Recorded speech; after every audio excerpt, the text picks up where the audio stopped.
Oh my god, what is happening? Stream Elements is like fucked up so bad right now. I'm like trying to get into the website and what happens is that it immediately like makes my internet fucking dip. What is going on?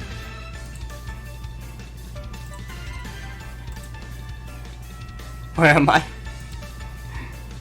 I gotta get out of here. Oh, hi everyone. Hello. I'm here. It's Sunday. Welcome to tonight's stream. We're gonna be doing some Mario Kart 8 Deluxe tonight. First I gotta figure out what's going on with chat. Is the stream still live? Hold on. It says, my bitrate says I'm offline.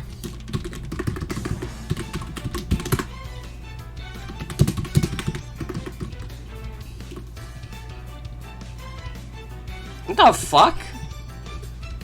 Twitch says I'm offline.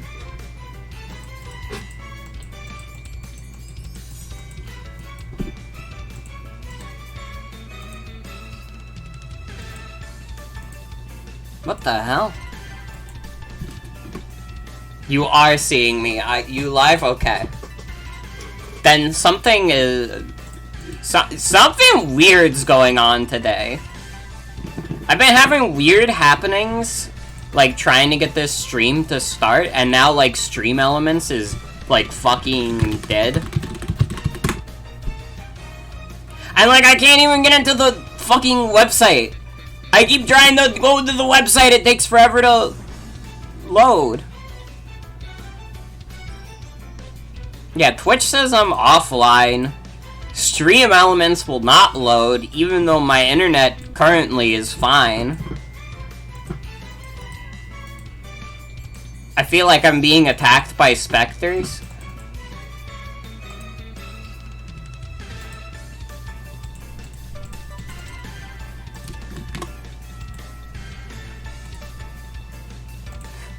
What the hell is going on? And it still won't show up! You remember Mark Hatoto having similar issues yesterday? So is Stream Elements just kind of like fucked up today? That kind of sucks. I guess that means we're gonna have to like go without on-screen chat tonight? Unless it like fixes itself? And if you're watching this on YouTube, you're just gonna have to trust me that I'm not an insane person and I'm actually talking to people. But hello everyone! Hello! We're gonna play Mario Kart tonight. I have a tournament up that's gonna be public, so if people want to join or if you just want to watch, but I invited some of my friends along to play. And we're gonna have a good time. We're gonna have a public tournament going.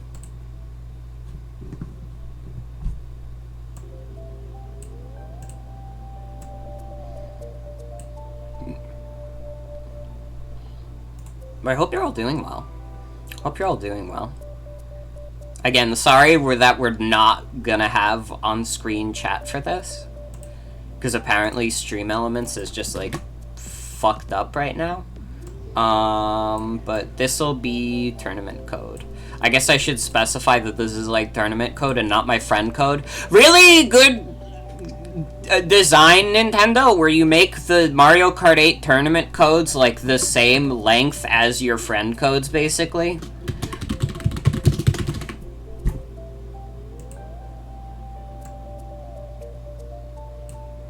We gotta give these a shadow so they like stick out.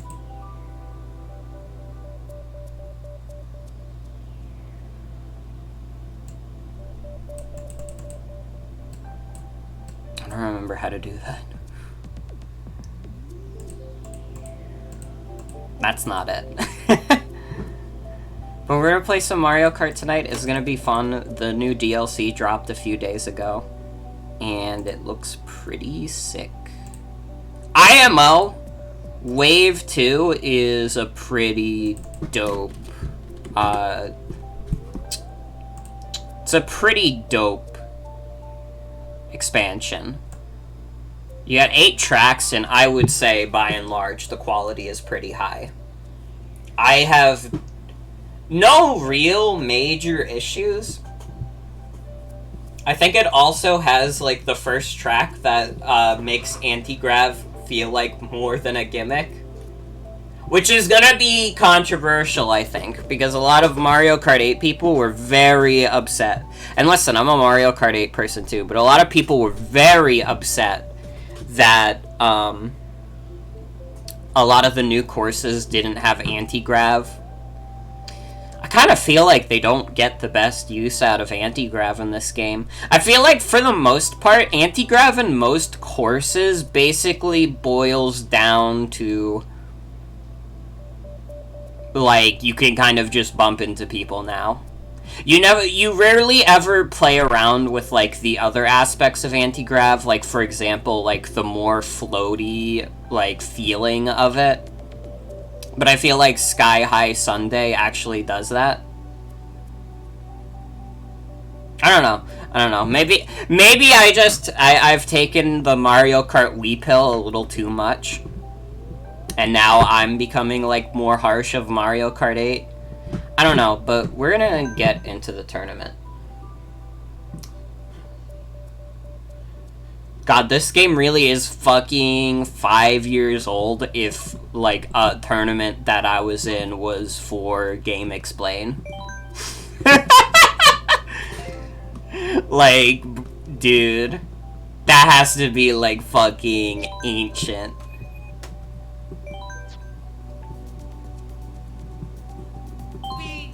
I cannot tell you the last time I watched anything Game Explain related.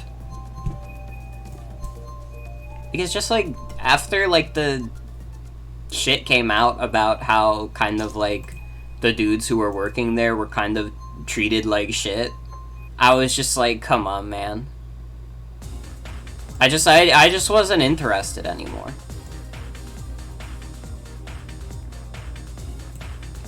Especially since those guys just, like, started their own channel. Alright. Goku.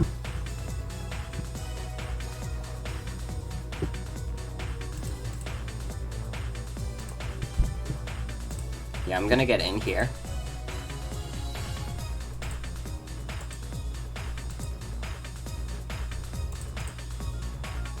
Hi, Adrian. Welcome. Welcome. Dude, Pitching a Padish winning! Let's go! But yeah, this is gonna be an open tournament all night. People are free to come and go.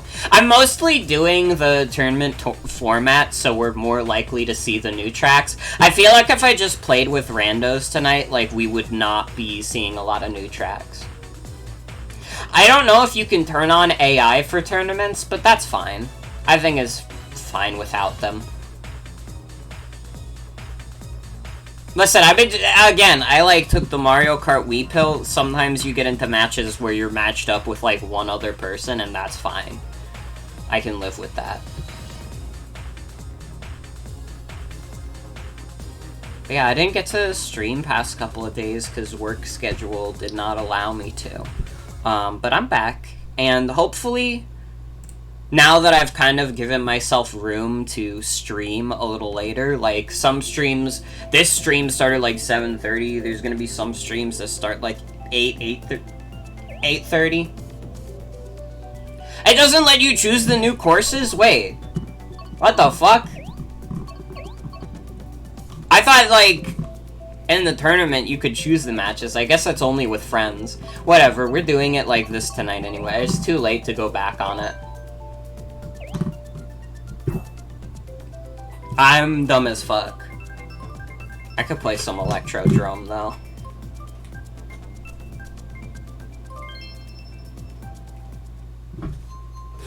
Speaking of, I didn't get to do it in the intro because I was dealing with Stream Elements not working. Stream Elements is still not working. But I could tell you about upcoming streams.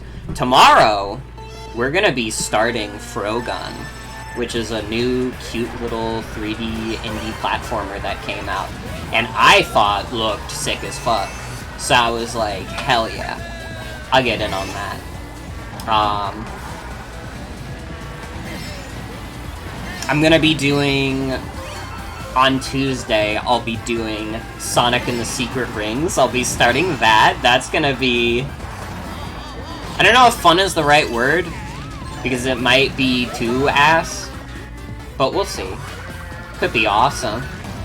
I could, I am open to playing any Sonic game and completely shifting my opinion on it. Although this is, like, that mission has, like, kind of failed thus far. I played Sonic 4, I still thought it was shit. I played Sonic Lost World, I still thought it was shit. But, you know, it happens. Wednesday, we're going to be doing a very special stream. It's going to be probably the first face cam stream I've done in, like, over a year. And it's going to be, babysitting mama. You will get to see that stupid baby. You will get to see the stupid babysitting mama baby. And it's gonna be awesome. But I think that's gonna, like, if nothing else, that stream will be extremely funny. But also a little scary because, like, I haven't had to, like, look presentable on camera in forever. Like, I kind of just stream in, like, pajamas most of the time.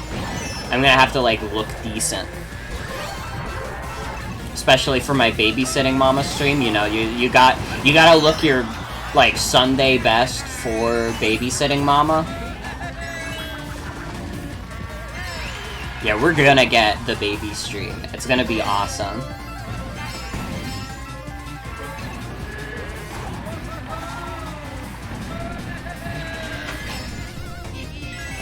I got second place, I'll take that. Binging a Babish kinda cracked at Mario Kart.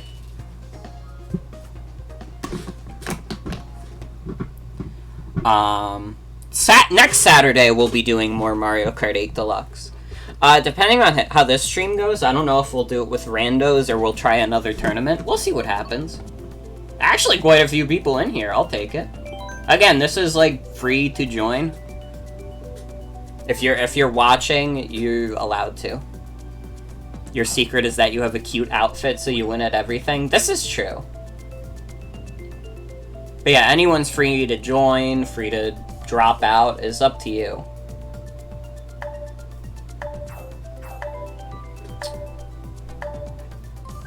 Although I am still mad, I thought that doing the tournament format would let us choose what stage, but no, that's only with friends. So that's a little annoying.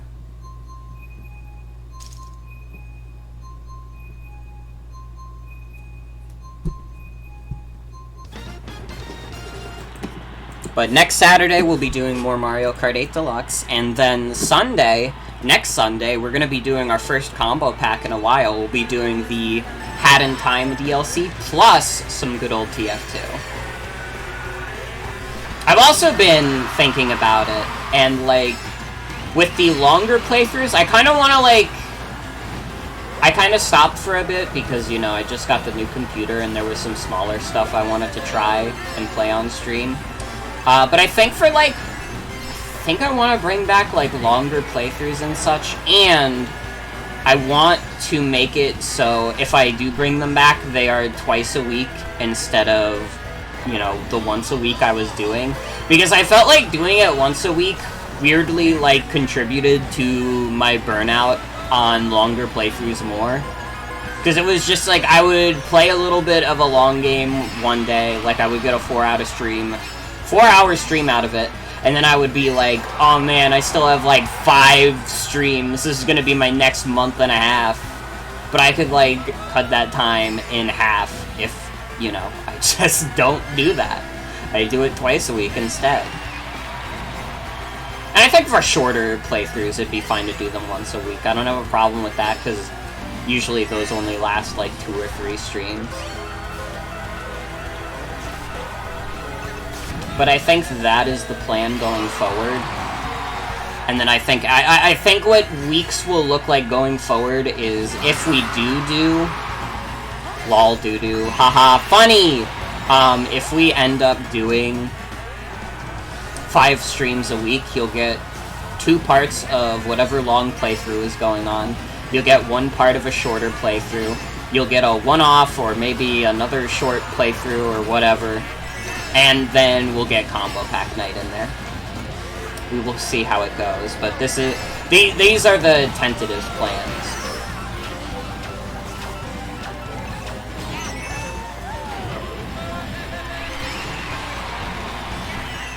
I kind of played that race like shit, but it's fine. I have the excuse of being the streamer and talking. So I'm allowed to play like fucking shit.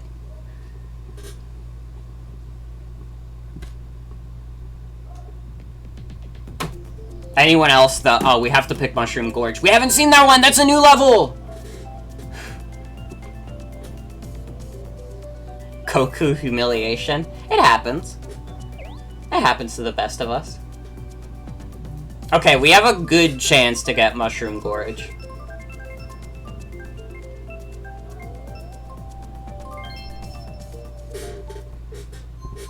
You know, Mushroom Gorge is like a pretty good map from Mario Kart Wii. It would not have been my pick for this DLC, probably.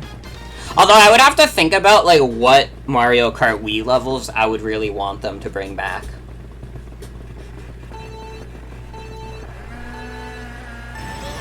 See, here's the reason why I didn't want them to bring back Mushroom Gorge. Oh wait, you can still do that. Never mind. I thought that they fucked that up because I saw the fence there. No, actually, if you do have a speed boost, you can still do the mushroom jump. Never mind, I'm an idiot. I'm actually, like, dumb as rocks. It's fine. Alright, we're gonna make a comeback.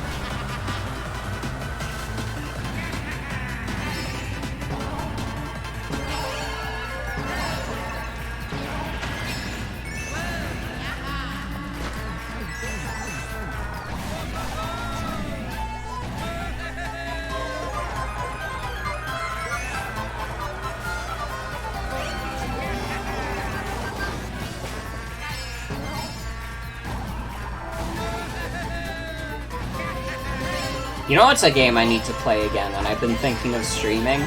Related to Mario Kart, I want to play Mario Kart 7 again. Because now that my new computer can actually run Citra, I think that'd be fun to look back on. Because Mario Kart 7 is kind of a game that just sort of exists. But I wanna see, like, maybe if I go back and play it, I'll actually be like, wait, the course selection in this game is actually incredible. Or I'll be laughing really hard that Honey Queen and Wiggler got in over Waluigi. Still a really fucking funny... Just like an awesome roster, they got in the Honey Queen. Someone at Nintendo was going to bat for the Honey Queen from Super Mario Galaxy and was like, we fucking need her in here. We haven't really seen anything like that with Mario Kart 7, or rather Mario Kart 8.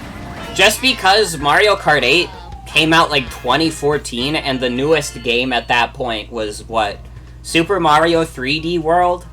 And as much as I love Super Mario 3D World, I don't really think you have much to work with in terms of new characters for a roster. Like, what do you get? We got fucking Cat Peach. That's what we got. Enjoy Cat Peach, everyone. Though if Mario Kart 8 maybe actually released in, like, 2017, maybe we would have gotten... maybe an Odyssey character? Maybe it would have been too soon, though. 8 Deluxe did also come out after... or before Super Mario Odyssey. So I guess maybe not. We gotta go to New York City. Yeah!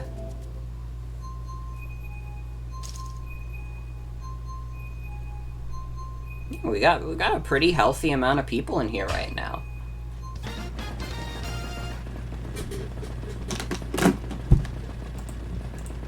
Again, you know what? If this tournament goes really well, maybe we'll do more, like, Mario Kart 8 streams where I just, like, do tournaments with viewers and friends. I would be fine with that. I'm a big Mario Kart fan either way. My friends will tell you I fucking love the Mario Kart series. Wii and 8 Deluxe are definitely in my list of favorite games of all time. I wouldn't be 100% sure where exactly they'd rank, but if you asked me to make a favorite games like bingo, both of those games would be on there. Honestly, I should do that again. I feel like it's been a bit since I did my favorite games bingo. I could do an updated version. I feel like just in like the past year and a half alone, I've played like so much stuff that has like risen up to some of my favorite shit.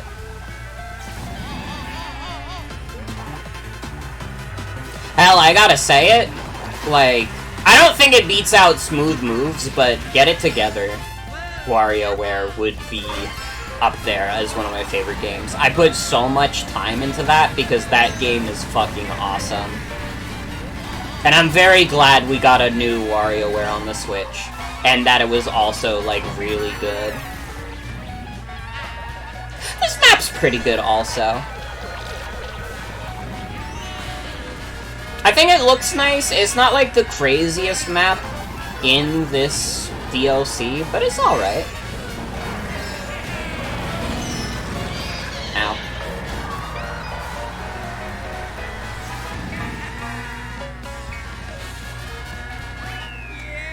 A fourth. I'll take it. Top half. All of the tour city tracks seem solidly alright. Yeah, I gotta say, like, none of the tour tracks have been bad. I feel like... We got Mushroom Gorge again? You do not know these new courses at all? Oh, me neither. Also, I'm aware that the stream title is The Delicious Second Course. I did that as a pun specifically on Sky High Sunday. Don't worry, I didn't accidentally put in a stream title I meant to do for Cuphead. Don't worry. Although I've thought about it, I thought it might be fun. Even though I've already beaten Cuphead on stream, I thought it might be fun to do a full Miss Chalice playthrough, while I still have, like, gamer energy for Cuphead. I'm still at a point where I'm, like, pretty good at Cuphead. I mean, I did a full playthrough as Miss Chalice, like, semi-recently, and I beat, like, the main campaign in, like, 3 hours, and then I think the DLC took an hour. So we could probably make, like, a day out of that, potentially.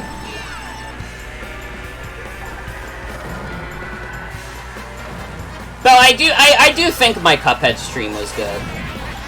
Even if I sucked at some points. Specifically the fucking King Dice fight. That King Dice fight really did, like, fuck me over so bad. That was, like, 4 hours. But I guess that's what you sign up for. Like, nobody goes up to someone and is like, yeah, Cuphead's, like, a really easy game, actually. And if they do say that, they're being, like, a little facetious. And, you know, you're getting a little four-headed.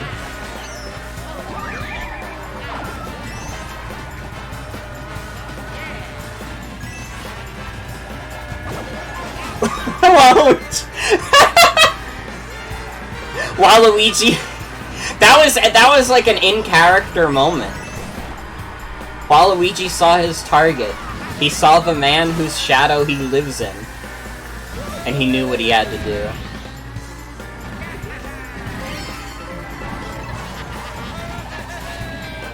I'm also a little rusty on Mario Kart 8, admittedly. Honestly, I think the last time I actively played this game was when Wave 1 dropped.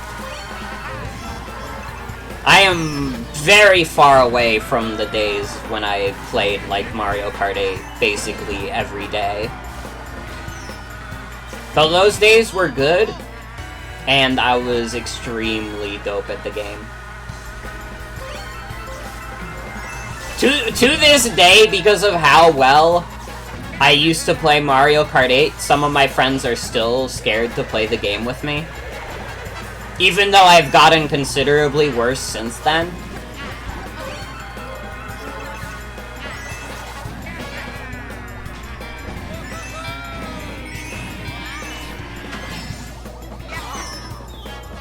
I'm also not playing the meta. I do see a few people with the Waluigi Wiggler bike, and I respect it. I'm not gonna say like, oh, what, you're playing the meta, what the hell? Listen, I play Mario Kart Wii, and every other person is playing Funky Kong. This is, like, everybody playing Waluigi is like an average Tuesday to me. That Waluigi wanted you dead so bad. That's what he does, to be fair. Waluigi's a little bit of a crook.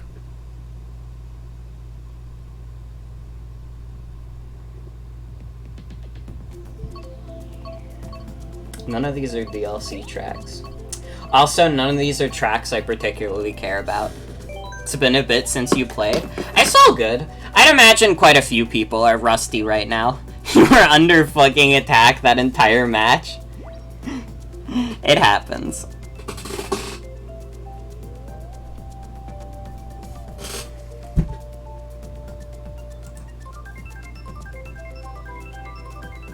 You join because your GF is playing? Hell yeah. Everyone here is out for blood. That's what you gotta do in Mario Kart. Alright? You take no prisoners. Mario Kart is a very serious game. Oh my god, the monkey wizard. That's such a good emote. I haven't seen that emote before.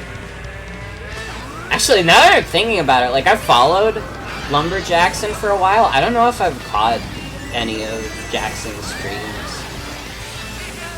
I think I might have caught a glimpse of Jackson on God Game, but that might be it.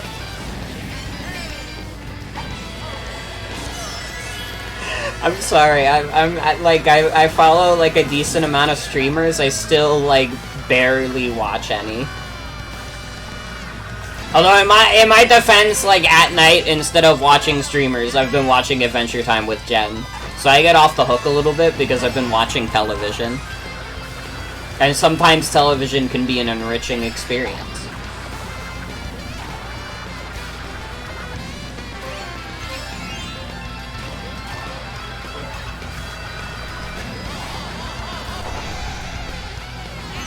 Ow. I tried to hit it with the fire.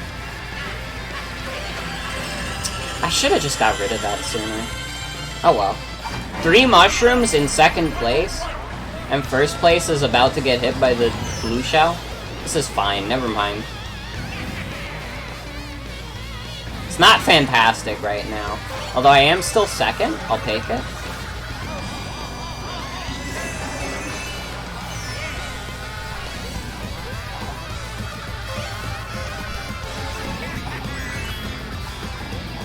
We're gonna see Morgan's first real W of the night.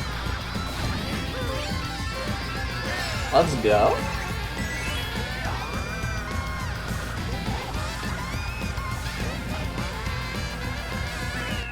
Let's go! That's my first place of the night. I'll take it. On the F-Zero level. I usually suck at this level too. I feel like I play like shit on the F-Zero courses usually. I don't know why, it's like they're my weakness.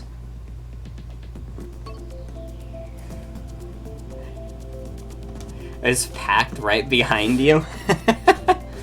The one, like, DLC track we have is Sky Garden. Like, the least interesting DLC track. Honestly, I would literally rather play Hyrule Circuit or Wario Stadium. Hyrule Circuit is easy S tier. I would say Wario Stadium is like A tier. I'm gonna go Hyrule Circuit. We did get a few Sky Gardens, that's fine. It is still fun to play the newer courses, but I just looked at them and I was like, damn. I would say, like, Sky Garden is probably my least favorite of the DLC courses. I'd have to think about it. I thought that Mario Circuit 3 would be my least favorite. But honestly, like, IMO, Mario Circuit 3 is, like, the final destination of Mario Kart. I used to think it was Baby Park, but then I realized, like, part of the whole, like, Smash Brothers, like, Fox only, no items, final destination thing is that there's, like, very little randomness to it. And Baby Park is all about chaos. So I no longer think that Baby Park is the final destination of Mario Kart. I think, like, Mario Circuit 3 is as close as we've gotten.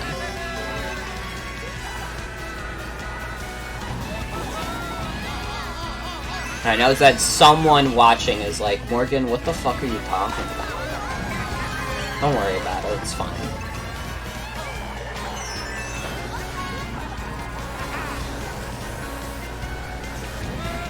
But maybe when all the DLC courses are out, I'll make like an updated tier list of all my favorite courses in the game.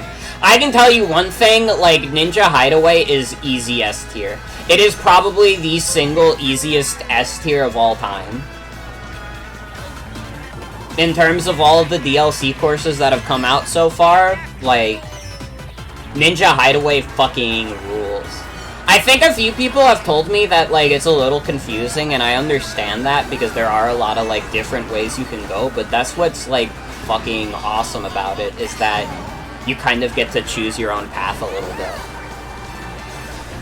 Which is not super common, especially with the DLC tracks, where, you know, I think it's fine when the tracks are more linear, and they, like, guide you along different pathways for each lap. I think that can be cool, and I think they've executed it decently well. But Ninja Hideaway is dope, like, explicitly because it has a lot of different pathways you can take.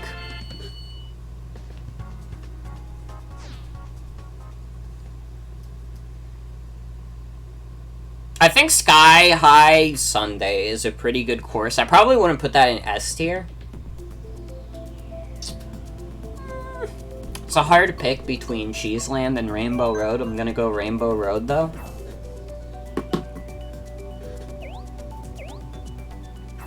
I'm curious. Anybody in chat, let me know what your favorite DLC track is. And I'll read it out, because fucking Stream Elements is down. Actually, let me try, like, I'm gonna try refreshing the cache again, see if it works this time.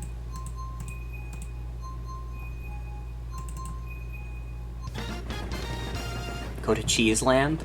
I'm okay with going to Cheeseland. Chat is on screen! Let's go! It worked! Although a lot of people who are in chat are also playing the game, so no one's really saying anything during the races, but that's fine.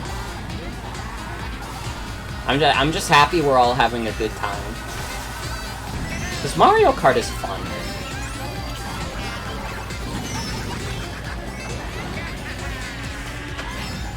And honestly, with the DLC that this game has been getting, maybe this is like a little bit of a controversial take. I'm okay with waiting until the next Nintendo console for a new Mario Kart. I kind of was the same way about Splatoon. Like, I'm gonna get Splatoon 3, I'm sure I'm gonna like it a lot, but like, you know, there's only so much new they could do on, like, the same hardware. And, like, the Switch hardware is barely more powerful than the Wii U. I really don't think they could do anything, like, that crazy with a Mario Kart 9 compared to, like, 8 Deluxe right now, you know? I know that's what everybody's been dying for, and, like, yeah, Mario Kart 8 is, like, a 8-year-old game at this point, but I can wait. I'm a patient person. Relatively speaking.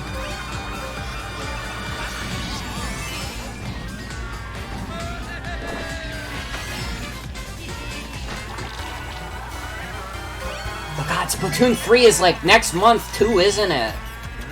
God, that's fucking crazy. Again, I will play it and have fun, but it also makes me a little sad because, like, basically for the past 8 months, I've been like, man, I really want to play some Splatoon. But I just keep thinking to myself, like, but Splatoon 3 is soon. Really hope there's a test fire soon.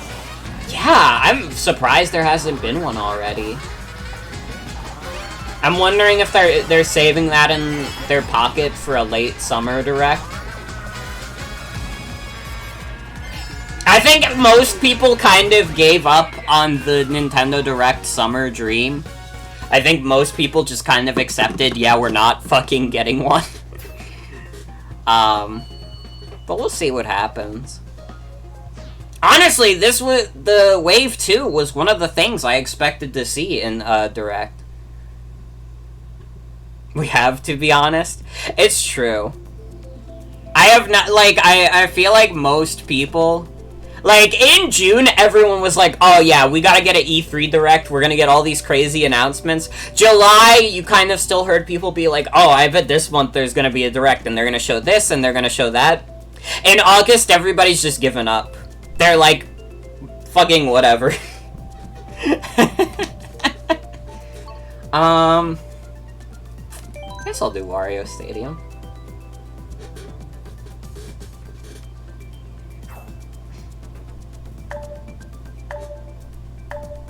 To be fair, at least for me, the year's kind of already packed anyways. Like, just today, I pre-ordered the Pac-Man World remake. Next month is Splatoon 3 and Bayonetta 1. October, Bayonetta 3. Pokemon in November, Sonic in December. I'm pretty good. Everyone was trying to be happy for the EVO lineup and trying to do Smash tourneys, and no Mario Kart tourneys have really happened.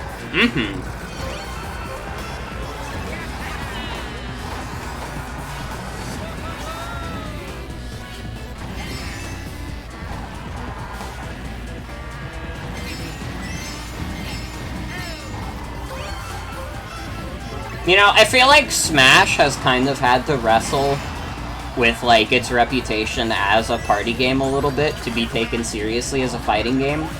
I bet if we tried as hard as Smash fans, we could get Mario Kart to be considered a serious competitive game.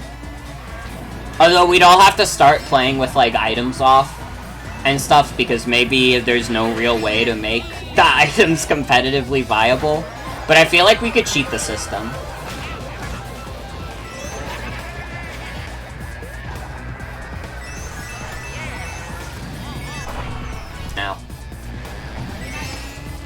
I know at EVO, there were, like, there were a bunch of announcements of games getting rollback, and that was, like, a big thing. I know that a few of the people I follow are really excited about the Dragon Ball Z fighting game getting rollback. Although, from what I've heard, that's only on the next-gen versions, and I guess also PC, but I saw it and it was like, it's coming to PS5 and Xbox Series X, and it's like, okay, but how many people even have those at this point? But I'm sorry, I'm still, like, a little down on, like, the next gen right now. Maybe if newer games weren't, like, $70 right now, I would be a little less upset about it, but...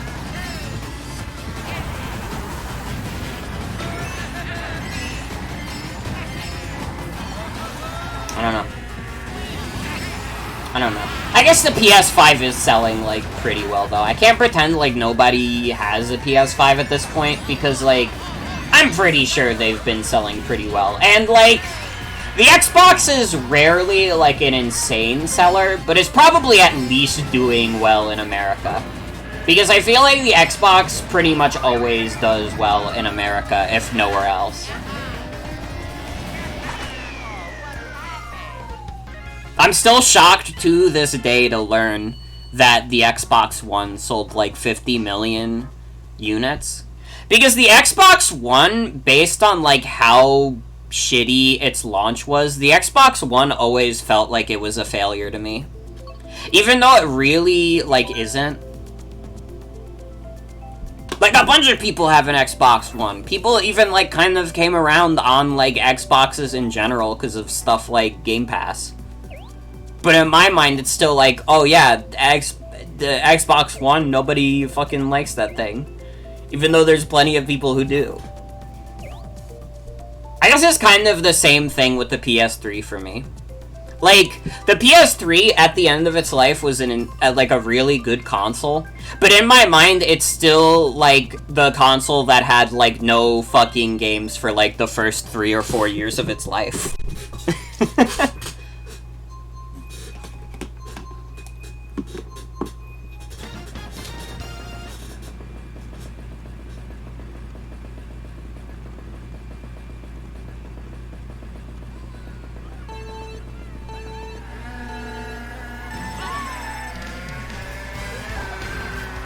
I think this is like a solid B tier. This is an alright course.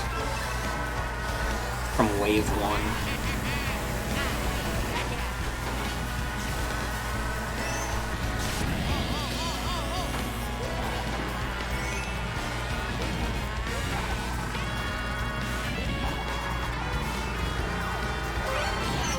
Ow.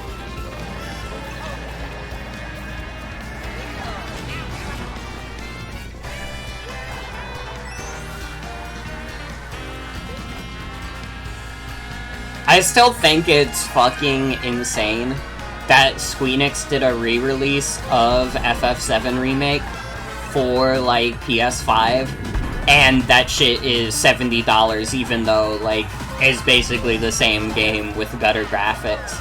Oh, but you also get Yuffie, though! And it's like, come on.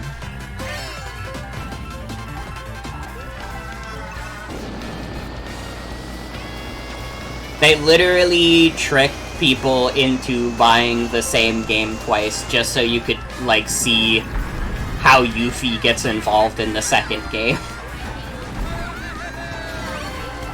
A story DLC?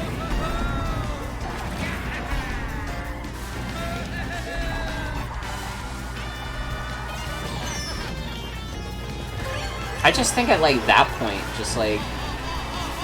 I don't know, just sell it for, like... If you really want to, like...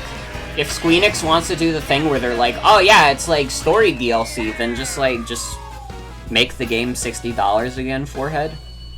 People will be like, oh, it's the game, but it also includes a DLC. I'll pay $60 for that again. If you make it $70, people feel like they're buying the game again, and also they're forced to buy the DLC. Do you see what the problem is? You got 6th on purpose, your score is nice now? Hell yeah. These are all kind of flop courses. Sunshine Airport is actually okay. I feel like I've come around to it a little bit, but, like, I don't think I've ever fully recovered from that period of time where Sunshine Airport and Dolphin Shoals were, like, the most popular courses online, and basically every other lobby you played, you would be playing these two courses. And it's like, they're fine. They're, like, solidly okay courses, but I still get a little about it.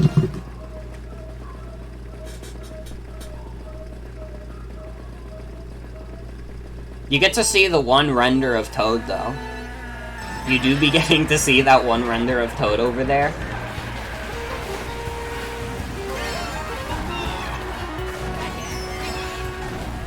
Binging of Babish with the 69.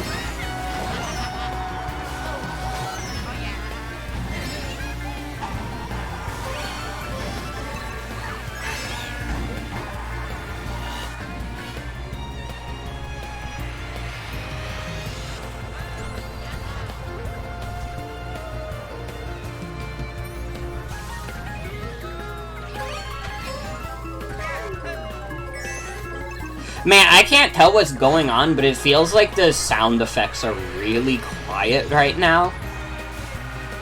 And I have no idea why that is. Like, that sound is fine. Maybe my headphones are just not in properly. Ow.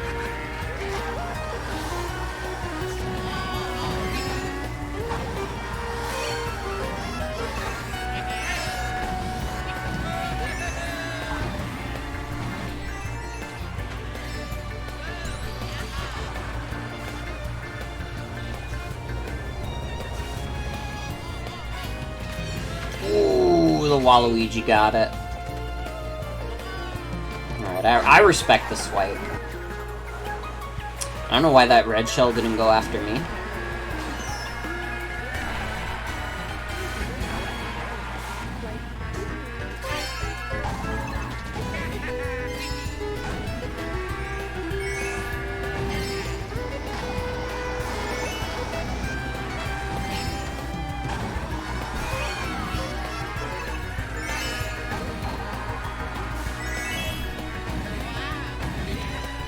Got my 10 coins, we can still do this. I'd take a solid third. I wouldn't complain about getting third at all.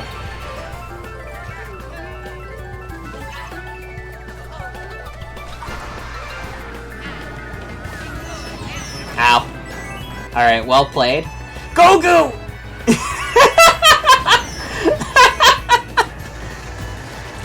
Goku passed by both of us.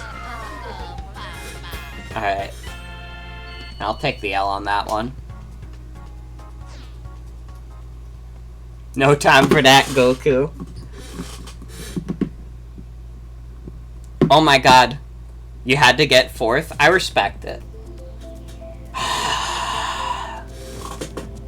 Sky High Sunday or Ninja Hideaway. That's such a hard fucking choice. Like, on one hand, Ninja Hideaway is definitely the better level, but Sky High Sunday is the new one. Ninja for the W. Alright. We'll do it. Sky High Sunday is a good course, but Ninja Hideaway is, like, still the king of the DLC courses right now. Haven't played any of the brand new tracks, so who knows how you'll do if it's Sunday.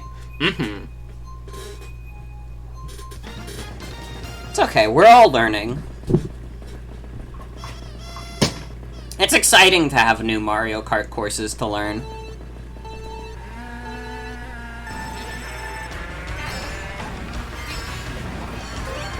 And I mean, I got to play them all a little bit in single player.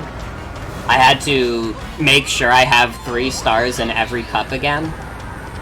I'm very glad also, like, Mario Kart 8 still makes you do them, like, 3 times, because, you know, you have 150cc, you have 200cc, you have mirror mode, and, like, those don't stack on top of each other. But at the very least, you don't have to play Dookie 100cc or 50cc.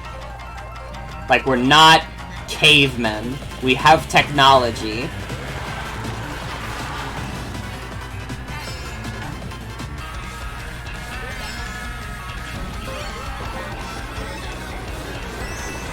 Yeah, honestly, keeping it real, I'm having a lot of fun with this. I think we might, for future Mario Kart 8 streams, we will absolutely continue doing the tournament format.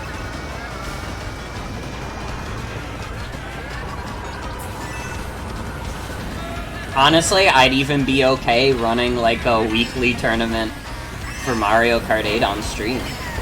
Maybe. It takes a lot for me to be that dedicated to one game, but if any game could do it, it'd probably be Mario Kart.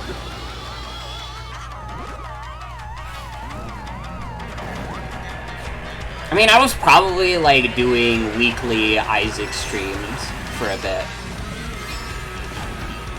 So I guess it's mostly just, like, if a game is repetitive enough, I could do it. I need to do another Isaac stream. I need to get in contact. I know you're playing Binging of Babish, so I need to, like, get in contact with you again and, like, talk about maybe doing more Bingo Isaac. Cause I've been itching, and also very recently, not on my own, I downloaded a save file, but I do have a Dead God save now, so we would have more to work with. At least in terms of the item pool, I don't know if necessarily that would add much to Bingo. Aside from, oh, well, now I don't have to play these, like, few characters out of obligation, because I haven't unlocked anything for them. I was thinking maybe next time I do, like, Isaac stuff, I would also try the Run Randomizer. Also, hell yeah. Well, you're playing very well, from what I can tell, yeah. You're the top seed in the tournament right now. You've been doing extremely well, and I respect it. You ate shit at that one turn? It happens. Oh, we gotta do Cheeseland.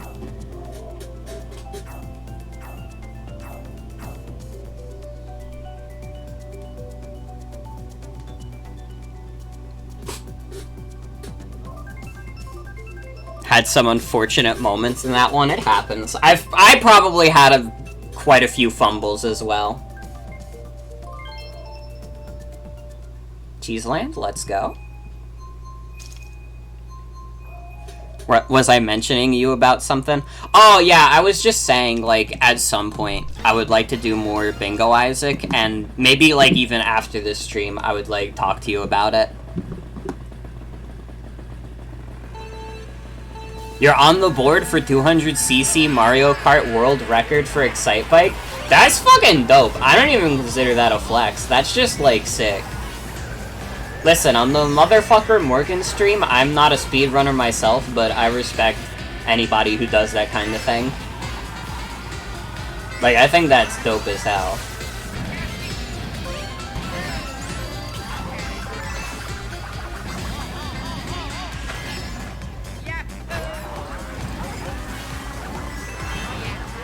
I got, like, recommended a few times this one YouTube channel that just, like, archives what the top records are in Mario Kart 8 Deluxe.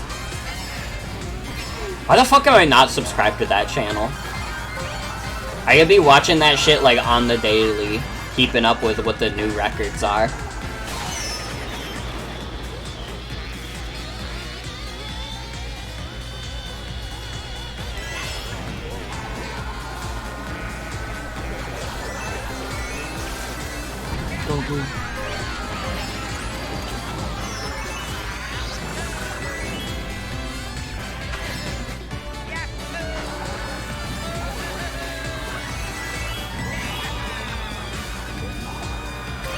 Doing alright right now.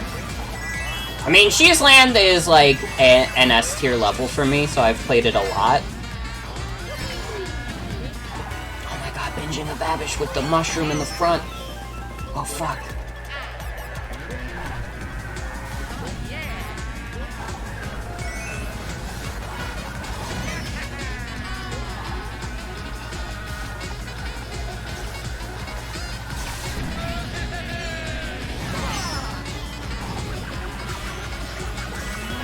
Ooh, make that turn. I'm close. I'm close. No! That's over. Yeah, no, binging a Babish won that one. But I came close. I would say I did extraordinarily well that level. I think a second place. Awesome win for binging of Babish.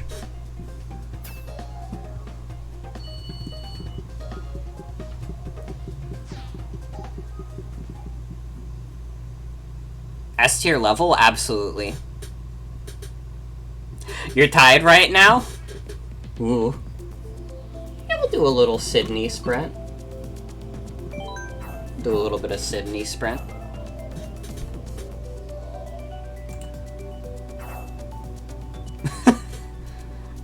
I really like this Mira emote. Ate shit with items. It happens. That's the Mario Kart way. You could be as good as possible in Mario Kart, and sometimes you just get pelted with an item and it's over. People are hitting you with turtle shells and bombs, which seems a little unsportsmanlike if you ask you. All that matters is getting a 69 on the scoreboard. After that, it's all about driving around on a cute bike. This is true. You got, like, the awesome Animal Crossing one. I don't even remember what, like, Mii costumes I have unlocked. Because I forget what Mii costumes are even compatible with this game. Or, like, amiibos. I think Pac-Man was? I have that amiibo. I know Sonic was. I don't have any Star Fox ones. but I think there's Star Fox outfits. I think there's a Captain Falcon. There's definitely a Luigi. I mean, the Mario characters, that's like a freebie.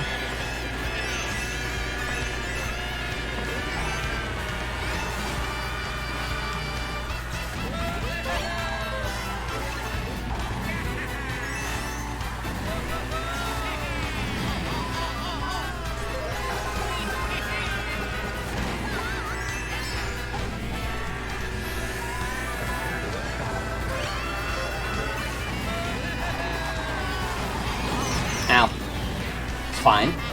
We're still in it. This is a nice looking level too. I know there's a lot of people who are bothered by like the DLC tracks not following the same style as like regular Mario Kart 8, and like fair enough, but I also do think a lot of them still look nice.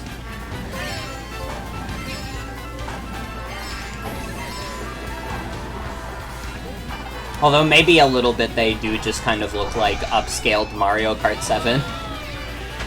Which I guess Mario Kart Tour kind of just is. Since a lot of these are Mario Kart Tour tracks.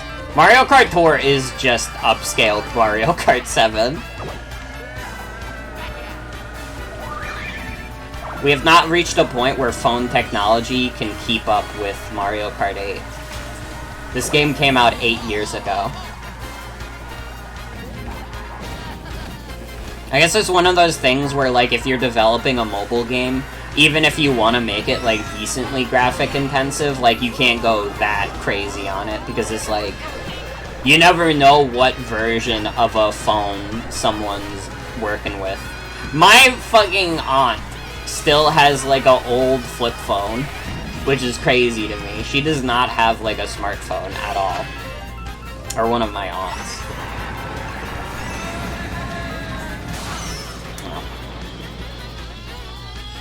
I didn't do super well this round, but that's fine.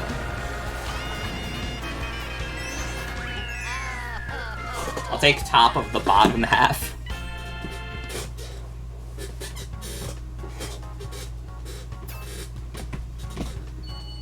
Ah, I missed 69. Sorry, everyone.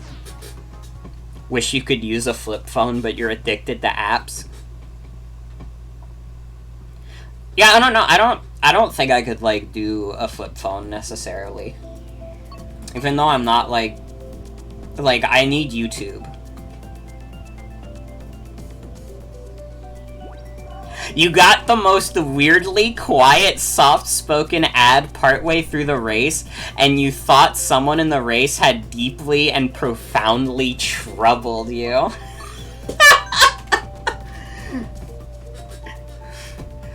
This is really funny, to be fair.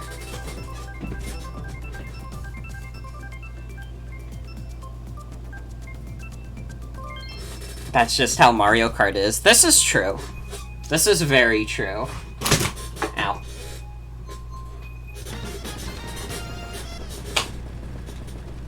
Honestly, I mostly use my phone to watch YouTube. Like, thinking about it, the most usage my phone gets is, like, during dinner and, like, other meals I will put on YouTube to have something to watch while I eat. Could I just put something on the TV? Yeah, but it's not as convenient. I gotta, like, get my food, then I gotta, like, pick up the remote, and it's just like, listen, the phone's already in my pocket. I already have to, like, have it on me to make sure, like, you know, nobody from work calls me.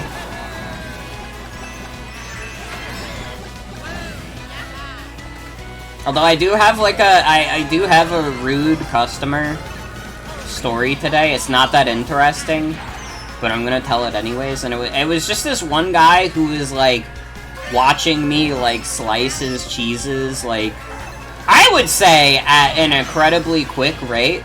And he was like, just because you're here all day doesn't mean I want to be here all day. And I don't think that guy realized that I left in, like, a half hour. Like, that was the end of my shift.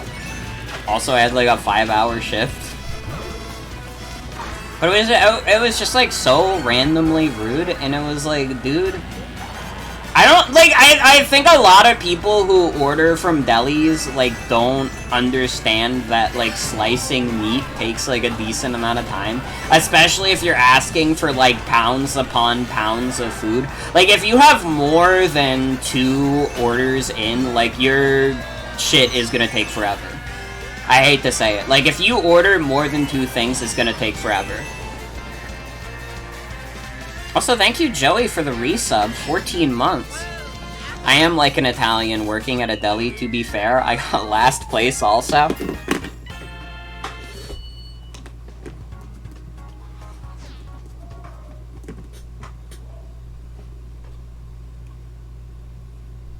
Imagine you have to be safe. Yeah, like...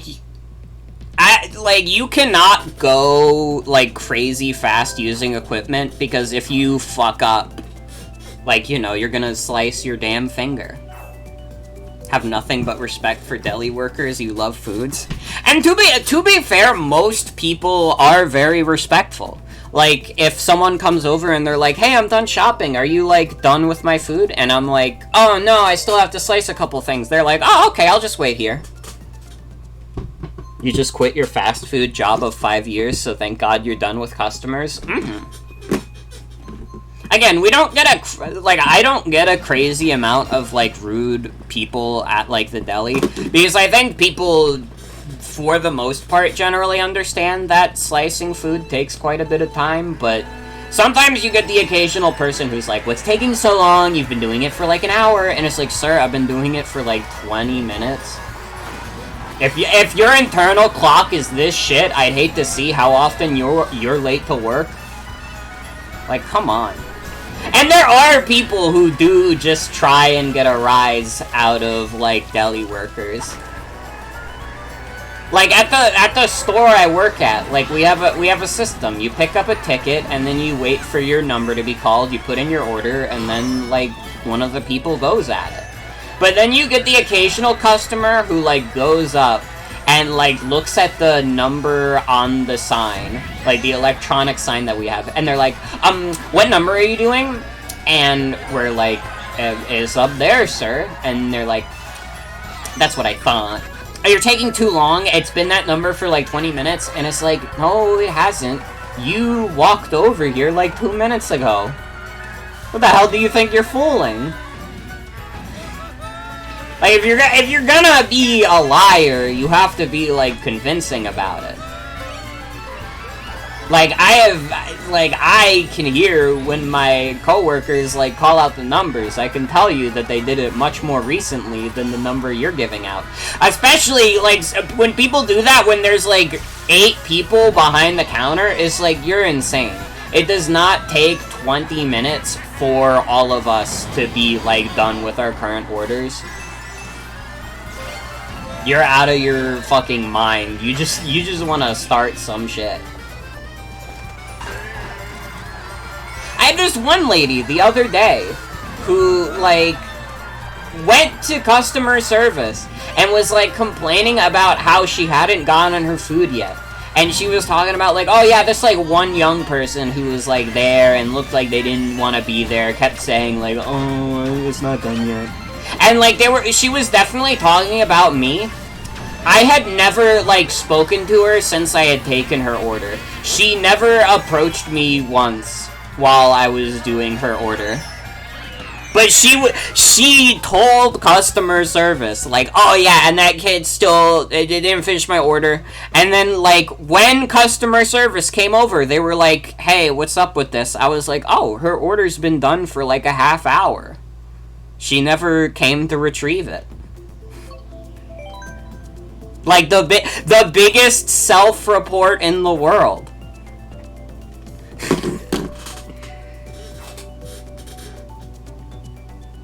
It was easy. It's insane. I mean, listen. You can't start shit. Did I win the race yet? I won a couple times. Hi, Michael. Welcome. But yeah, it was really funny. This one woman just, like, very desperately wanted to get me in trouble with management, and it just did not work out at all. Because I'm a very, like, kind person behind the counter. Don't tell Doug you hacked your Wii U? Hell yeah. I won't tell. I also have a hacked Wii U. I'm just standing there. It's not even that I'm just standing there. Like, if I'm taking too long with an order, sometimes I'll go up to the customer and be like, oh, I apologize, I had to open up, like, this thing, or like, oh, it's taking a bit, you know, it's cutting this much, like, takes a little while, but it'll be done soon. Like, sometimes I'll just do that because, like, I want to be, like, good with the customer service. So, like, having this one woman insist, like, oh, it was this, like, kid who looked, like, dead inside, and just did not want to, like, talk to people, just kept saying, like, it'll be done soon. Like, are you kidding me? I think, like, if you talk to any of my coworkers, they would, like, back me up. That is not how I act around customers at all. I am, like, a very kind, impatient person when dealing with customers. She was projecting? She really was. It's just very funny. Again, like, if people are trying to get me in trouble with management, you're gonna have to come up with, like, a compelling argument. Because I think in, like, the month I've worked at the deli, I've proven myself, like, an extremely capable deli worker. And they have basically no reason to, like, let me go so long as I want to work there. Which, you know, I will for now. I kind of need something small to do before I look into, like, a full-time job. We'll see when that happens. I'm trying. But at the very least, I'm not unemployed right now. I will take that.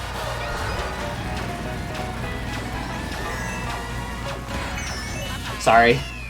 Sorry.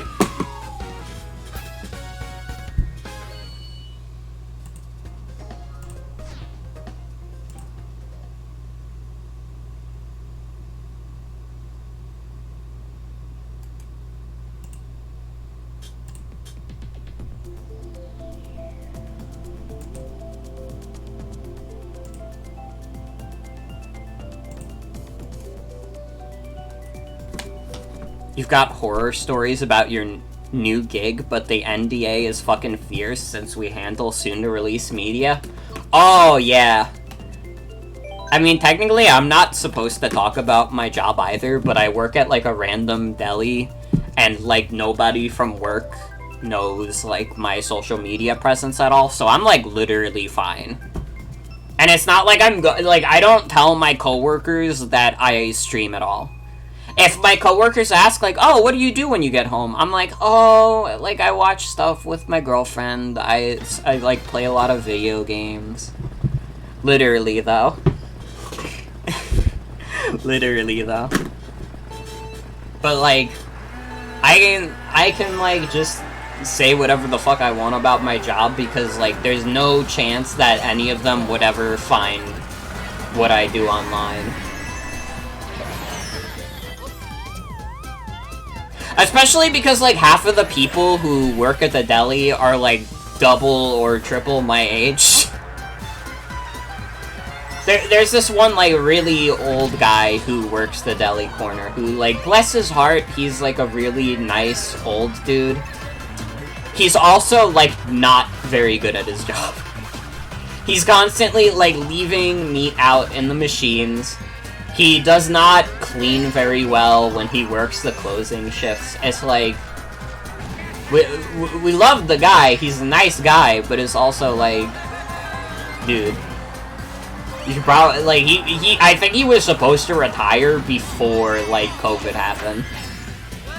But I think, like, COVID happened and, like, maybe, like, his retirement social life, like, took a hit, so he just decided to go back to the deli. I think the last thing they'd be doing is watching Mario Kart streams. Oh yeah, and again, I'm not, like, telling people, like, where I look, where I work. I'm maybe giving, like, some work stories and stuff, but some people might just look at that and be like, oh, that's, like, a coincidence. That sounds familiar, but that's probably just a coincidence. And I mean, I live in New York also. You know how many fucking delis there are in New York? Like, good luck trying to find the one I work at. Are you kidding me? You turn the corner in New York and you find a new kind of deli that you've never even heard of. And they sell, and all they sell is like bagels, cigarettes, and lottery tickets. And then you go to the next block and there's a deli and a gas station, and they both also only sell bagels, cigarettes, and lottery tickets.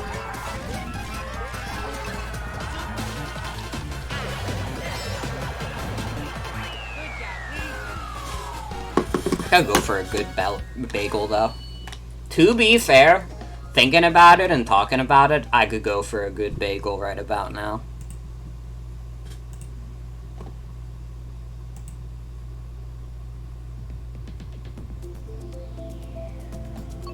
We can do Calamari Desert. Why not? Dude, we got double of the light blue fade. Let's go. It's kinda sick drip, though.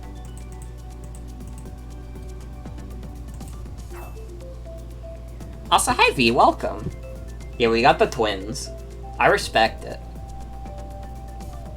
It's probably one of those situations where it's like two people playing on the same system. You had some good jalapeno cheese bagels, but they molded after 2 days, even though they were supposed to last a week. That's so sad. That's the saddest thing about, like, getting bagels, is that if you don't eat them fast enough, they will get, like, moldy. And, like, my mom's always going to the deli, and she buys a lot of bagels. And, like, I'm not complaining, because it does, like, feed me for breakfast for, like, a week. But, like, a lot of the times I don't even get through all of them, because it's like, we get so many of them. Were these mortises? Oh, you know. God, speaking of Mortis, I was thinking, like, when does Faith, the Unholy Trilogy, come out? Because that's something I want to stream. When we get to Halloween season, if that's, like, coming out, like, September, October, I'm like, dude, that would be fucking sick. Ow.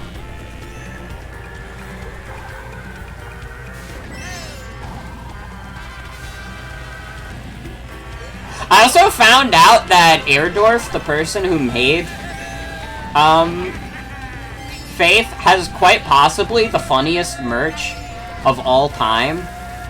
Like, this dude, I don't remember what website it is, but it's one of those more, like, generic websites that you can, like, design stuff for, where it's, like, you can make, like, bed sheets and curtains and stuff. And it's just, like, you can get bed sheets of one of the monsters from Faith on on some bed sheets. It's really funny. It's like quite possibly the funniest video game merch to exist.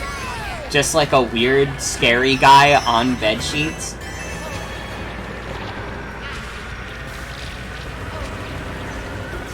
I think that more video game companies should do that. I think that Square Enix should release merchandise of Sephiroth bedsheets. Actually, now that I'm saying that out loud, like, Sephiroth bedsheets probably does exist, though. So actually, never mind, I retract my statement. I was hoping Ghost form would last longer, but that's fine. I lost.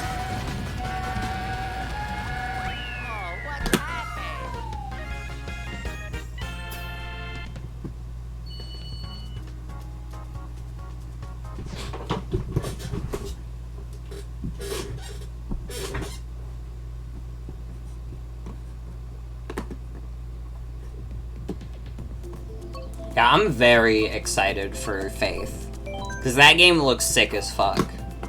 And I've seen, like, people play the first 2 chapters of that.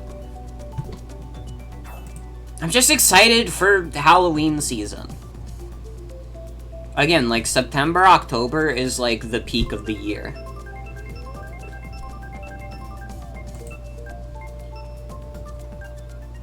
And I think this year we're gonna get some good Halloween stuff in there. I mean, I already have said I want to play more modern Resident Evil. because I just got 7 and 2, and they run great on my current machine.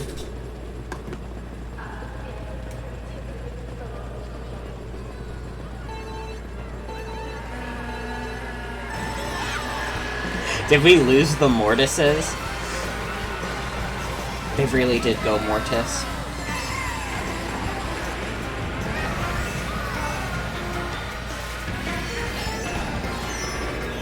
But yeah, I think that'll be fun as fuck. I'm trying to think, like, what... I remember specifically I want to play, like, Resident Evil 7 a lot, because I remember watching Cody play it. And I was watching him play it, and I was like, dude, this game looks sick as fuck. And I was already kind of, like, super interested in the games. Like, again, it was one of those things that made me jealous of, like, better hardware. But now I have good hardware! Maybe not the greatest hardware, though, but it's fine. Does it run on my PC? Says I can run, like, 97% of, like, all PC games that I've ever released. Or at least 97% of all the most popular ones. But unfortunately, it does say that I cannot run PUBG, which was a blatant lie because I did play a little bit of PUBG and it ran fine. I'm just convinced that, like, how, like, does my PC run it is, like, a PSYOP created by, like, graphics cards companies. Which I guess is just, like, PC tech companies, but you get the idea. I'm pretty sure that does it run on my PC is, like, PSYOP from big graphics card.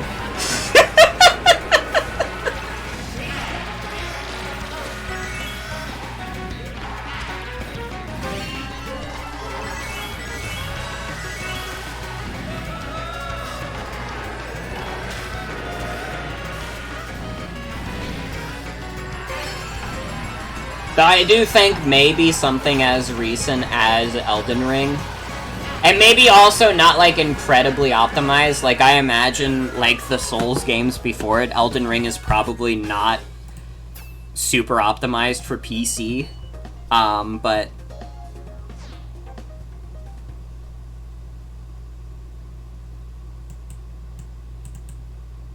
RE7 is good? Hell yeah. Almost managed to take second from you, but you slammed into a wall. I'm so sorry. You enjoy the lore in RE7 and 8?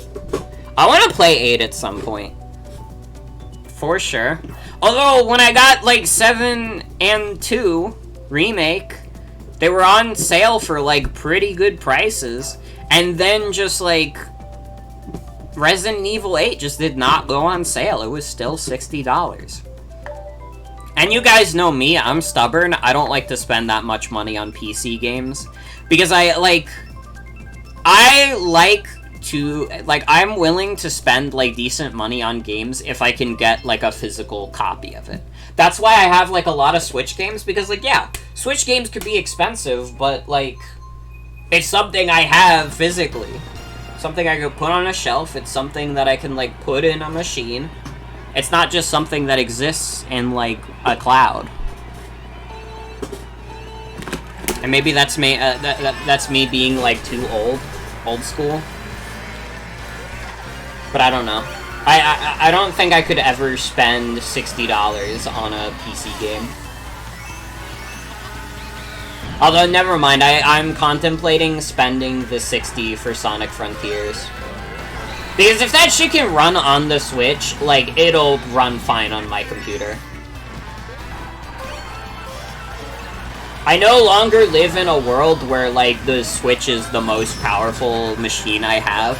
I'm, like, so grateful to my friends for helping me, like, afford, like, a new computer. And, like, not break the bank about it. Because, like, that shit would have, like, financially ruined me for a bit. I guess I would have, like, earned it back from my job. But it would have sucked. And I'm very glad it did not. And, like, already my savings are where they're at before I got the PC. You're a Silent Hill fan? Hell yeah. I mean, to be fair, my savings would probably be a little more if I didn't spend money on video games as much as I do, but what can I say? I got a job for the first time, and now I'm like hungry for more.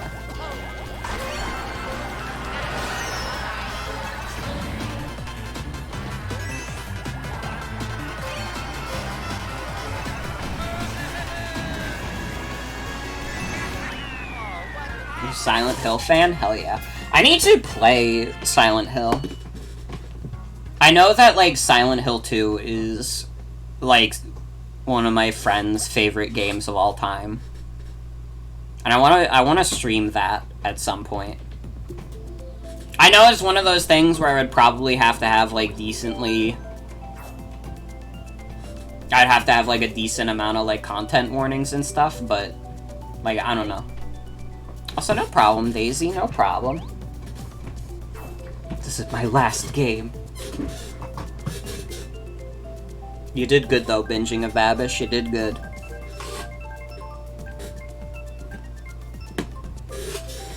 But, I mean, I'm also at a point in streaming where, like, I'm okay with streaming stuff that I would have to put, like, more extensive content warnings on, because, like, I don't know.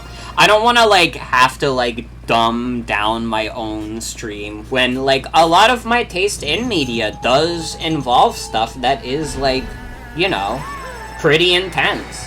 And, like, maybe is not for the faint of heart. But, like, I also want to be considerate and know, like, yeah, some people are not going to be able to, like, sit through that reasonably. And that's fine.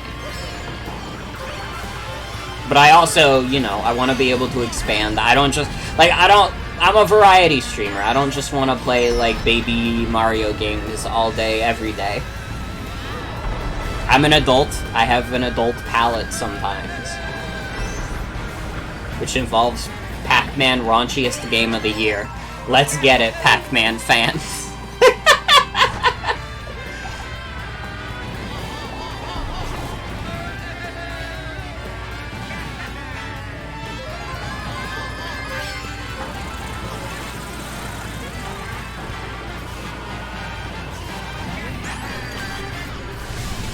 But yeah, 2 is something I'm very strongly considering.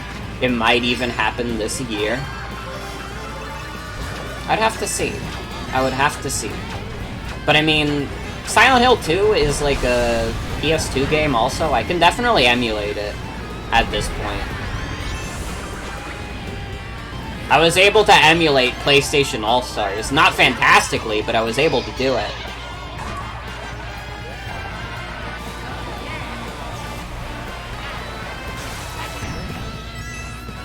Like, I would not consider a lot of games, like, quote-unquote guilty pleasures because I don't feel, like, guilty about enjoying things that I like. I think PlayStation All-Stars is the one exception. Like, I know it's shit. I know that it's not in the place it should have ever been in. But also, like, every time I think of PlayStation All-Stars, I think about going to my old friend's house and going over, and I would play Parappa, and he would get, like, a little mad because I was really good at Parappa in that game, and just, like, I don't know, I had a good time with it. I have some fond memories of it, even though objectively, like, yeah, it's kind of a little doo-doo.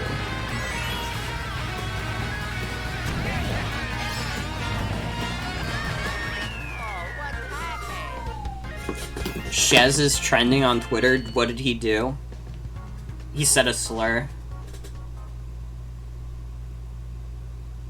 Sorry. He's cancelled.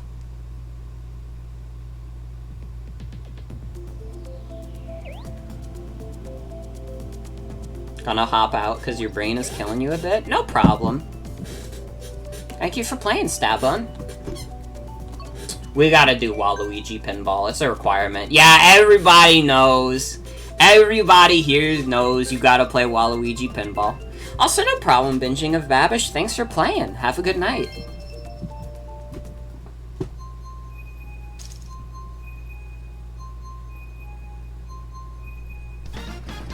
You missed Waluigi Pinball? It happened. remember one time playing Mario Kart with your younger cousins when you were a kid and they couldn't figure out how to pronounce Waluigi and called him Waldo? No fucking way. There's no goddamn way. It really all circles back.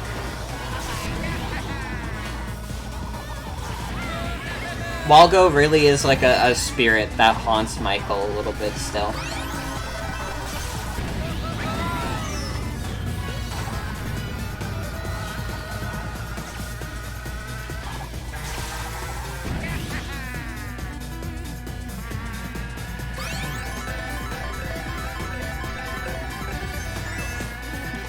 Anyways. Yeah, I tried to look into why Shez is trending on Twitter, and I could not find anything. Walgo came from you having the name Waluigi on Steam? God. That's like such a crazy coincidence. That's wild.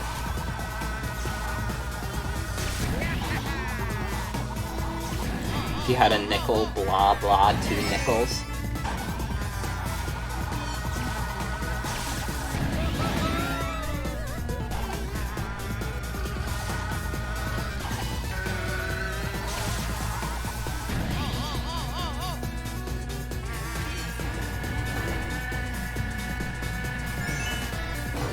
Ow.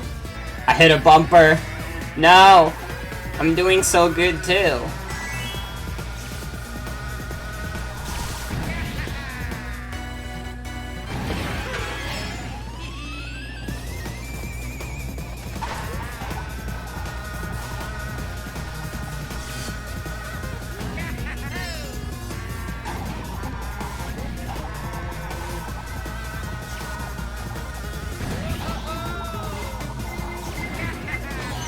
Ow.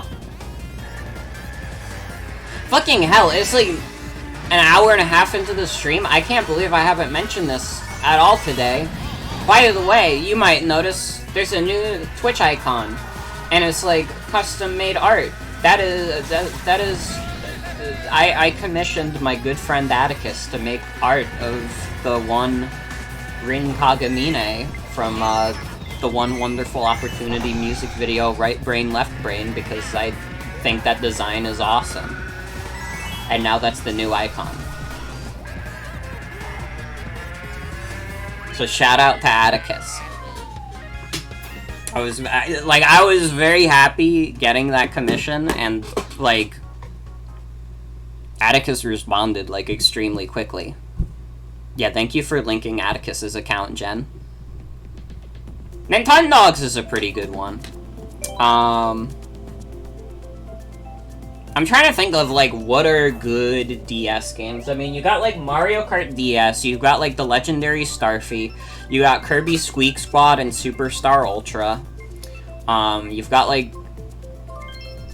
It's so hard to, like, say these without saying, like, casual game. Like, yeah, I was gonna say, like, Cooking Mama and, like, Nintendogs and, like, Brain Age and stuff, but maybe that stuff is only fascinating to me. World Ends With You, that's a good one. I mean, you get Chrono Trigger on there also, although you could also just emulate the SNES version.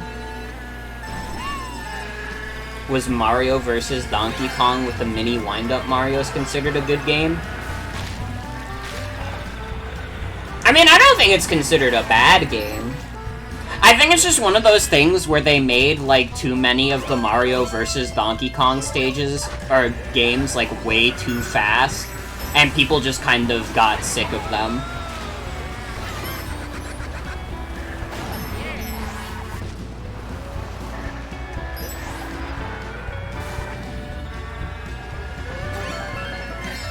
I also only have the Switch version of The World Ends With You. And I played a little bit of it, and I thought it was fine, but I also have not played the original. Ooh, Pokemon Ranger is a good one, although I don't know if Michael is that interested in Pokemon.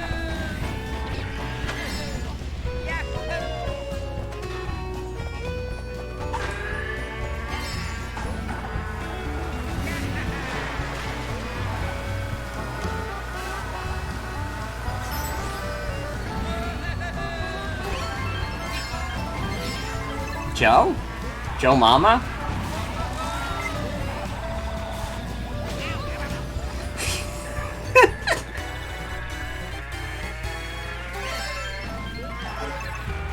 Oh, wait! You know, this whole time I've just been calling Nematode Needles Nema in my mind, that I did not consider that Nema's name was Joe.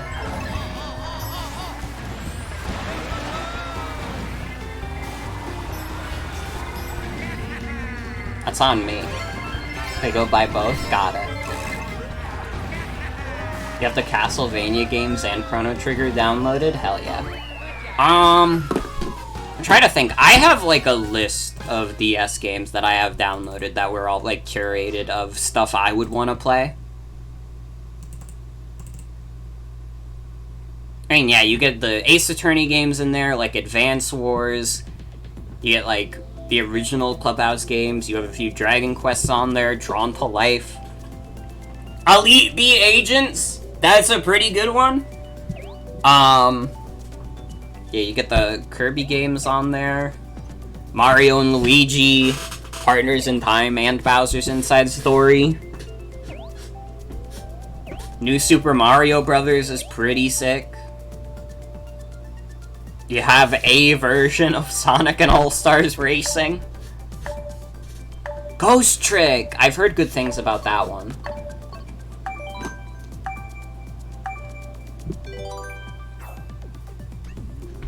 Both is good. You might even prefer Nema these days, even. Squeak Squad is pretty alright. I think that Superstar Ultra is the better game, but Squeak Squad is pretty good. You get Sonic Rush Trilogy. You get Scribblenauts. You get Tetris. You could download Tamagotchi Collection, the original. You get the WarioWare games, Yoshi's Island. Elf Bowl, and you know what? Elf Bowling is pretty alright, too. I would say.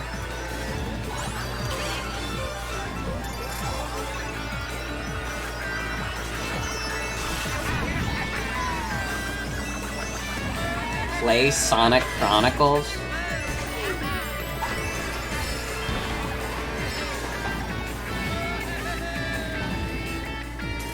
I should do that thing that, like, Socks does, where Socks will, like, post in, like, their Discord server, like, coming this random day, we will be 100%ing, like, the worst game you've ever heard of in your life. I think there was one recently where, like, Socks had to, like... Socks has to stream this one, like, teddy bear racing game soon. Otherwise, they'll have to watch all of the Blippi videos, which if you don't know what Blippi is, it's just some, like, children's content creator. I will not stream Sonic Chronicles because, I have better things to do with my life. Listen, I've given a lot of, like, not great Sonic games, like, a fair chance. Sonic Chronicles is not gonna be in there. I'm not doing Sonic Chronicles, I'm sorry. Professor Layton? That's a good one.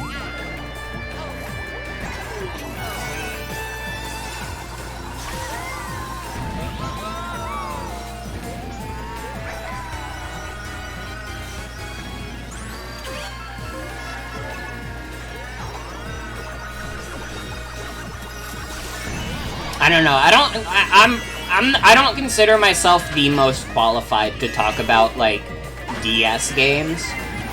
Like, I liked my DS to death, but I mostly played, like, Pokemon on it.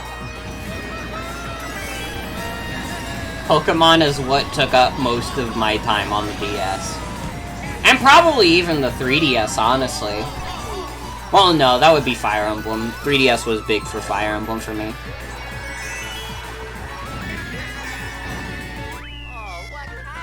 Did they put Rhythm Heaven on the eShop? Well, why are you gonna give money to Nintendo for their, like, old games right now? You can't even, like... You could barely do that right now.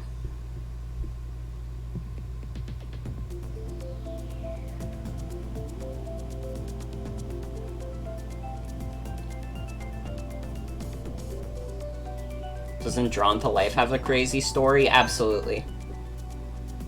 Joey with Baldy scared off someone.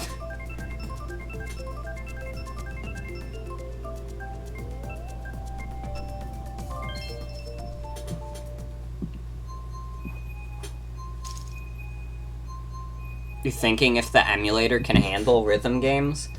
Oh, I'm not sure, to be honest. Got hopped off to take a break? Oh, okay. I was scared that Baldy got you. I'm glad you're okay.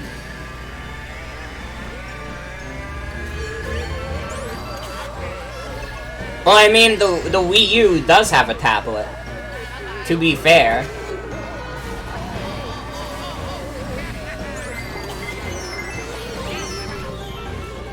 Baldy is pretty scary. I'm trapped inside of Baldy's basics.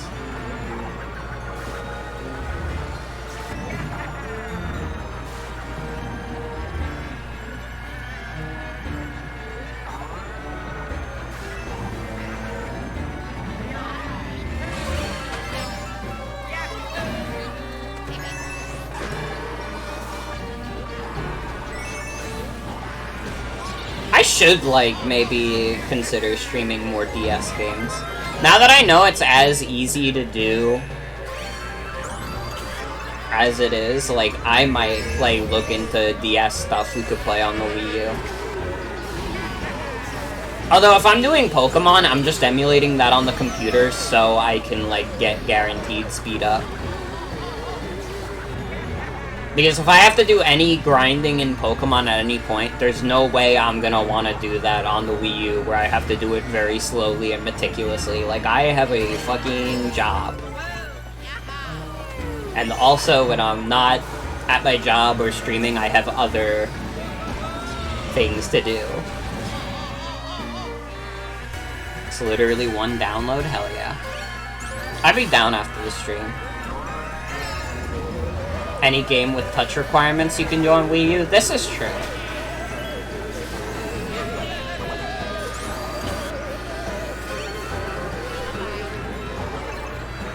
Yeah, this is the solution to the I don't have, like, a tablet problem.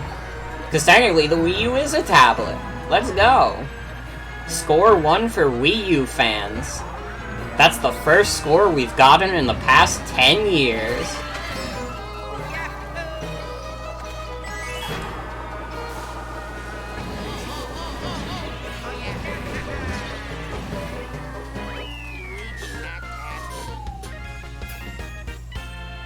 God, the Wii U really is just like an emulation machine, though. No, that wasn't Puyo Pop Fever. The one with the mind-numbing dialogue was the one on GameCube. Whichever one that was. I remember it specifically. It was the one on GameCube that made me lose my mind.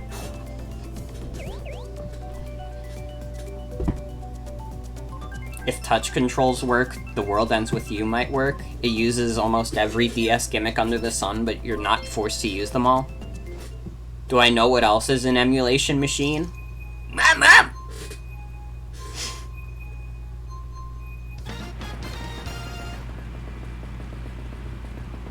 The PS Vita?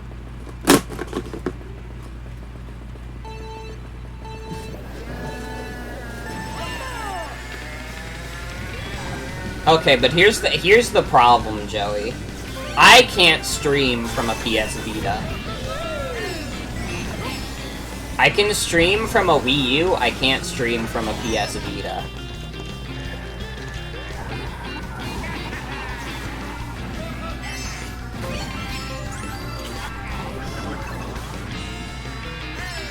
Starfy is a certified classic. I fucking love Starfy.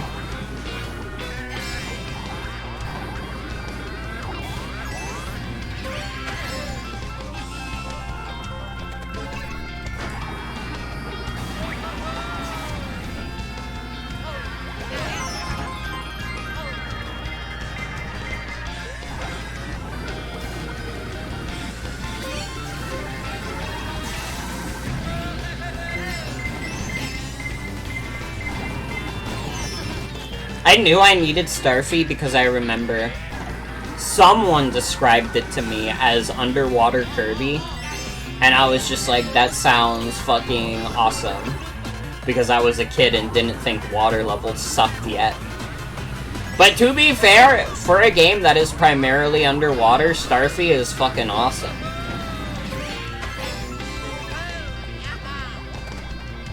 Maybe it's because you can actually, like, fucking do things underwater, you know? That probably helps.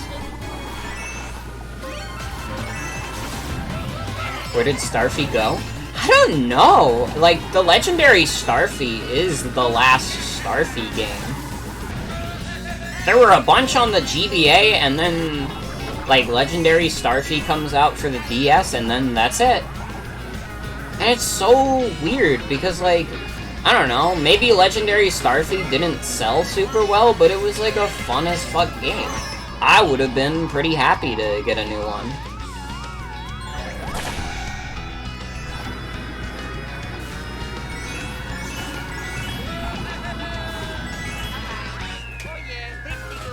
I'll take second.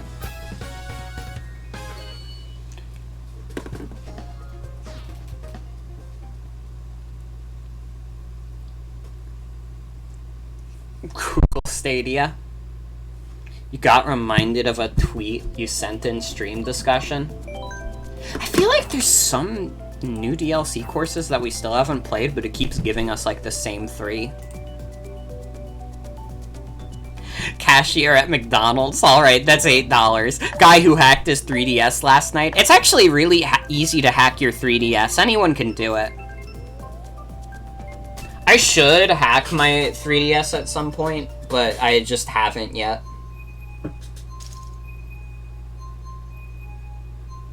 And it's like it'll happen at some point.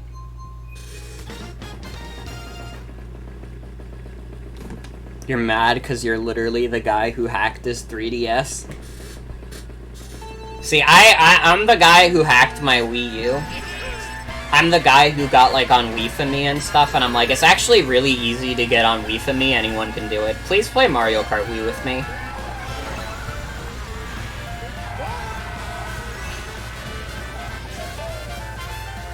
You need to hack your 3DS, but you also want one with a USB output to hack? They made 3DSs with USB?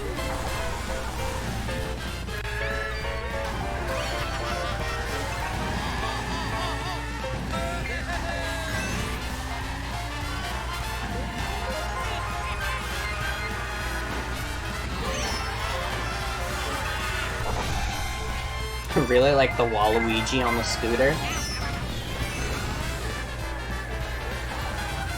Oh, they're console mods. Got it. I was about to say, like, that doesn't sound like something that exists. Although I wouldn't be surprised necessarily. Japanese company manufactured them. Got it. I guess it's the same as people who went out of their way to make 3DS capture cards.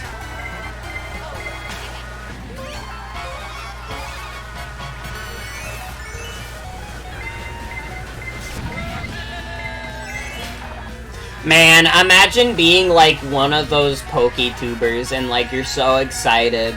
You just got your 3DS capture card and then all you get to use it for is like Pokemon X and Y. And then after that, like, there was the PokeTuber extinction event. And that was that.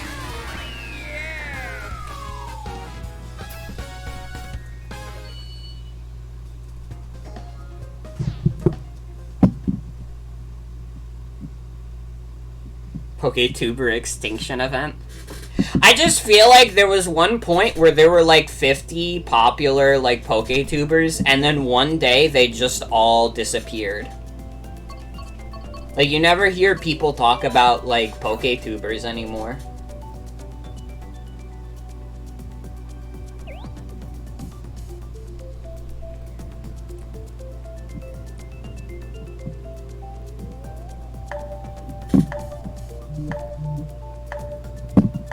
I've also said it, like, being a PokeTuber in, like, the Switch era would have to be the single worst job you could have.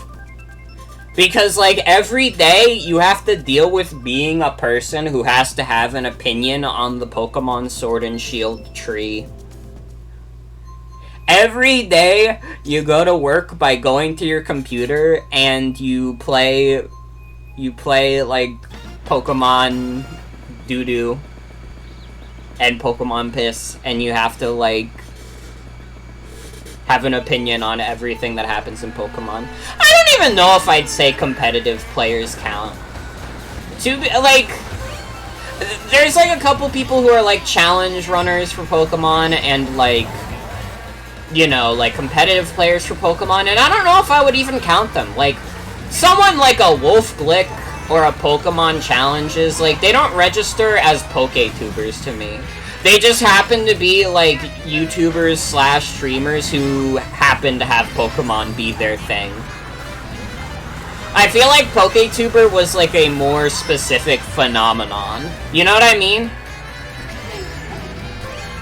Like, it was very specifically of that era. It was people who based their brand around, like, playing Pokemon playthrough, like, doing Pokemon playthroughs and, like, playing all these different hacks and stuff, and, like, keeping up with the news, and, like, doing Let's Plays of the latest games, and they'd last, like, 100+ parts.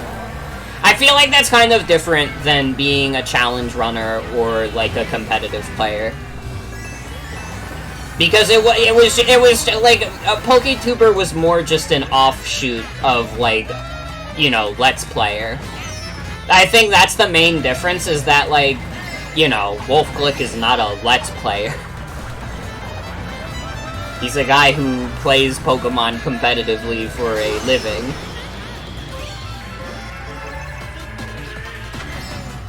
Playing a challenge game in Pokemon Piss, call that challenge pissing? True. True, though.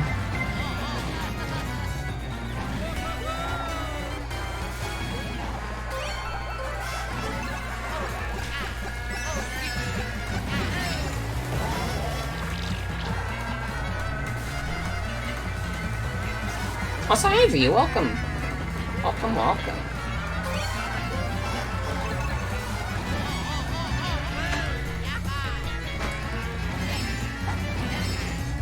I guess there's another thing where it's like, again, like, the Let's Play phenomenon doesn't really exist anymore.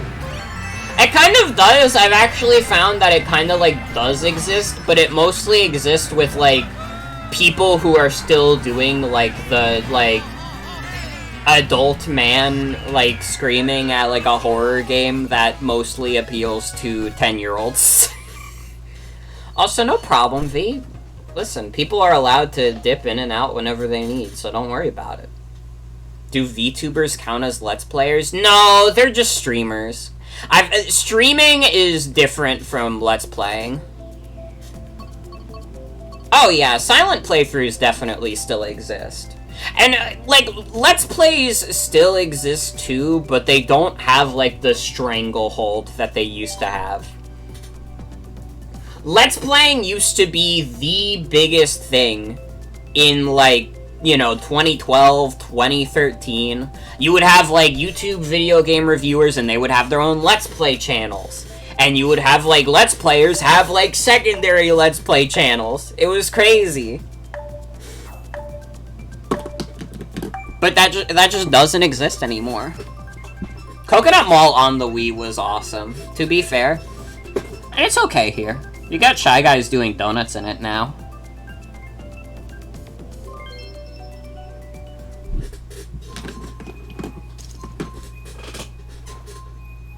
Did they change it? I mean, you can't do, like, the ultra shortcuts, which doesn't matter that much if you're not, like, a speedrunner.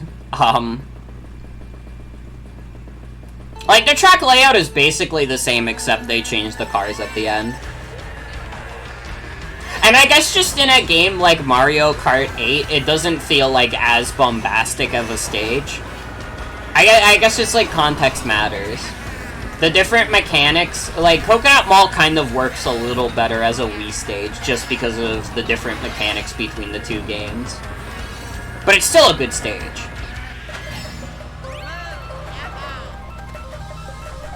Yeah, I would say, like, for the most part, like, Let's Playing has just evolved into streaming.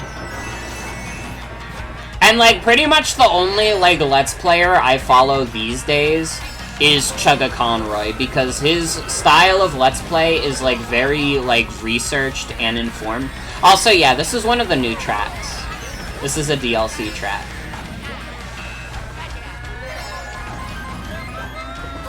But Chugga Conroy has, like, a very researched, very educational style, so I feel like it would be, like, very hard for someone like him to just, like, transition to streaming.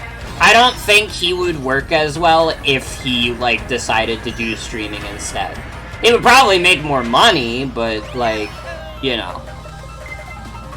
Honestly, though, if, like, in between projects, like, Chugga Conroy just wanted to do, like, casual streams, I would watch that shit.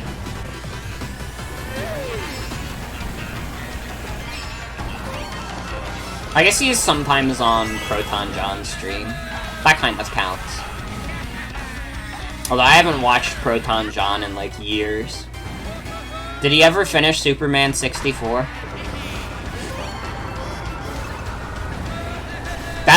That Superman 64 Let's Play has to be, like, 10 years old. I don't think he ever finished it.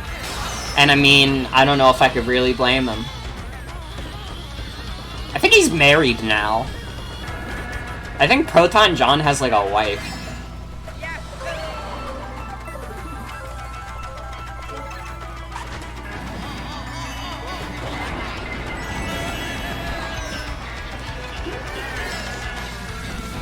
Hi, Baldy.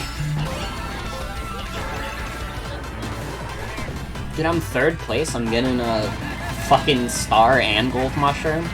Let's go. It didn't matter. I still got third, but let's go. How did you make it to second? Pure skill. Really bad at this track. I understand. It's like a pretty complicated one, but I love it.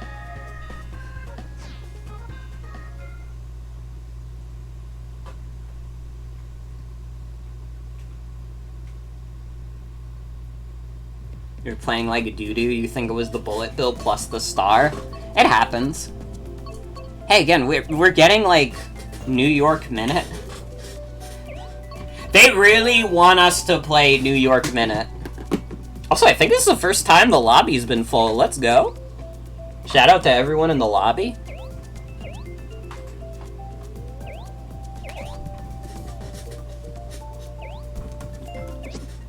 Oh no, I don't want to leave. I meant to press the X button. I'm using tilt controls, by the way. Gotta love Super Bell Subway, though. It's fine. It's an okay match. Yeah, Baldy's using the tilt controls.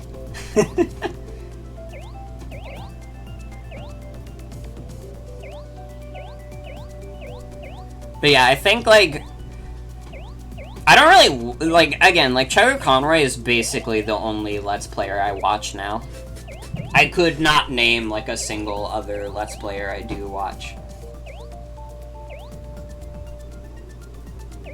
Like, I watch a decent amount of streamers, or at least I try to. And I watch people who make scripted content, but that's about it. What? What happened? Uh-oh. Wait, did everyone get disconnected?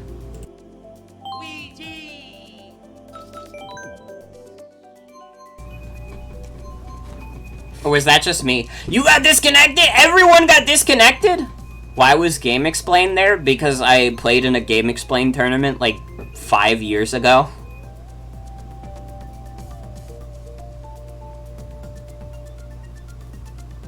I don't know what the hell happened there. But welcome back, everyone who got back in.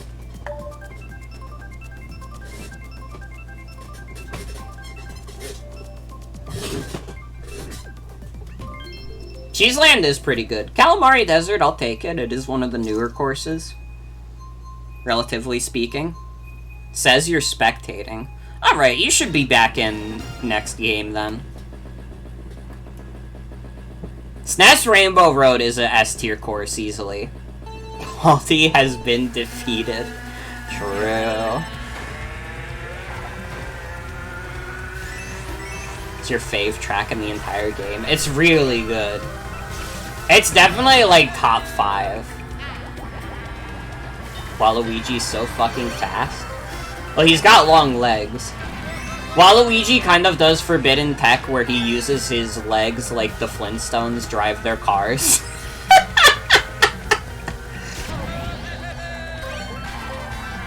Yeah, SNES Rainbow Road is a good one. I think if you crash into a cactus, you should get stuck to it and can't move for the rest of the round. True.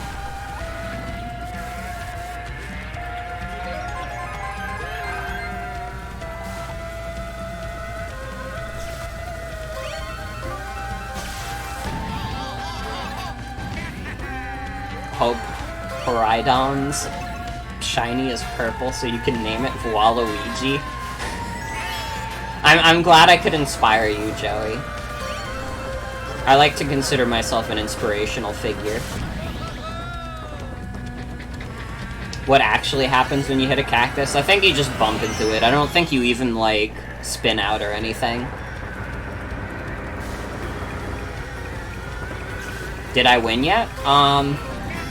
I mean, just based on the fact that I've been the person in the tournament the longest, I do think I actually have the most points, but that doesn't really count for much.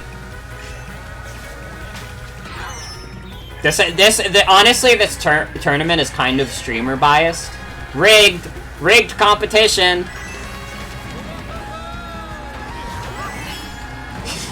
That's fine. It's a casual tournament, anyways.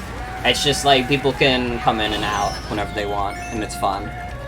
Mario Kart should have mechanics like that with a survival mode. Infinite laps, last Mario standing wins. That's a really good idea, to be fair. Gotta grind the tournament overnight. People can just join random competitions? Yes. So theoretically, like, I think this is a public lobby. Theoretically, some of the people who are in this tournament might not even be watching right now. They might have just seen it on, like, the, like, tournaments that are going on, and they were like, I could join that. Although, if you are watching right now, hello. Hi.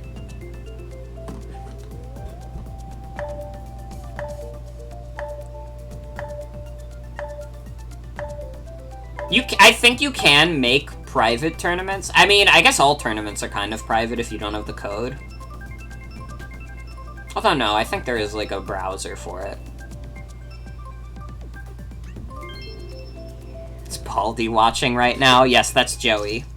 Okay, there are private competitions. Got it.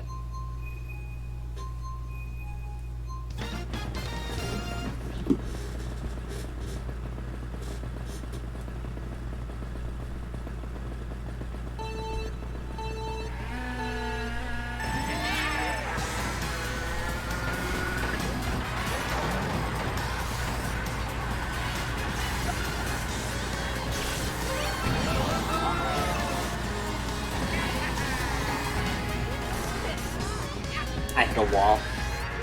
It was very sad.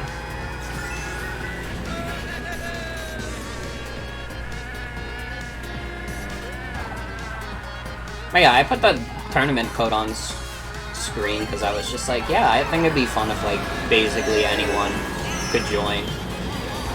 And honestly, again, like, I would say this has been a rousing success, and absolutely, if I can, like, guarantee, like, some of my friends will be around for it, I will absolutely do more streams where we just have, like, open competitions. Because I think it's fun.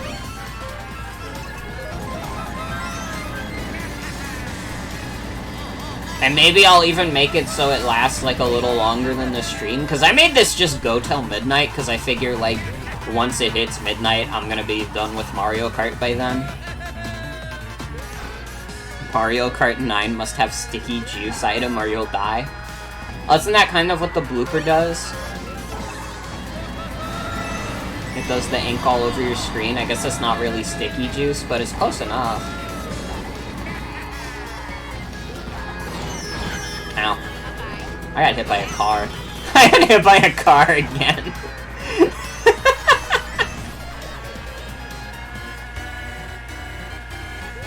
What is the sticky juice? Oh, you know.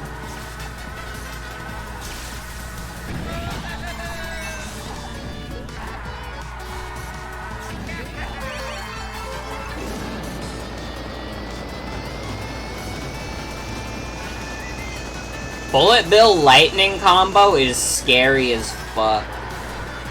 That's like a little twisted of me to get.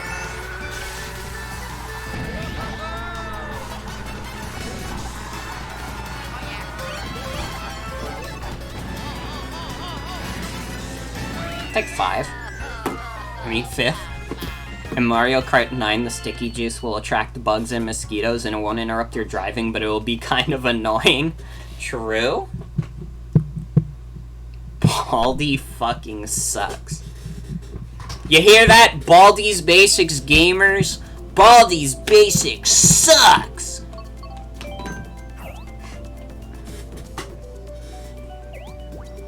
Good night.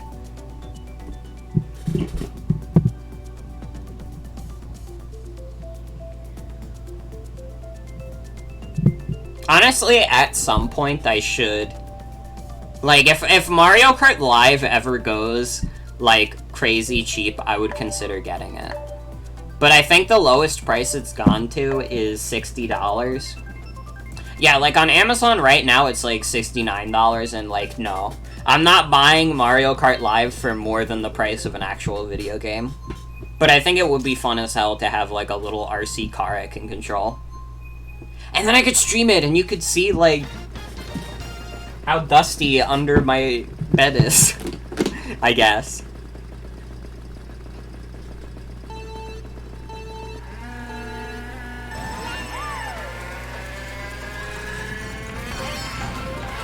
That'll be funny. Again, I mentioned this earlier when I was talking about the stream schedule. We will be having a face cam stream soon, because I will be doing Babysitting Mama. You got Mario Kart Live for Christmas and you've used it twice?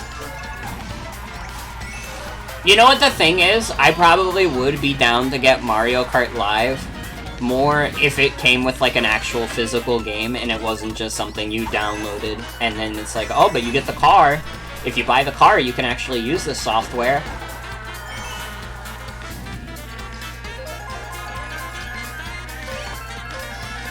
It's something that I would probably get, like, a couple uses out of, too. It's not like a game that you play for, like, hours and hours upon end. It's like, you have, like, an afternoon to kill, so you make a fake race course. What is Babysitting Mama? It is a Wii game that comes with a physical baby toy. You get, like, a plush baby toy. And basically, you use the plush baby toy to simulate, like, taking care of, like, a little baby. There's a meme about it where you shake the baby, but I won't do it. My promise to all of you is that I will not shake the baby. Actually, you know what? This is my idea. When we do the Babysitting Mama stream, for every donation I get, I'll shake the baby. Yeah, once the Switch eShop goes down, you'll just have, like, a RC toy that doesn't work. Train the baby to respond to voice commands? True?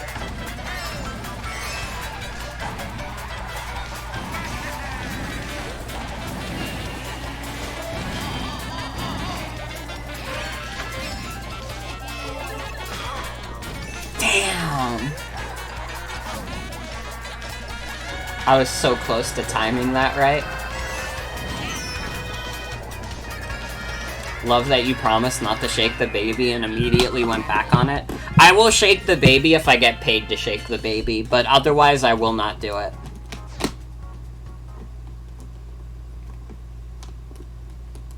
Evil Morgan moments? I'd do a lot for money. You have no idea.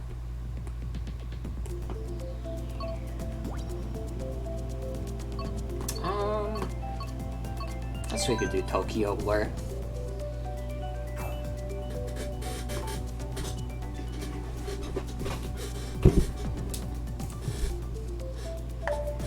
Would I shake baby Luigi for money? No. I have to make sure Luigi lives.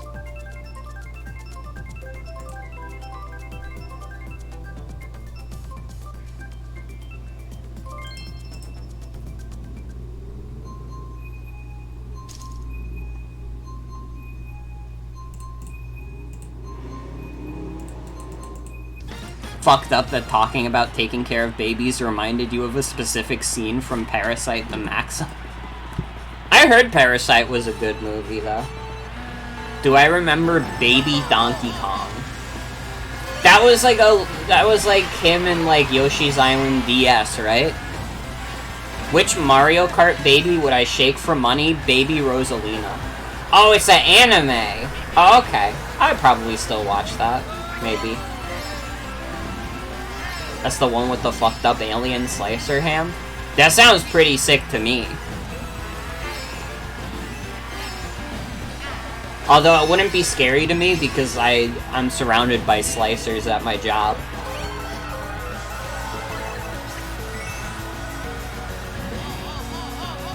I would just see it and I'd be like, this is an average Tuesday.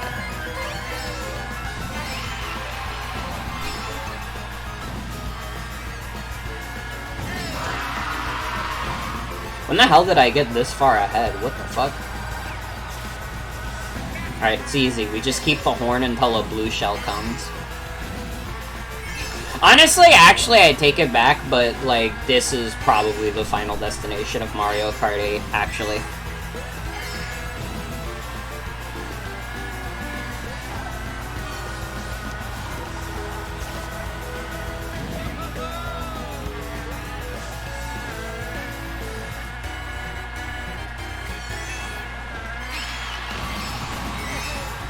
Oh man, I saw that red shell coming.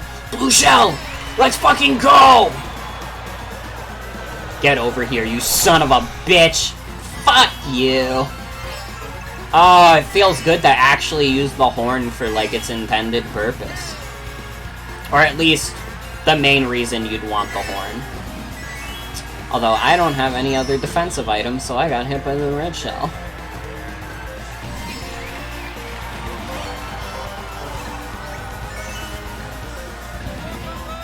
Wow, that went extraordinarily well for me. That was almost, like, too good.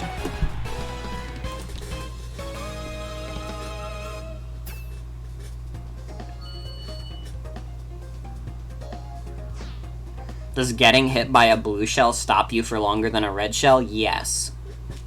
At least I believe so. Oh, we haven't done Snowland yet. Why not?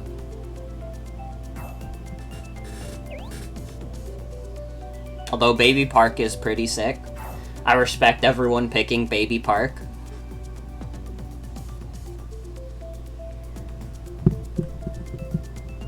Didn't pick Baby Park. I'm doing this stream because of the new DLC. Of course I'm gonna pick the new DLC level. Be nice to me.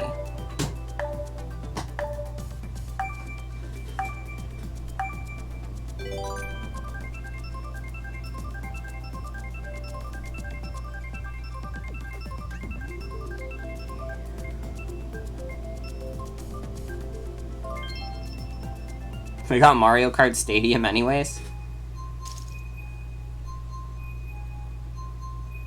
Can I be honest also? And this is not a call out to Sada40. I saw your avatar and I thought it was Sephiroth. I thought your me was Sephiroth. I guess it's not long enough.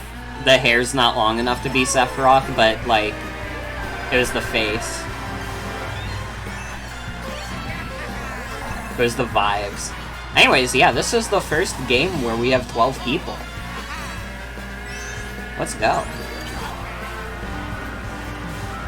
Yeah, absolutely. I think in the future, like, the tournament format is what we're gonna do for these streams. And, like, viewers can join in, or I guess, like, any rando can join in. I'm fine with that. I've been having a lot of fun.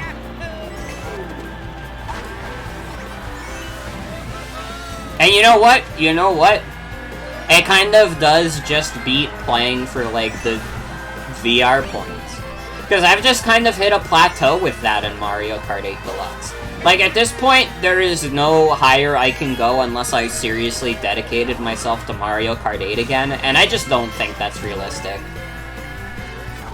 I don't have the same amount of time that I had in, like, 2017, 2018, when this game was newer. Although, again, I'm kind of killing it a little bit. I'll even toss a banana. See if I can fish for a horn. Nope. And I'm gonna get hit by a blue shell. Fuck. It's fine, we get our coins back. Waluigi is on our tail, though, and shooting boomerangs. I already sold the channel to you last time I streamed this game, so what else do I have to lose? True? This is true.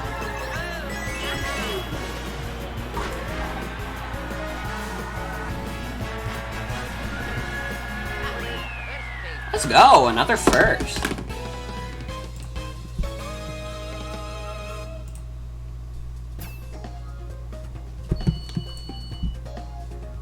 I'll take it.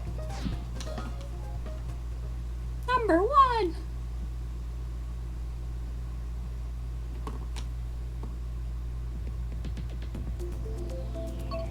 Oh, we gotta do SNES Rainbow Road. We gotta...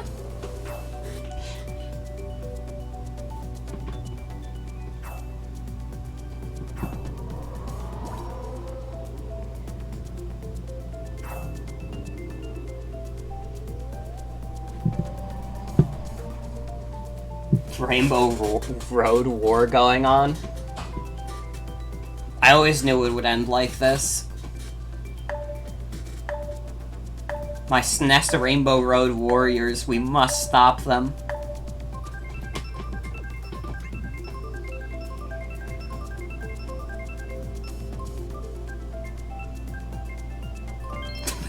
And then one of the two Mount Wario votes wins. Let's go. More like N64 Rainbow Road. True! N64 Rainbow Road is literally my least favorite level in this game, because they fucking ruined it. Looks like we're mounting Wario. Maybe you are. Sick fuck. I'm just enjoying a nice mountain climb. Or I guess mountain descent. So we're kind of already starting at the peak.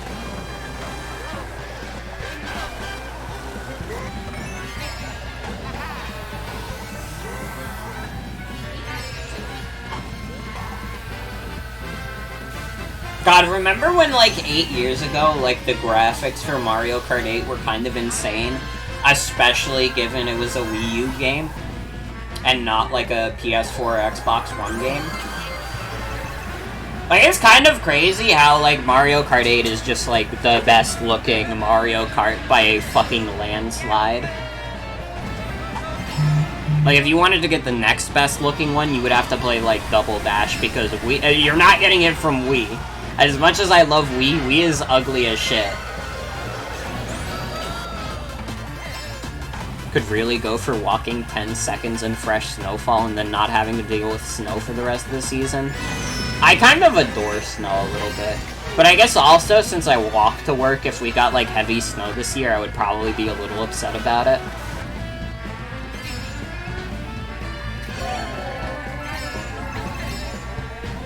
I'd have to go in, like, a big-ass winter coat. I would be, like, awesome.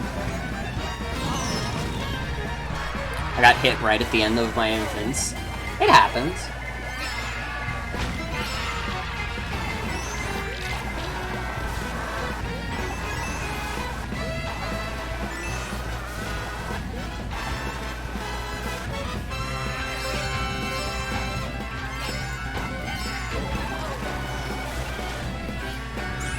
Snow is nice, but you don't like having to shovel 3 metric tons of it off the driveway every 2 days of winter?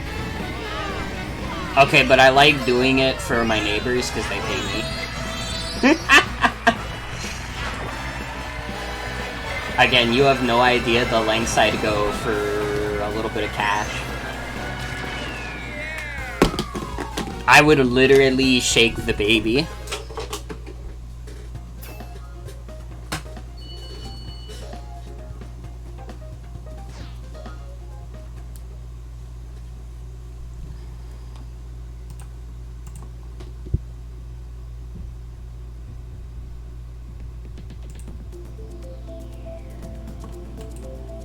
Streamer admits to being a baby shaker. In my defense, I would have been paid to in this scenario.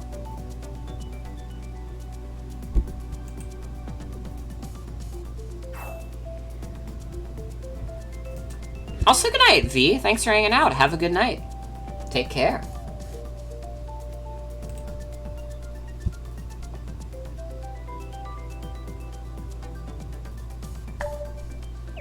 Morgan once again flaunting her superhuman spine.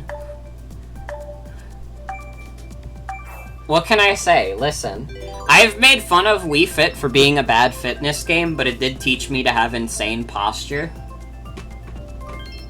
Like, my posture all the time is great. Like, I work 7-8 hours a day, and, like, my feet get tired, because, like, that's a long time to be, like, standing up and walking around, but, like, my back feels great.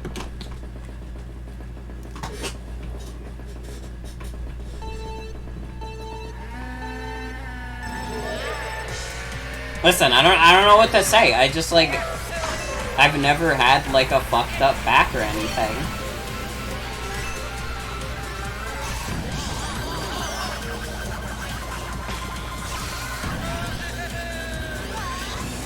I don't know if there's, like, something specific I did with my life where I just did not develop the back problems of many of the Zoomers my age, but just, I don't know, I'm doing fine.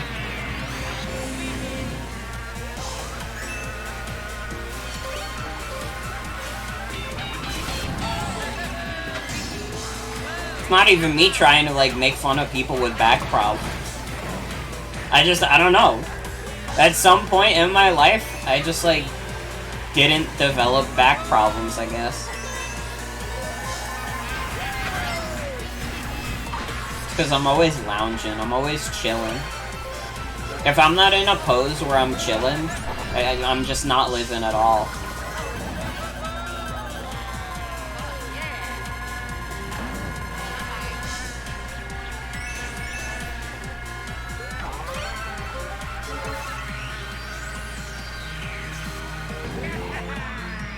On the bad side for me, I have a bunch of mosquito bites on my hands, and I don't know where they came from, but they make me sad.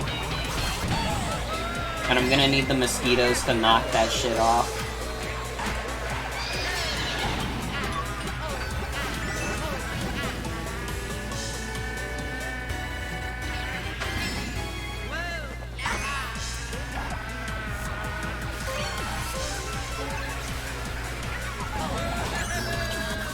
Mosquitoes are fucked up also, because what if you just get bitten by one of the ones that happens to have a plague in them?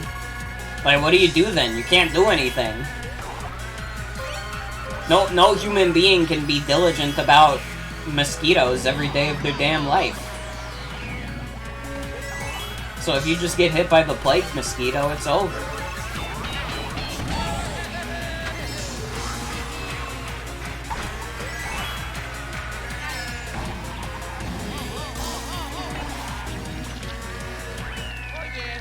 I not quite slipped past him, but that's fine. I'll take a solid second. Wear mosquito repellent? Dude, wearing mosquito repellent is just like, I would just sweat that off. You are so fucking evil for this.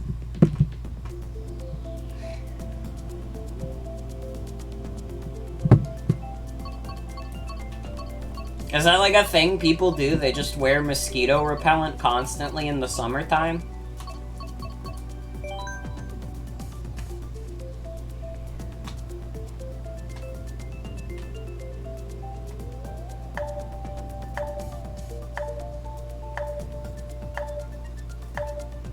Why doesn't that appear in chat? What doesn't appear in chat?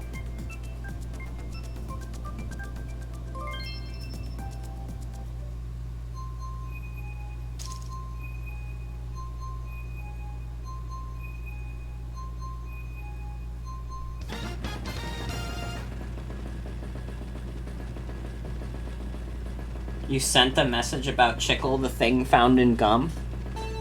I mean, I saw that. What are you talking about? I saw what you said.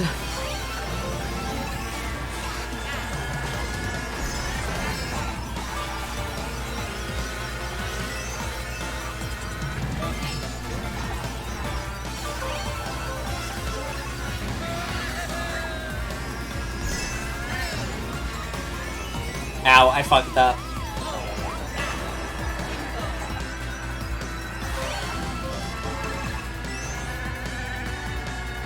Fine, we can bring it back.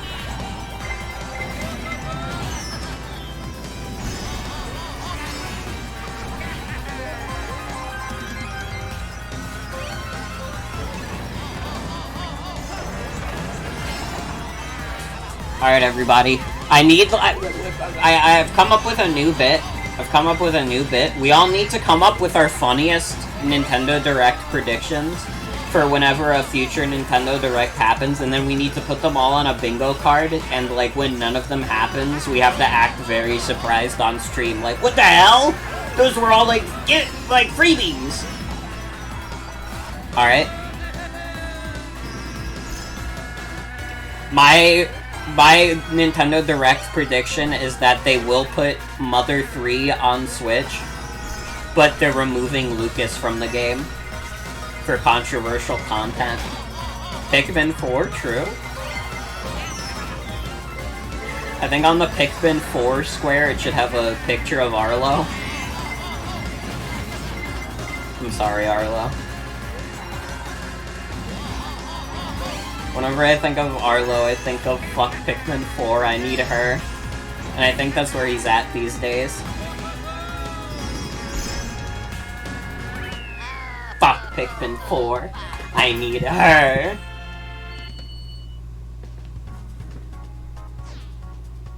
They should make Pikmin 5. Yeah, you know what? That's funnier. It should be Pikmin 5 on the bingo board. Like, it has to be stuff that will literally never happen. And I don't just mean, like, stuff that theoretically will probably never happen. I mean stuff that just cannot exist.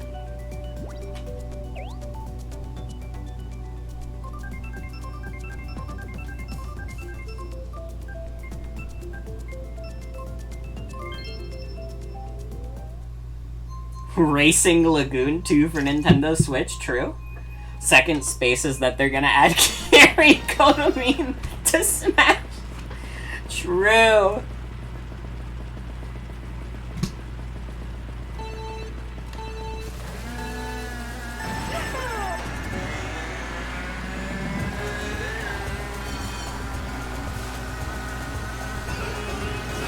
Has Nintendo ever canceled a game in the past 10 years?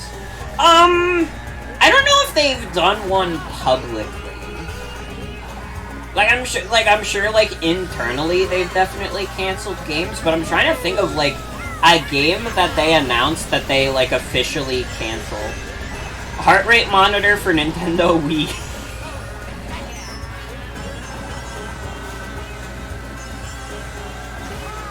We're making another Kid Icarus game.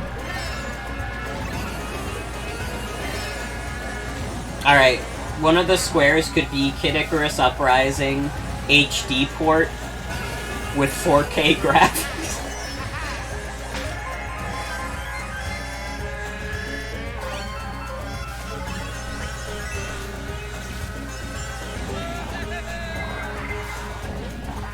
They're finally releasing the Wii Vitality sensor. That's like the only thing I can think of. There's probably if you look up the list of, like, canceled Nintendo games, there's probably, like, more recent examples.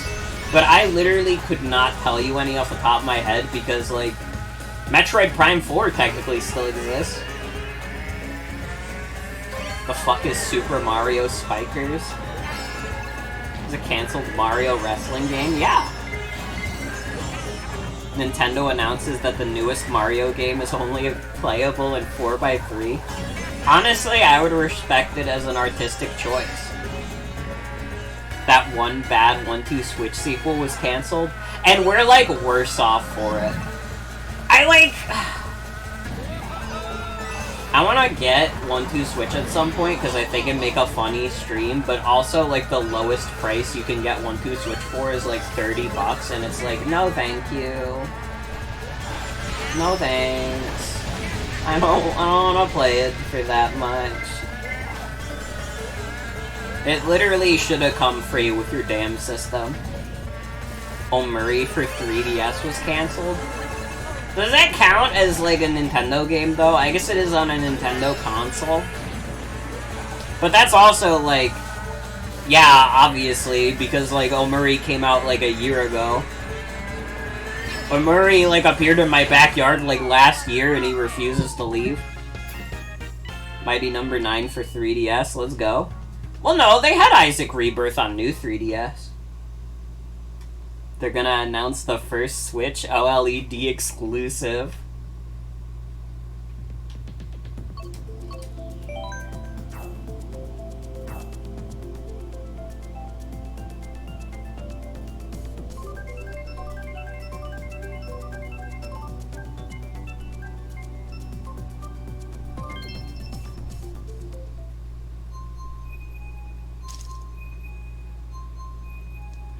Yeah, Binding of Isaac Rebirth is a new 3DS exclusive. Can't even joke about a Persona port because they're already doing that. Easy. Persona 6 port.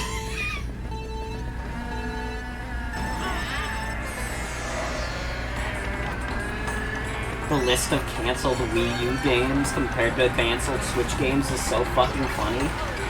Oh yeah, because everything got cancelled for Wii U because it was a fucking bomb and nobody wanted to be caught in the blast. If you know what I mean.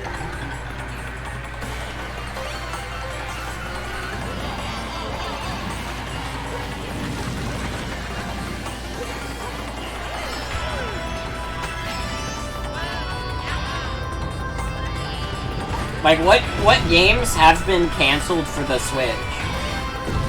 Literally 5 times as long? Yeah, again, because, like, nobody wanted to touch that shit.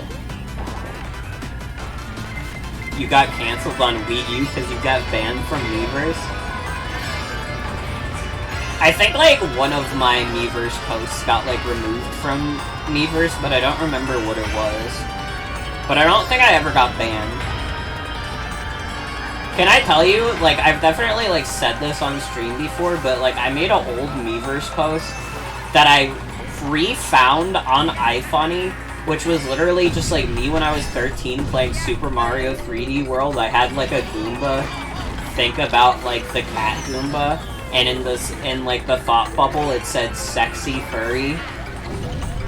And, like, someone posted that on iFunny, and it had, like, a little meme caption that just said, so much nope.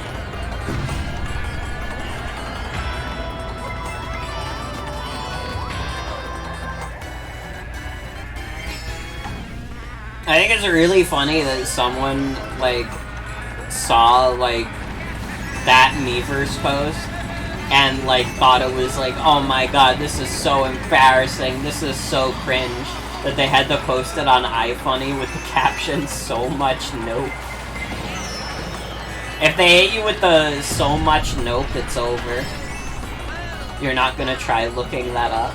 I could probably find it, to be fair. I'm pretty sure if you just look up Reggie Minch Miiverse, that's, like, one of the first things that shows up.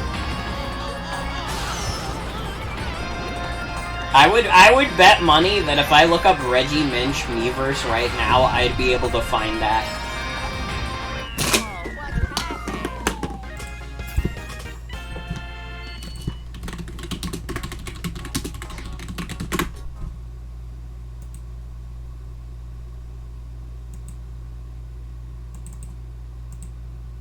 Okay, never mind. I was able to find, like, I was able to find the actual Miiverse post, but not the iFunny post, which is a tragedy.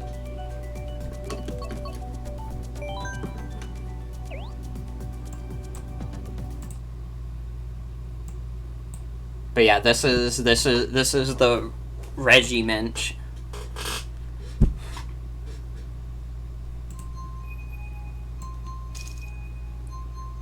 I made that when I was 13.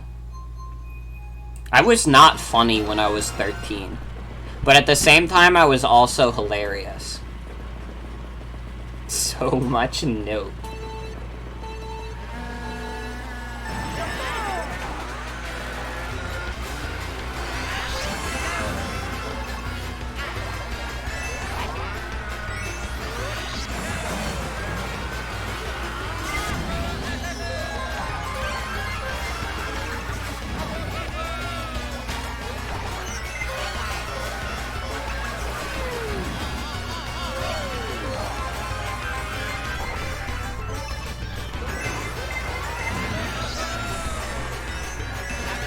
If I play 3D World again, can I title the stream So Much Nope? Yes. Although I've fulfilled all my 3D World obligations. I even did Champion's Road as Toad.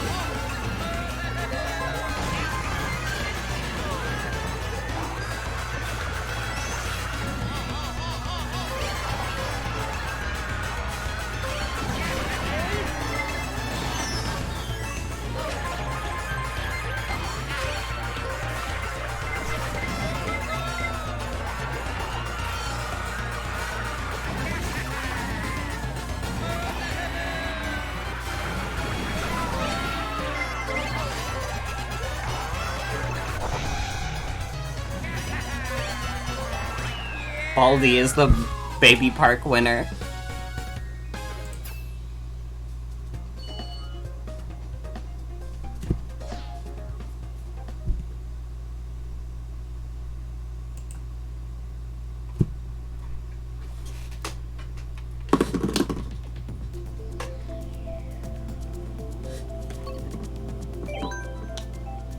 Good game. Playing Baby Park is like being a pachinko ball. True. True, though.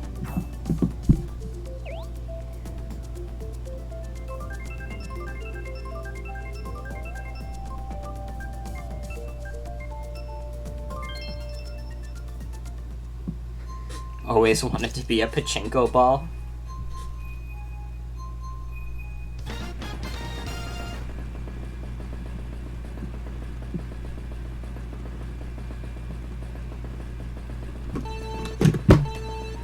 Morgan should play Peggle? I could like buy Peggle on Steam. How much is Peggle on Steam right now?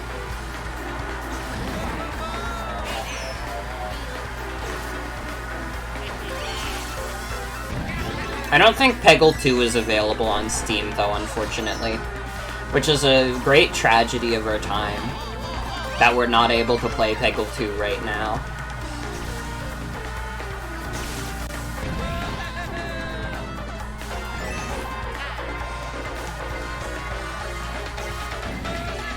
No Peggle 2 on stream, fuck everything. Well, if you're subscribed, you can use Peggle 2 emote, to be fair.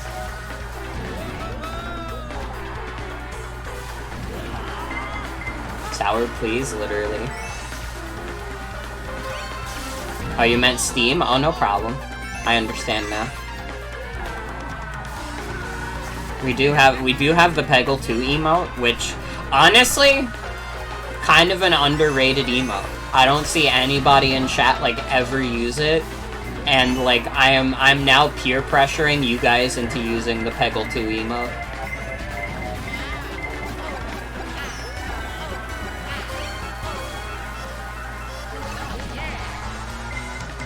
Like, if you're subscribed right now, I want you to send the Peggle 2 emote.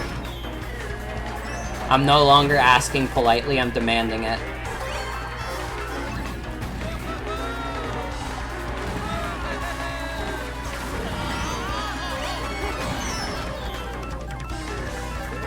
Peggle 2 is on Xbox 360, you need to get one, true. Let's go, we got some Peggle 2 in chat. That's what I like to see. I fucking lost that one really bad also.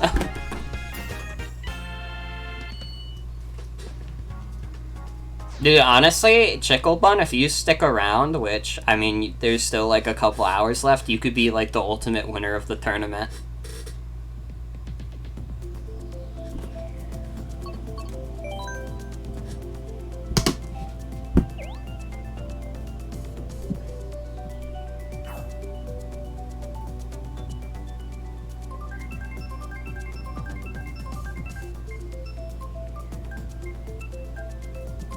I mean, definitely if you stick around long enough, you will surpass me, because you're, like, our point difference is not that large.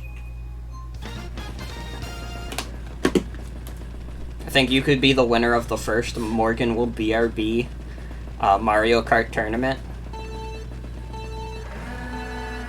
And what won't be the last.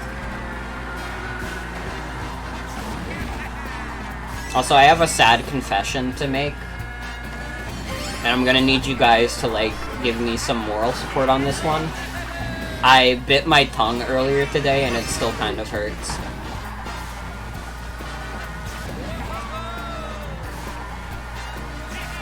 I don't even remember what I was doing that made me bite my tongue so hard. Oh, I know. I was just, like, chewing too hard on my pizza. I had pizza for brunch today, and I bit my tongue really hard when I was supposed to be biting the damn pizza. I'm so sorry. I appreciate it. I appreciate it. It's a hard time I'm going through.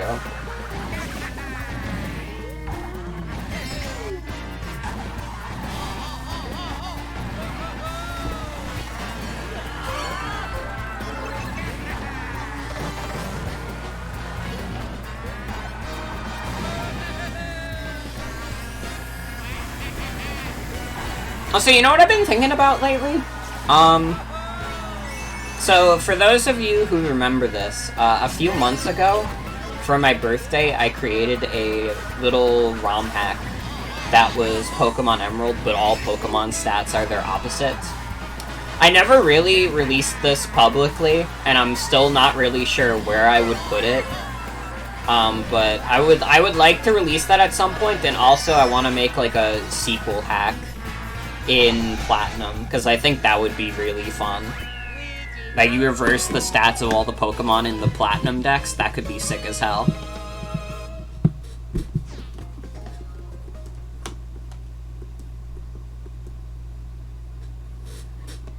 But I never, like, released that, and, like, theoretically, I could just, like, stick a link in the Discord server, but that feels like, I want that shit to be, like, public. I don't want that shit to just be, like, you know. Oh, you have to join the Discord server to get the download link. Maybe I could just, like, stick the link in my, like, somewhere on my Tumblr. I'm not sure. If anybody has any ideas of where I could put, like, ROM hack distribution, and, like, I know someone's gonna be like, oh, you could do, like, Poke community forums, and I'm like, yeah, but I'm shy. But I'm shy about it, though.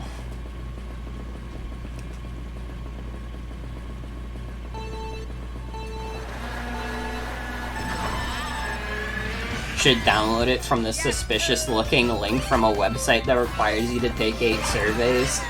True.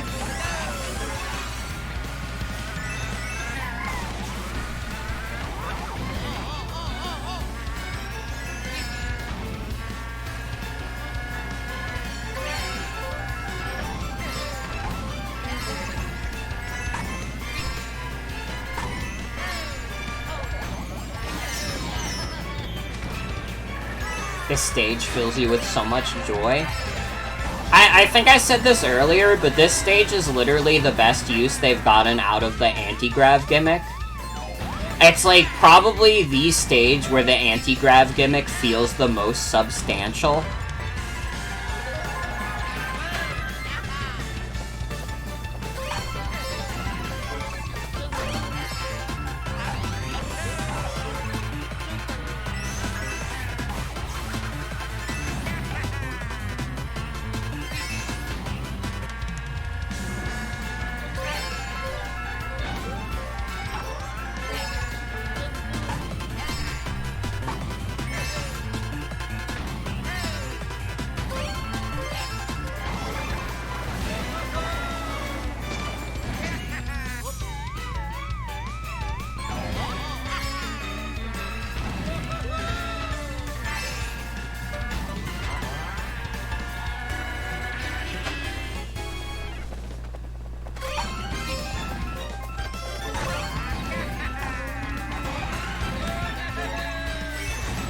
I'm playing really bad right now.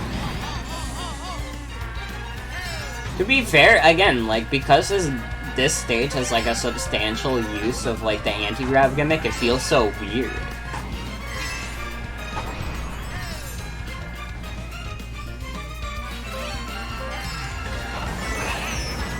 Ow. I don't know what Waluigi hit me with, but he hit me with it pretty good.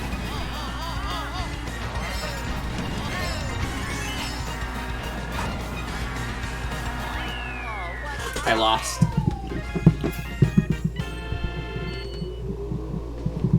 That was your first time on this track, but it's pretty cool. It is a pretty cool level, I would say.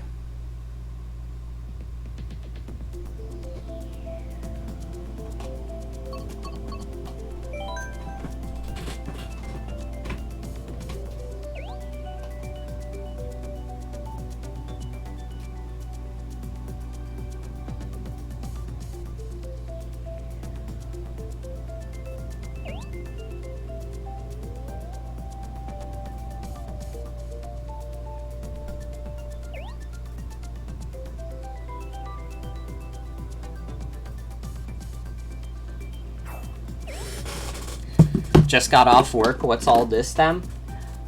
Hi, Lord CW. Welcome. We're playing some Mario Kart 8 tonight. Just chilling out. Welcome, welcome.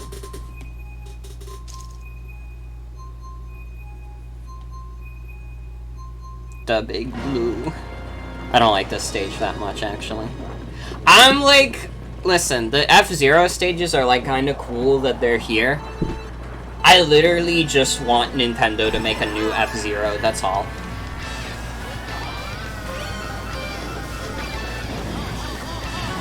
Like, having F-Zero tracks in Mario Kart, that's cool. I want a new F-Zero game. Oh, but we don't know what to put in it. Miyamoto, you fool. All you have to do at this point is put online in F-Zero. This is a freebie. Just say that the, like, GBA games that you released Japan only flopped like hell and move on. At least say that instead of saying shit like, oh, we don't really know how we would change it up. Like, that's the easiest question you could ever ask. Want Sega to make a new F-Zero? That'd be pretty sick as well. I've heard good things about F-Zero GX. I haven't played it, but I've played a lot of F-Zero X. I really like F-Zero X.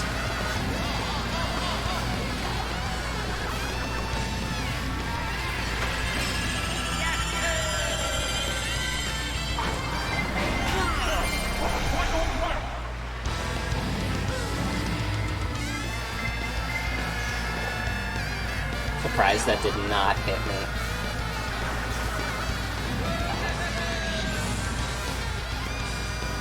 Dad, F-Zero on Switch. That's right, F-Zero on Nintendo Switch Online. God, literally, that's what it's like. Although, to be fair, having F-Zero X on the expansion pass, that's, like, decently sick. It's less sick because it's only on the expansion pass, but it is kind of sick. And again, I just mooch off of Sienna's NSO expansion pass. Honestly, at this point, since I have, like, a decent revenue stream, I would consider getting the expansion pass, but only if, like, my friends were actually interested in, like, doing anything with it. But if all my friends were like, yeah, no, we're never gonna play any of the N64 games, and we're never gonna care about, like, the free DLCs or whatever, then I'd probably be like, nah. Welcome. Good luck. Why isn't letting you in? What the hell? Just sitting in an empty lobby? What the fuck? Maybe leave and rejoin? Yeah, that's odd.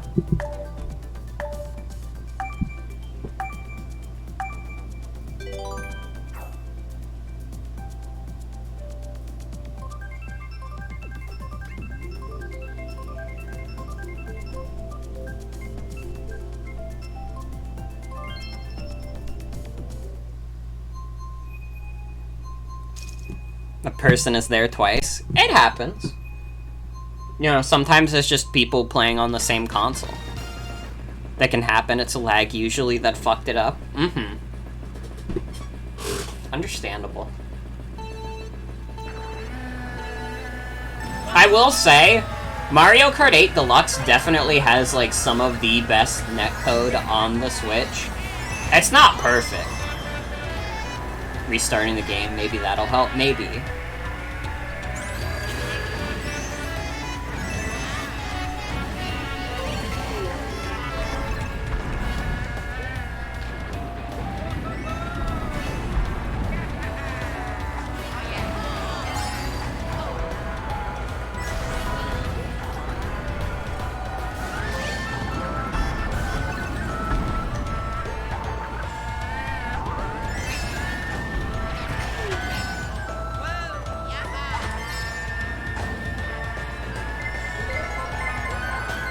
I guess, like, all of the Switch games that have the best online, I would say, like, all of them are good, but they have their problems. And I guess, like, there's no real game with perfect netcode to begin with, so maybe it's even, like, a little bit of a fallacy to even expect that, but I don't know. I feel like I've heard, like, enough people get, like, disconnected a few too many times in, like, Splatoon 2, and I'm like, yeah, that could be better.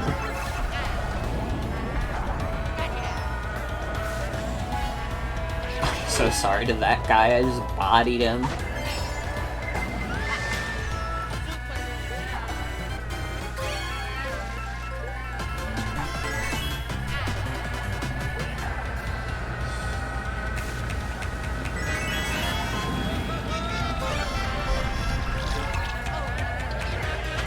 Join directly from your friends list and now it works? Huh.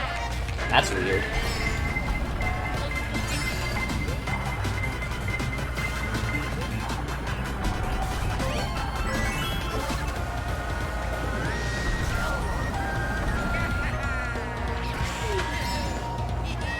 Yeah, it's way too late for me to stop Waluigi, but it's fine.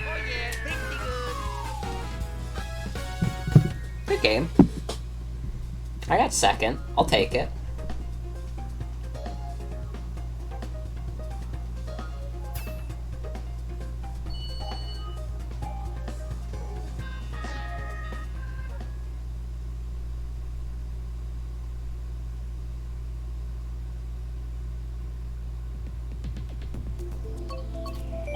I'll do random. None of these choices are particularly inspiring to me. Thank you, Michael, for the follow.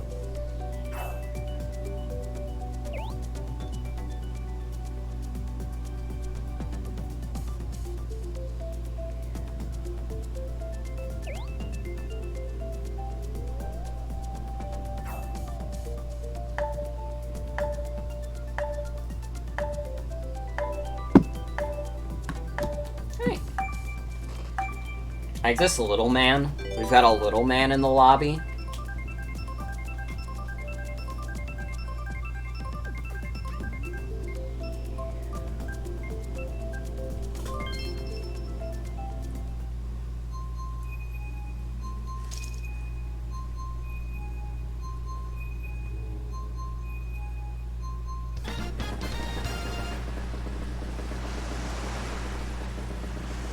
Alright, let's go.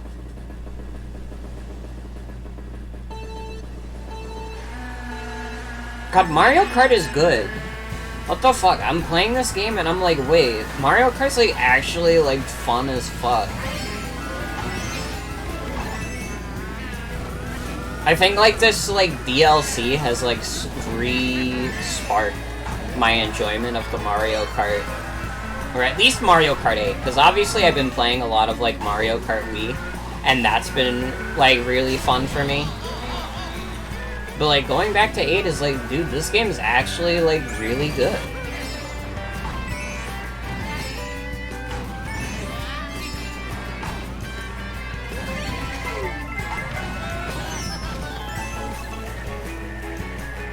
I'm Mario Kart's strongest soldier. I like Wii and 8.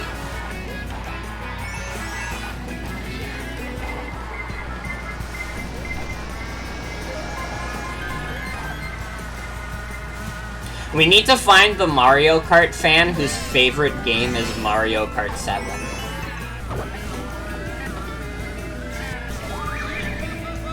I think that the person whose favorite Mario Kart game is Mario Kart 7 is on, like, a different, like, plane of reality a little bit. And honestly, I wish to be that, like, enlightened. I would love to know why someone would pick 7 over, like, 8, or Wii, or DS, or Double Dash, 64. And just, like, strictly speaking, from what I observed, like, Mario Kart 7 is strictly a worse 8. Every game has to be someone's favorite. This is true. I just feel like if you've played 7 and you've played 8, you would most likely prefer, like, 8, but I could be wrong.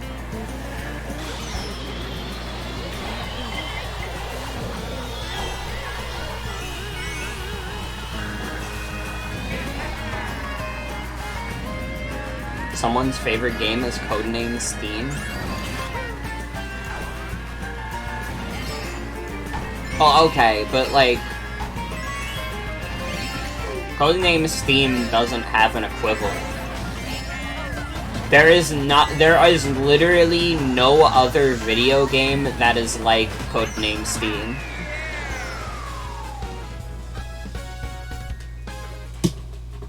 Nobody will ever make a game like Codename Steam. My phone reset itself.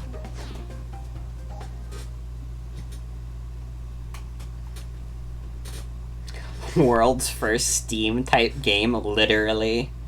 Dude, someone should, like, with the Steam Deck, someone should take a picture of them playing Codename Steam on the Steam Deck.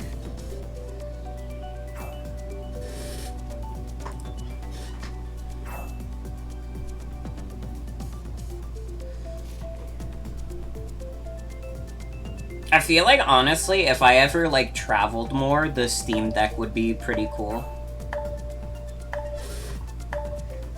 Hate the course name New York Minute. It doesn't even take a minute to complete.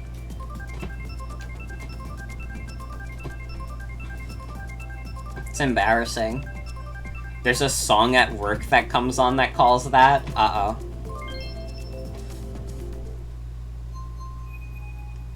There were...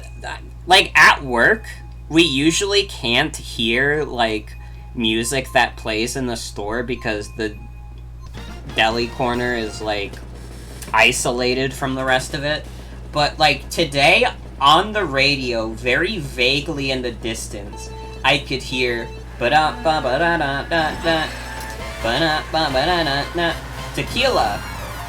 And I was like... I actually, like, it was so faint, and nobody else was reacting to it, that I actually thought I was, like, losing my mind, and I thought I was having, like, an auditory hallucination of tequila.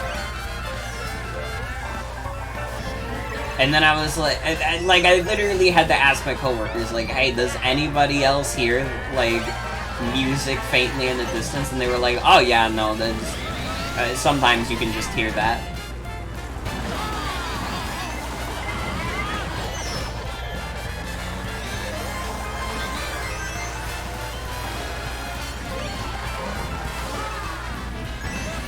It's just wild. Like, out of all songs I could have heard, like, faintly at work, Tequila would not be my first pick.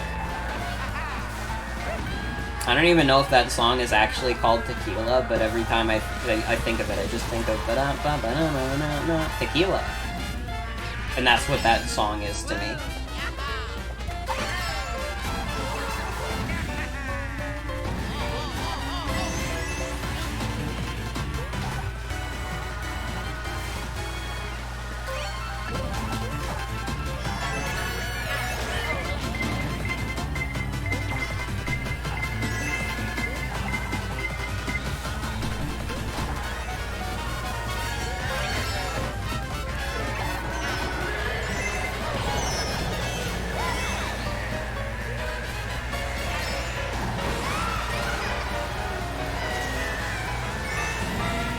Sometimes you hear "Come on, shake your body and do the conga" on the work speakers. You heard it today, in fact. I know you've heard Rick Astley "Never Gonna Give You Up" over the work speakers multiple times, which I think is awesome. And I wish that I would have heard Rick Astley at work, to be honest. Sometimes one of the guys who works the deli does just, like, play music from Spotify on his phone. And I don't think he's gotten in trouble for this, so it's fine. You gotta do Coconut Mall. Although Wildwoods is like a S tier map.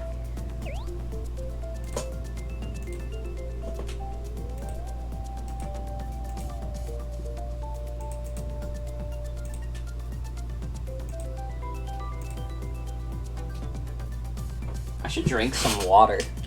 I've been going this whole time without taking a dink of water.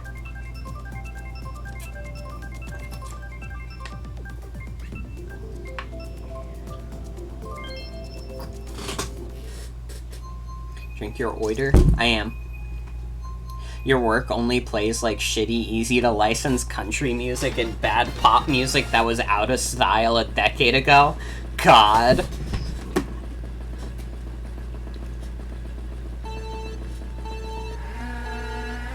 Oh, I forgot to mention this also. I mentioned pre-ordering Pac-Man earlier today. I forgot to mention that I also, like, because I'm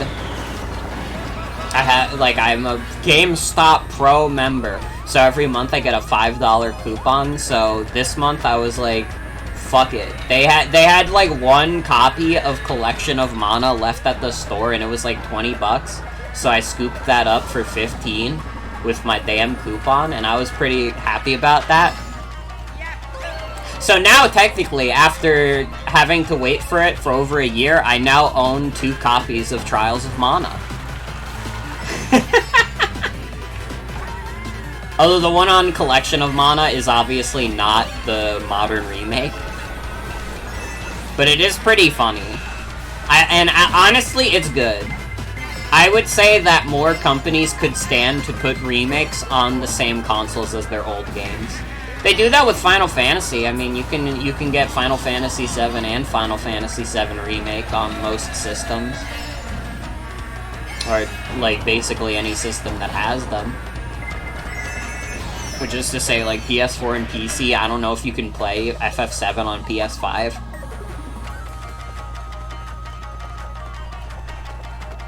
I wonder if FF7 Remake would ever come to any other console. And I mean, like, while it's, like, still relevant, like, would FF7 Remake ever come to Xbox? Because it came to PC.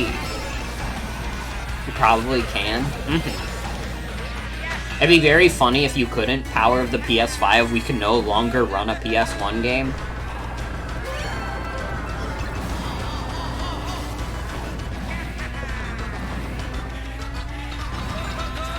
That's fine. That's why I have a copy of FF7 on PS1 now.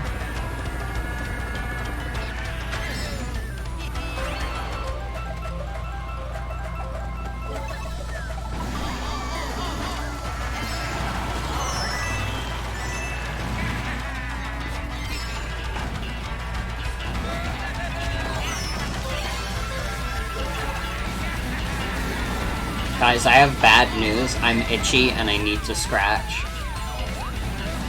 But I'm in the middle of a race. This fucking sucks. There we go. 1 million red ants. That's literally what it feels like sometimes.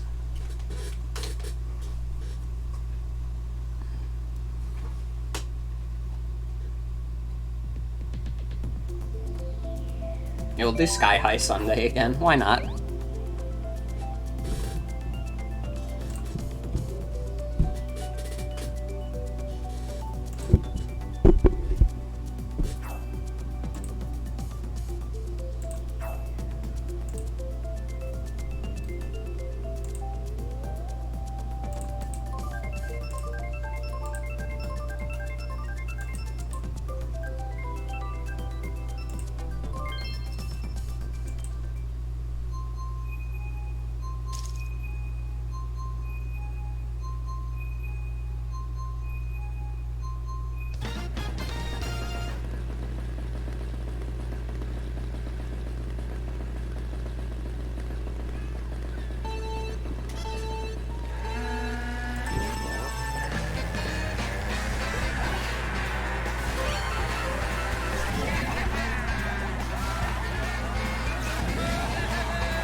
What is, like, the sensation that would make you the most itchy in the world?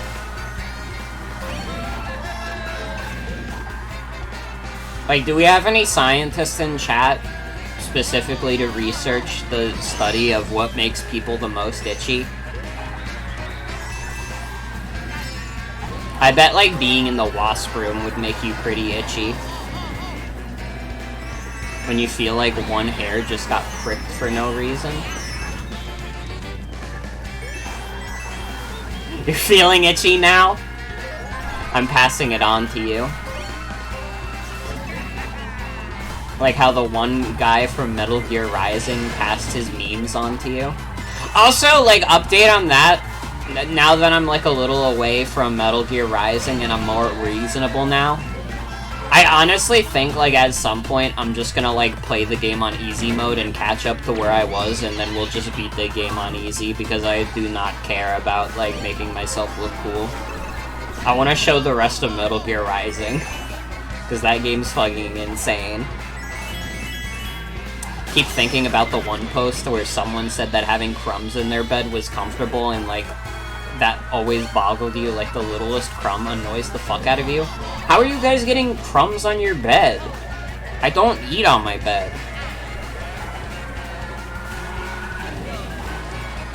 Like, sometimes I eat at my desk, but I'd never eat at my bed. Actually, speaking of eating, I have some ice cream waiting for me in the freezer when I'm done with my stream, so yeah, you're jealous. And I'm gonna stay up a little late tonight because I don't have work until 2 p.m. tomorrow. Let's go.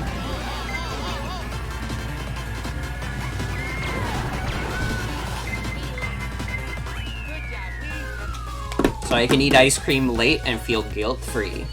And honestly, like, I'm surprised I did stay up decently late last night, but I didn't wake up with, like, a headache or anything. I woke up and I was like, oh, I slept fine. Got steamrolled by items at the last second. I'm so sorry, I hit you with the star.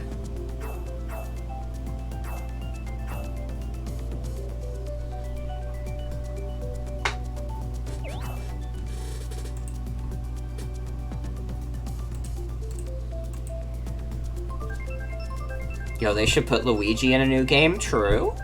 Welcome, Reed. Welcome.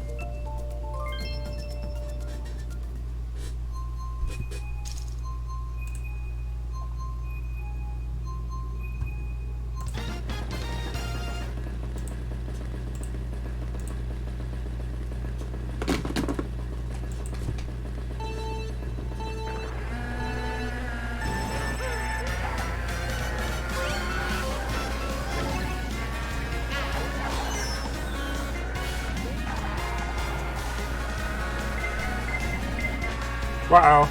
That's fine.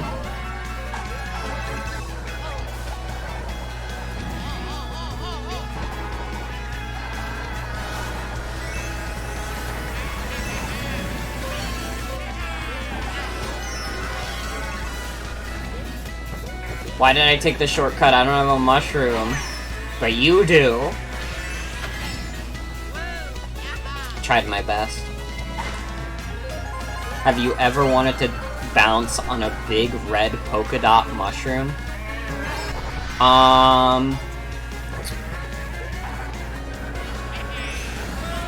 Yes.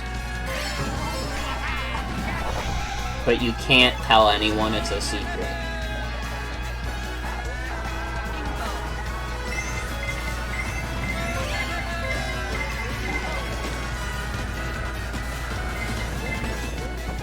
Didn't even take this shortcut, let's go. You know the one level in World 1 of New Super Mario Bros. DS? I should stream that, honestly. I should stream New Super Mario Bros. Because it would be fun to me. And if I did New Super Mario Bros. Wii, I could get Star involved in that. It's been a while since we had a good Morgan Star collab. It's just one of those things where, like, I can handle streaming for way longer than Star can. And that's not me shit-talking her at all, it's just we have different styles. My style is I love to play games for excruciatingly long hours. New stupid Mario Brothers, what the hell's wrong with you? This is nothing but a shallow ripoff of Skybridge from Konami Crazy Racers. I did do Ribbon Road. Ribbon Road is like a top course in the game.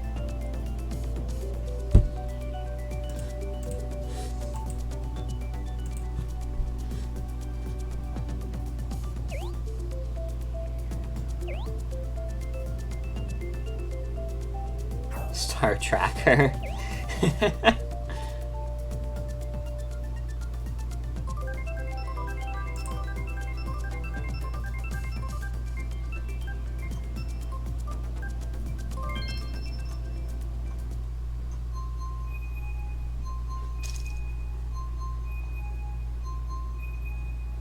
God, wait, now that I have a new PC, I'm thinking about it, and I can stream even more, like, Wii stuff if it doesn't have motion controls.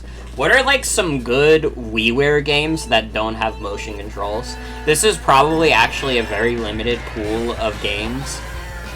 Now that I'm saying it out loud. So actually, maybe we have to abandon this. But I thought about how I played Pokemon Rumble recently, and I was like, man, are there any other good, like, WiiWare games that I haven't tried? Castlevania The Adventure Rebirth? Ooh. I'm not a huge Castlevania person, but I'm willing to try anything, really.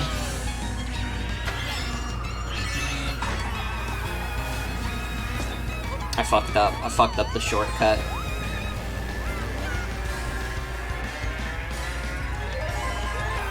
Those games are hard. I mean, I liked Bloodstained Curse of the Moon, so I'd probably get something out of, like, classic Castlevania. Although those games are, like Bloodstained Curse of the Moon is considerably easier than a classic Castlevania game.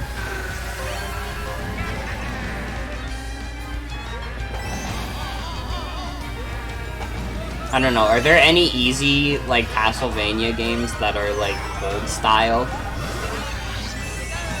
Are there Castlevania games for babies, like me? Looks at you with my big wet eyes. Ow. Super Castlevania 4 is pretty breezy. Kid Dracula.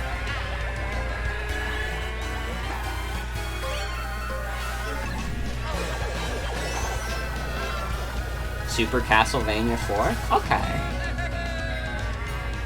Good to know. It's a joke about Dracula being a baby's. You worded that like a Tony Zarrett bit, like if Dracula was a baby's.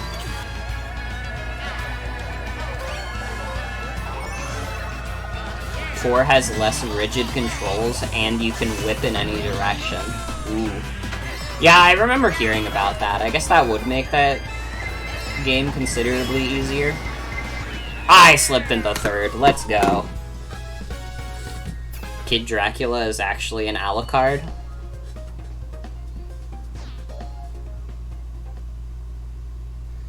Can I nay-nay in any direction? No, sorry, I don't have that skill. Hillary can? Can she now?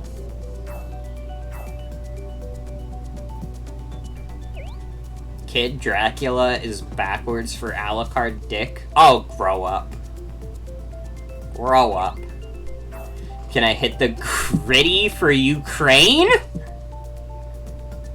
What?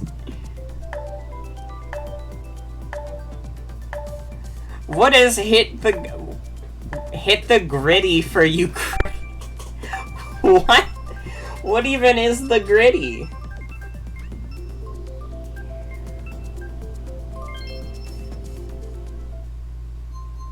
You guys can't just, like, say shit like that.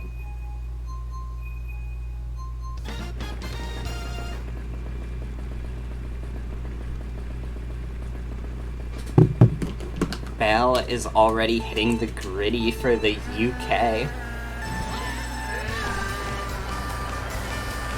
I'm gonna have to, like, look up what this is after the stream, because I have no fucking clue what's going on.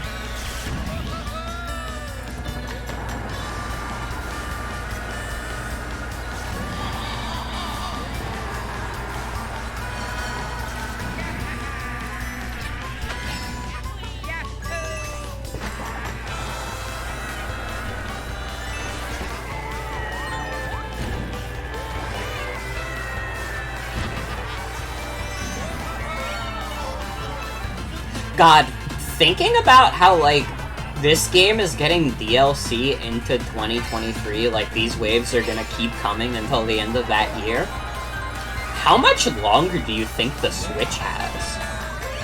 Because we're, like, 5.5 years into the system's life, aren't we? That's, like, not an insignificant amount of time. I don't necessarily think we're, like, due, like, immediately or anything, but it's getting close. Still waiting on that Mario Kart 7 DLC, true?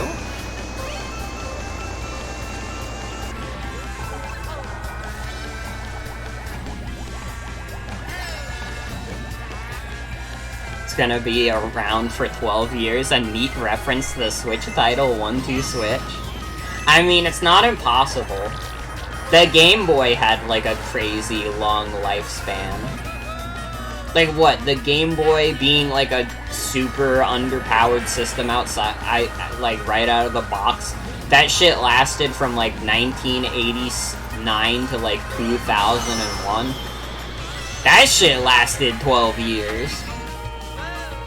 So, like, honestly, if, like, Nintendo, like, just never, like, stopped giving the Switch, like, good software, like, yeah, theoretically, they probably just could kind of just keep riding on it forever.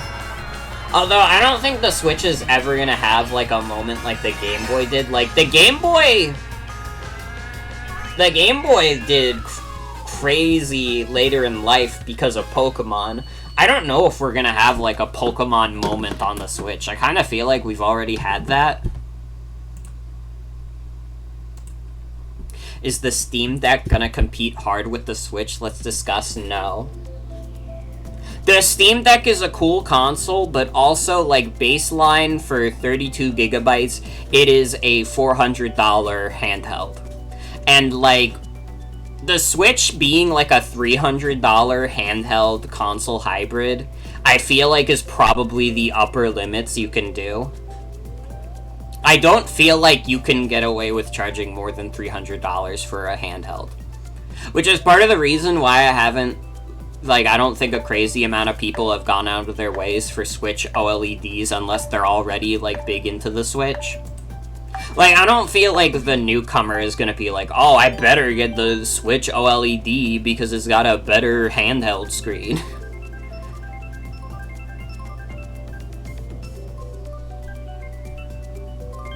What if they just kept the Switch around as their handheld and made a 4K home console or whatever? I mean, they could do that. It would be kind of lame if they did, though. Because, I don't know, I don't feel like we're at a point where, like, Nintendo can really get away with making, like, an actual home console. Unless it has, like, some crazy gimmick. Because Nintendo is the gimmick company. They do not compete for, like, hardware or anything. They compete for who can do the goofiest shit. And that's why they're basically in a league of their own. And sometimes they also lose in that league. Hence the Wii U.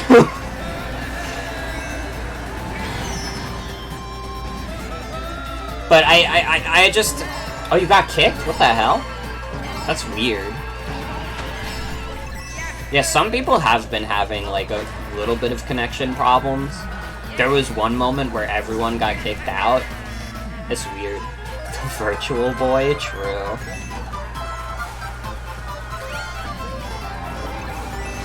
But yeah, Nintendo doesn't really feel like they're in, like, complete direct competition with anyone, so long as they keep making, like, cheap gimmick consoles.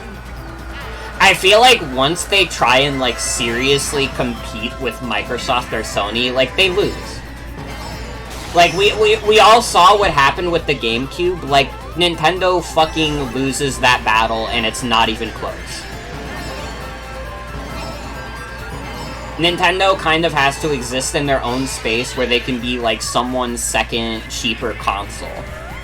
Like, I know a lot of people who only have a PC and a Switch, or they only have, like, a PlayStation and a Switch. You know, I don't know people who have a Switch and, like, nothing else to play video games on.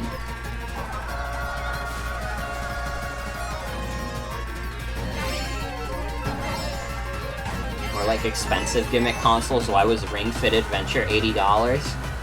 Okay, that's kind of true, though. Ring Fit Adventure should have been, like, a $60 game maximum. The Ring-Con is not worth that much. I'm sorry. Oh, but it can read your heartbeat. Yeah, I could also do that if I, like, placed my head on your chest, dummy.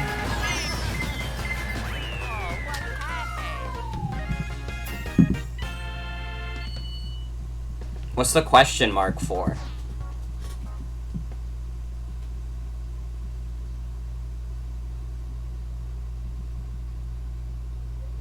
Nintendo has to exist in the Scrimblow economy bumble. Literally. Nintendo trying to make a console on par with the PS5 would be like when McDonald's had a burger for adults. Literally, though.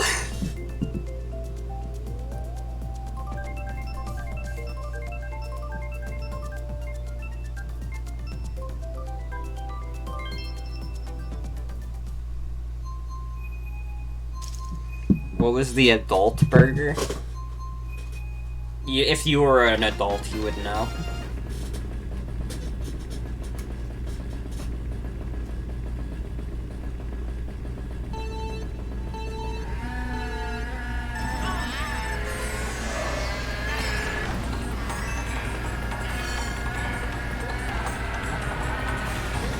But yeah, and like, going back to the Steam Deck for a second, I kind of also feel like the Steam Deck exists in it like its own little space.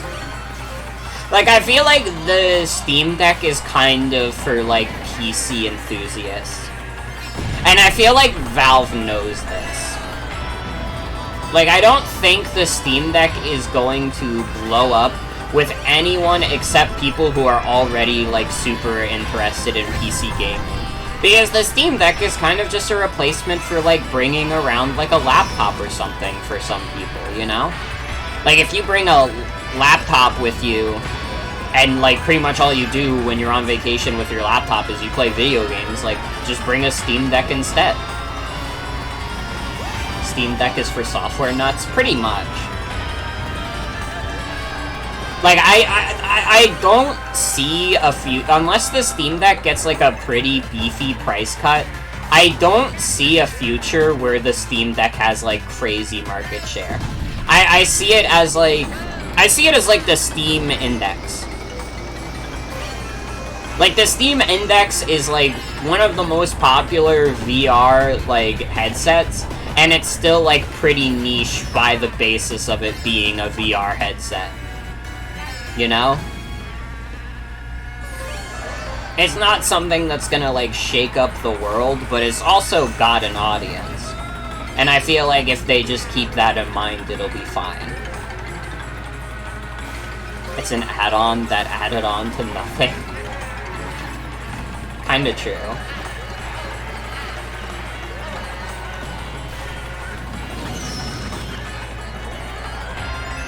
I think it also helps that, like, the Steam Deck, like, just plays games that are already on Steam. So, like, Valve can afford to just kind of, like, keep it going even if it doesn't sell crazy well, because it's not like they're putting a lot of resources into software for it, you know? That's not something that's happening. It's not like, you know, the big three, where the big three are all doing their own consoles. And, like, they have to put, like, you know, their own original software on it, because otherwise it's like, well, why the fuck am I buying this over this guy's console? You want to see a Steam Deck broken in half? True. You can only buy a Steam Deck through Steam. It's not like you can buy one from Best Buy like you can with a Switch. This is true, but I do think they've mentioned wanting to get Steam Deck into, like, actual stores. I'm pretty sure they mentioned GameStop at some point.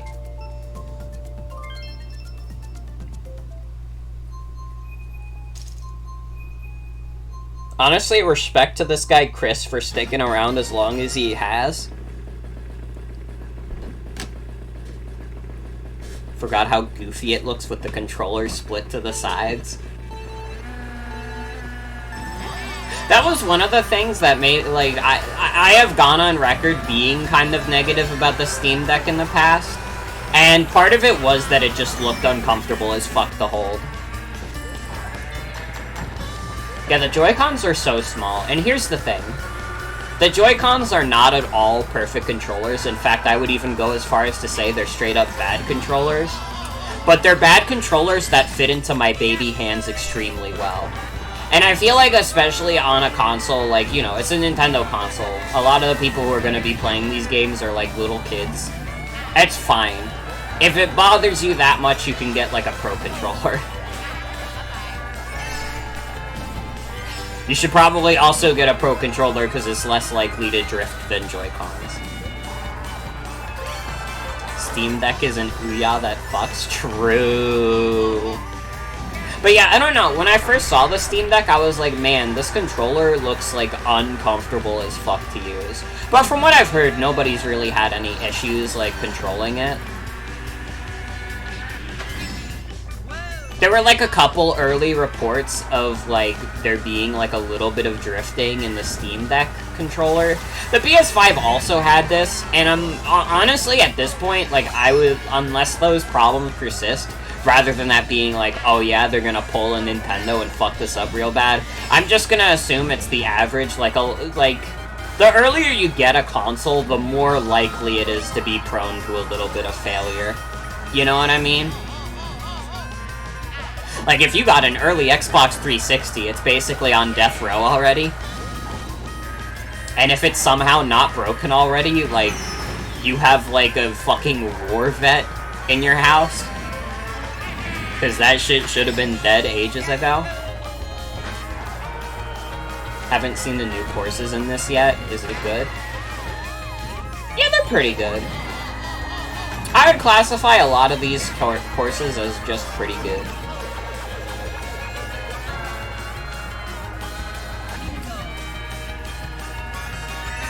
Although there are some bangers, to be fair.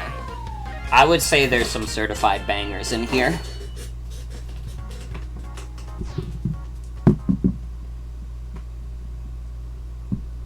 We're in third place. Why did the blue shell hit you? If people already crossed the finish line. Also, yeah, you're winning, Chicobon. You're the wiener currently.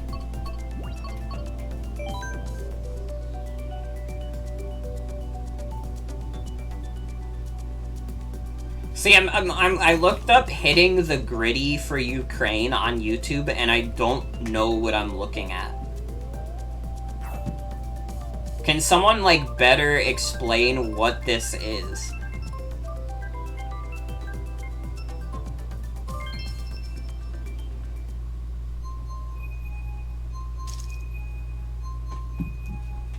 Like, I opened my phone and I saw that again, and I was like, wait, I still don't understand. We can discuss it like philosophers after stream. Alright. I brought it up because I want to talk about it during the stream, but alright.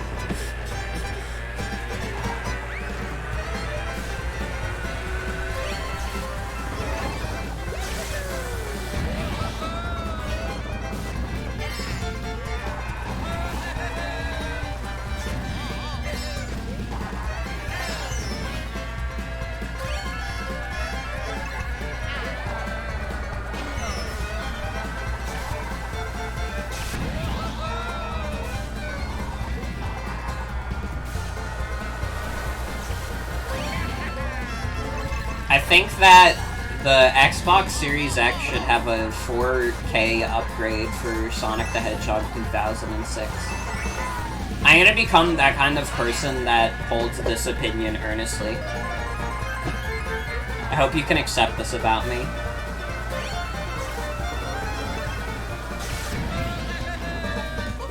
I think the new Xbox console should have an X-shaped screen. True.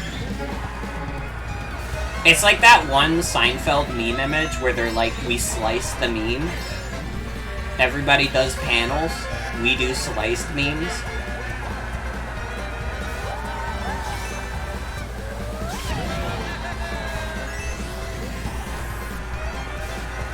I think that the sliced meme Seinfeld post is a real classic.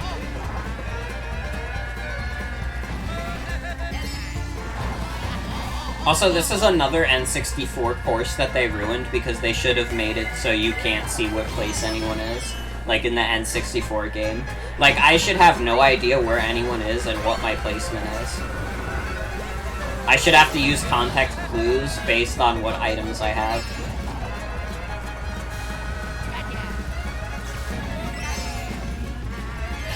If you break the giant egg, you can unlock Yoshi's dad. I believe it. What would Yoshi's dad name be?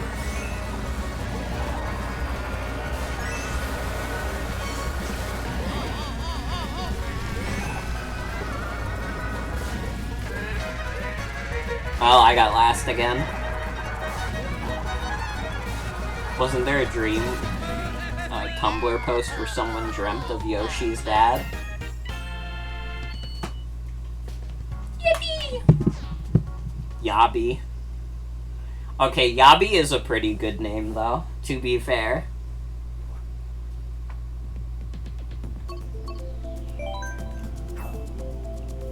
Let's go for Sky Garden again, everyone! Sky Garden! You love Sky Garden!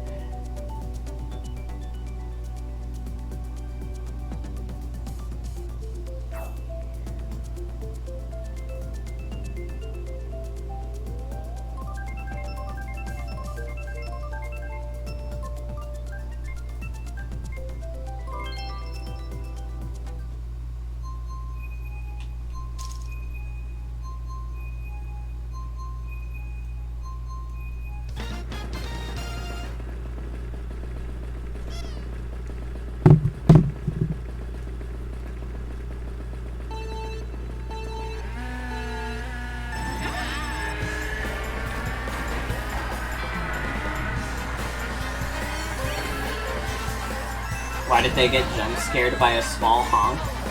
It's a little frightening. You would have to be on the road to understand.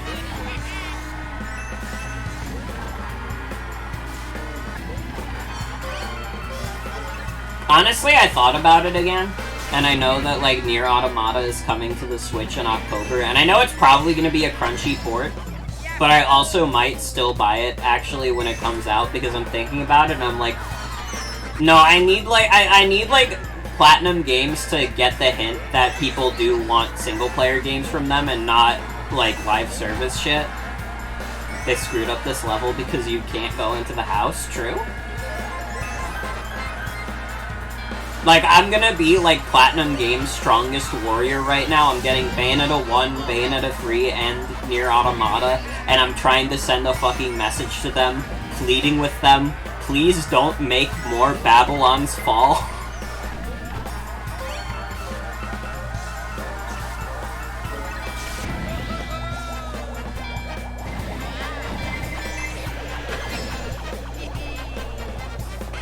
Babylon's Fall very recently fell to 0 players on Steam.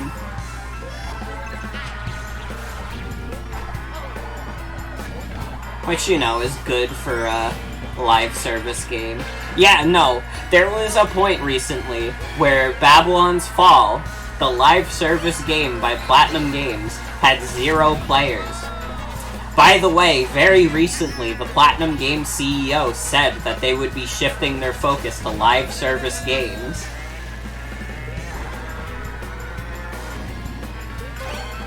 So, like, I need you all to do me a favor.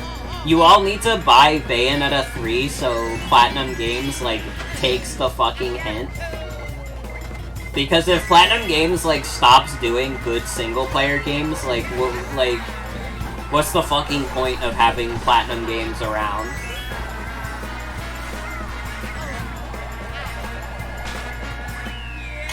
Couldn't stop Chickle in time.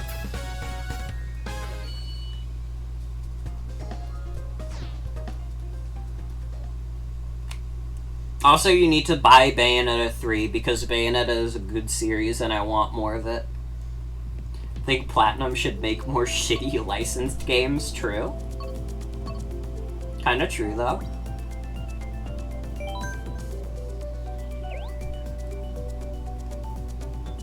It's a Japanese developer. They banned the word hint in the workplace so it can't even be taken within 200 meters of the workplace. Buy Bayonetta 3 or else you hate sexy women, true. Well, it does not matter because I'm gonna try anyways. Although I guess to be fair, like the work culture and probably like the higher ups in like Japanese companies are like, you know, the culture is different there.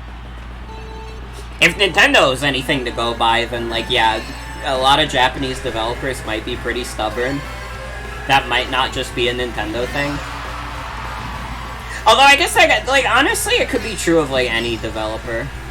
There are plenty of American companies that don't fucking listen to their fans either.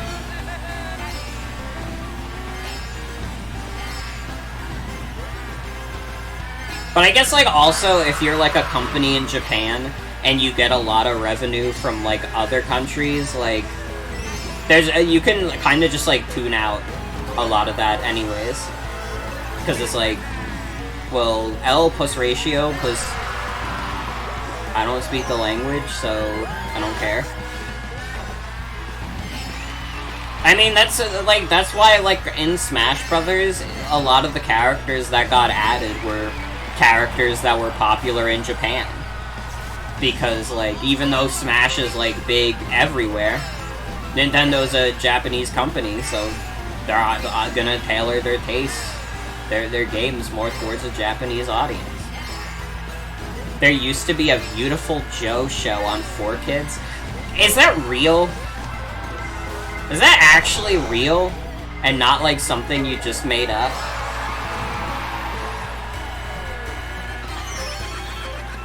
Because that sounds fake. I used to watch 4Kids and I've never heard of the Beautiful Joe show.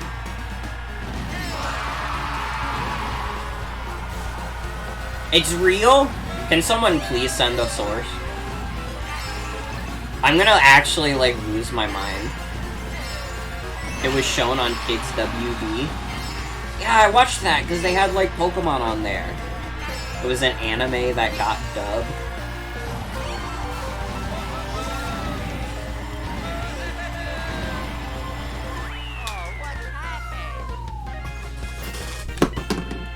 The fuck? Hold on.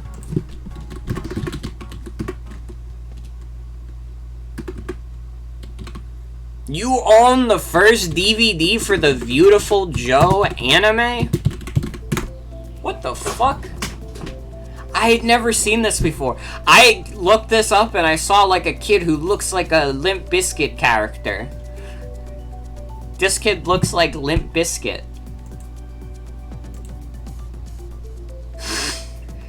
Hold on.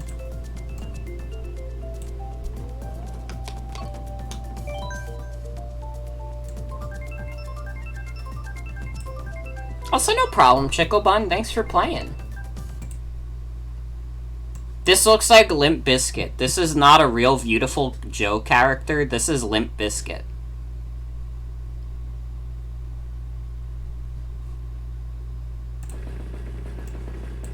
That's just Joe.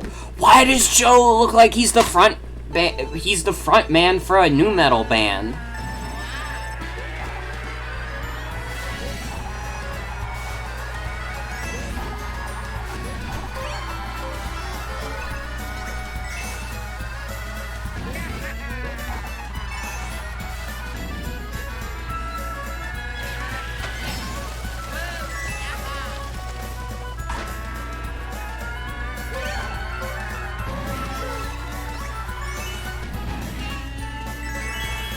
only thing you remember from Beautiful Joe is his funny catchphrase?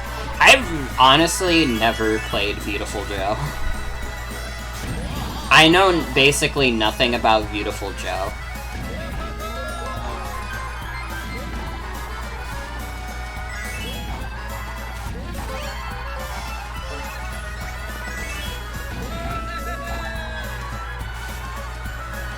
I know that Beautiful Joe exists, and that's it.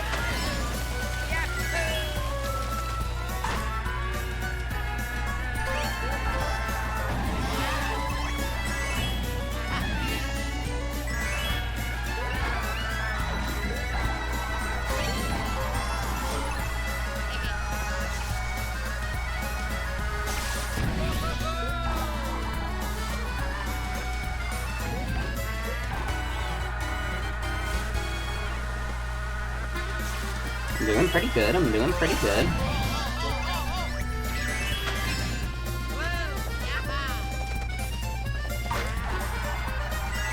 Also realized how much Sylvia of No More Heroes reminds you of Sylvia of Beautiful Joe.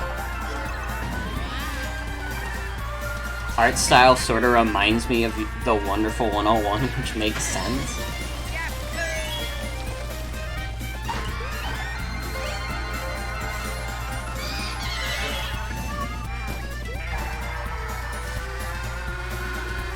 Man, that Wonderful 101 demo was really bad, huh? Like, every time I get reminded of it, I'm like, yeah, that sucked, huh? Like, I don't know if it was, like, indicative of the whole game, but that demo fucking sucked. It was so bad. I did not enjoy it at all.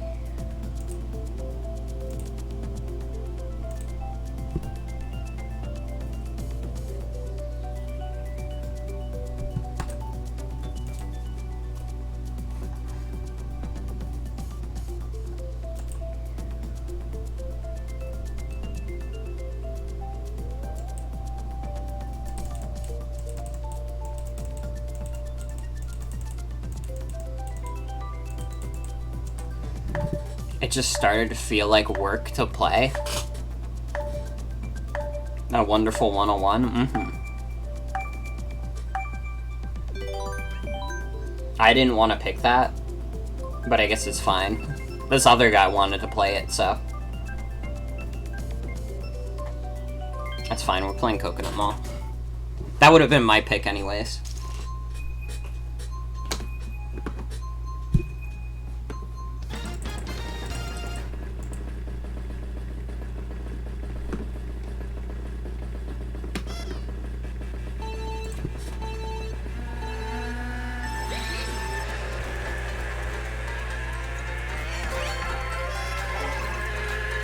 I love to honk.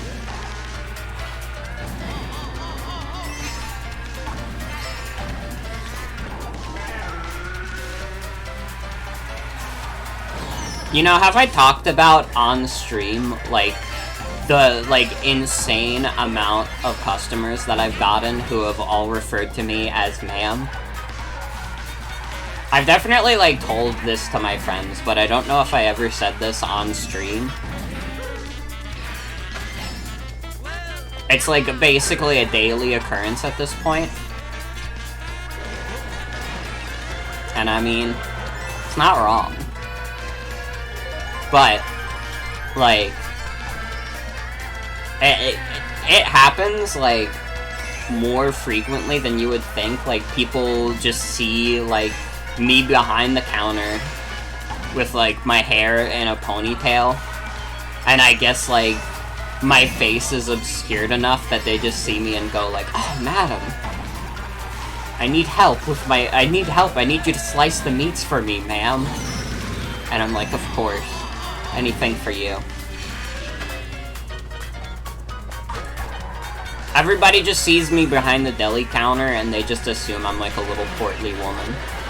And like, they never correct themselves either. Yeah, I'm the madam of meats. Like, it's important to note that when these customers hear my voice, like, they don't correct themselves. I've never had a customer actually correct themselves. I've had a couple of times where my coworkers tried to correct them. And it's like, oh, if only you fools knew.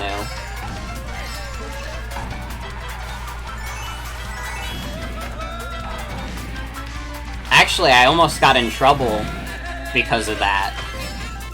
And not for the reason you would immediately think, but there's, like, one other girl who works the deli corner, like, who's around my age and also wears her hair in a ponytail. And, like, even though we basically look nothing alike, like, again, I look like a little portly woman. She does not. And, like, this one customer was, like, interrupting me while I was cutting someone's meats, and was insisting, hey, you were cutting my meat, right? Where is it? And I was like, ma'am, I've never seen you in my life. And again, I have no idea how this person made this mistake, because we look nothing alike except we both wear ponytails at work.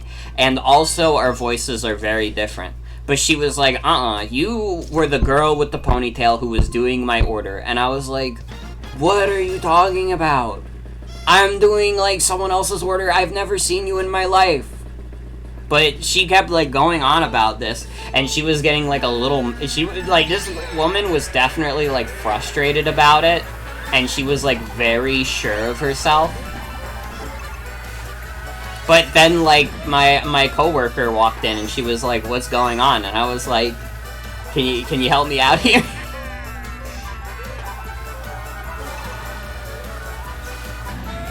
Mamma mia, it's Madame Morgan of the meats. Literally. I'm telling you, like, HRT is gonna hit me like a damn truck. I swear to God, I'm not, like, when I get on HRT, I'm gonna get to a point where I'm never even gonna experience trans misogyny. People are just gonna subject me to regular misogyny.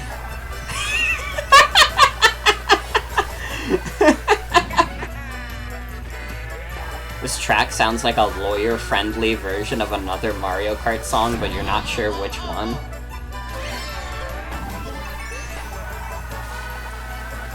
I, like, post selfies on Twitter, and people will say shit like, you'll never be a man, and I'll be like, you're right.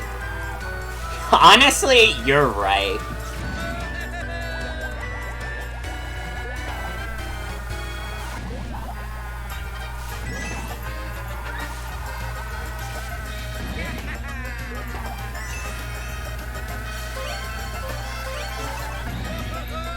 So true, Oomphy, literally.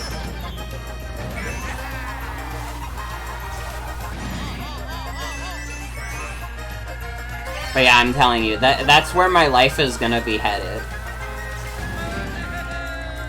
That's something to consider once I, move out. I gotta be honest, living on Staten Island, like, it doesn't give me the fullest confidence for doing this right now. Like, Staten Island is kind of a little bit of a shithole. And, like, yeah, I want to move to Jersey with Jen, to be fair, and Jersey is also kind of a shithole. But at the very least, it's a more progressive shithole. Which is preferable.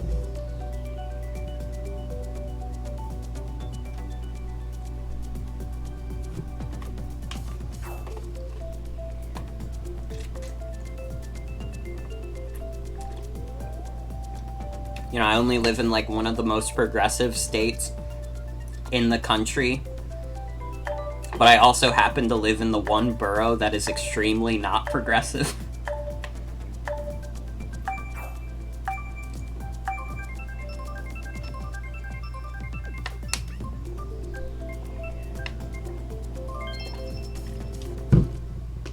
Although I guess I shouldn't pretend like it's not getting better.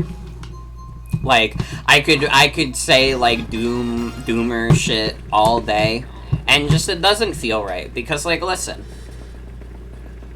There are, like, gay people who work at the deli. I know there's, like, an old gay man and an old gay woman. There was someone with a hat that had, like, a they-them pin on it, which was cool. And nobody was, like, making rude comments about it. So it's like, I don't know. It's like very easy to get caught up in the news, you know, there's a lot of like shitty news that happens where it's like, oh, the government just decided that if you're a minority, they're gonna kill you in 20 days. But like, hardest pill to swallow, but something that everyone must learn is that America is like not even really a democracy. And that the government officials do not represent the will or the beliefs of the people at all. And that's not to say there aren't still, like, pretty conservative places in the country. I feel like especially when you live in, like, the suburbs, you tend to see a lot more, like, conservative beliefs there, but in general, like, the world, especially with the internet, is growing, like, more and more progressive, and there's only so much that the government can do about this. And like, now I'm getting, like, a little too sappy, but I believe in the good in people. I believe that human beings are inherently good, and we're, like, making progress, is all. Alright? Now, no more sappy shit. I'm winning at Mario Kart, and it fucking rules.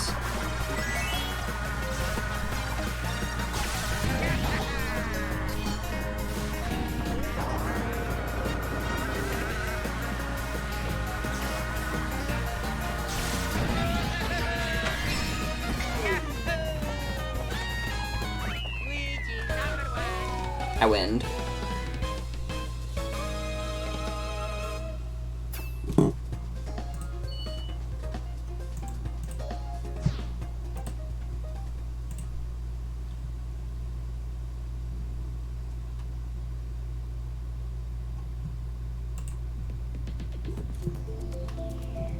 I'll just do random.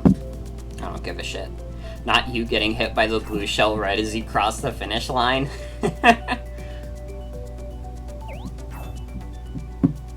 Of course, John Cena. Anything for you. The doobie John Cena, though? Let's go. Las Papitas on your timeline? I wish I was seeing Las Papitas right now. Are you kidding me?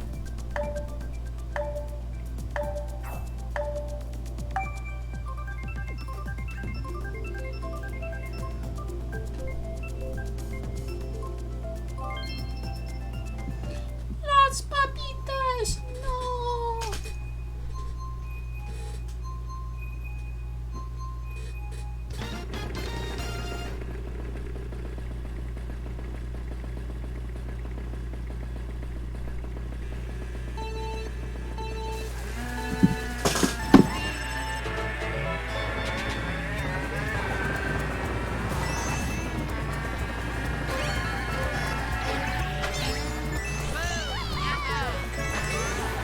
I'm so glad that John Cena is here playing with us, the real John Cena.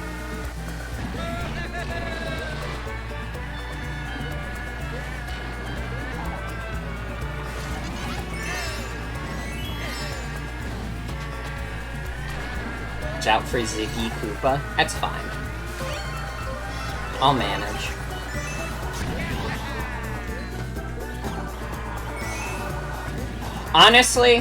Honestly, we're all grown-ups here. We can all admit that the John Cena prank call is still, like, extremely funny. Like, it's been, like, 7 years since that was, like, the big meme of the hour. It's still kind of, like, extremely funny, though. Which John Cena prank call? The one where he calls the... He calls the one guy's wife, who was, like, tired of her husband watching wrestling and kept saying shit like, and his name is John Cena! It's like still ludicrously funny to me.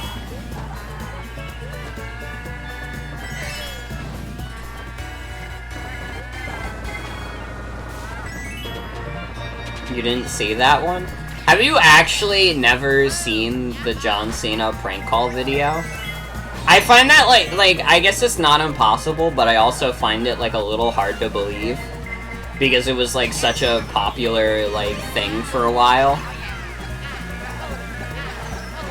Like, I heard that shit quoted on, like, basically every circle of the internet. You also haven't seen it, but you live under a rock?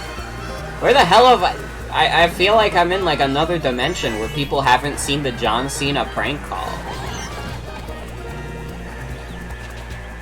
This was, like, this was, like, the biggest thing in the world for a bit.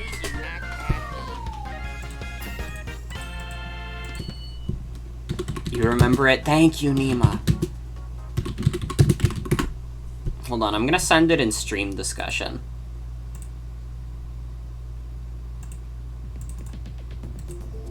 It was huge in, like, 2016. Used to see it all the time.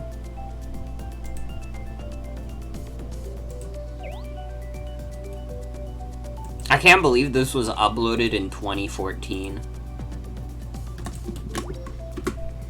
Okay, I sent it in the stream Discord. I cannot believe that there are people who haven't seen this video.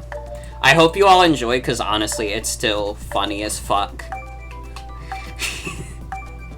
God, there really are some, like, funny as fuck lines in this video still. See you in 549. Thank you.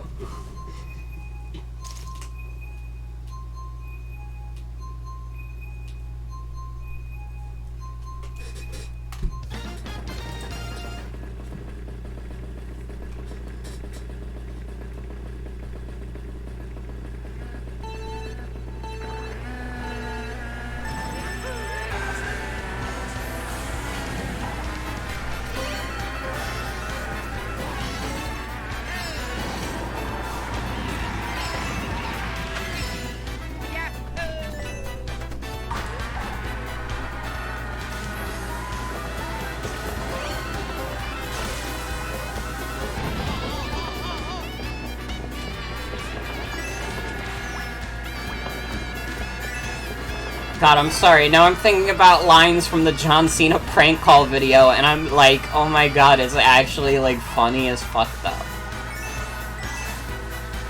And, like, I think it's also important to note that, like, it's pretty hard to make, like, prank calls funny.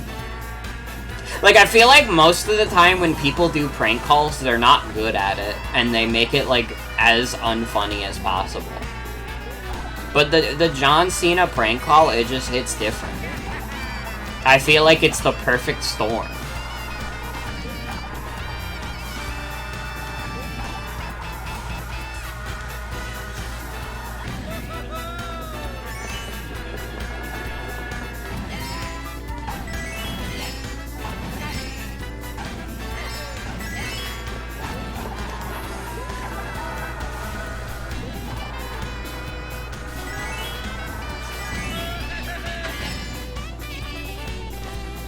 Doing okay right now. Actually, I'm doing more than okay, but, you know, I don't want to jinx it, you know.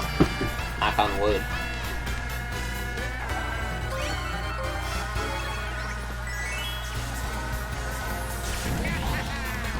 Remember people quoting the donkey prank calls all the time? There were probably some pretty good donkey prank calls. I don't remember them super well.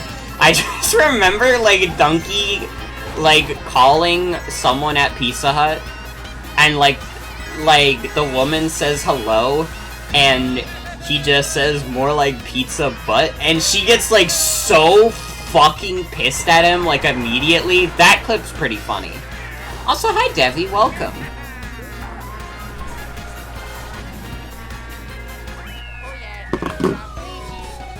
looking for the big Yoshi.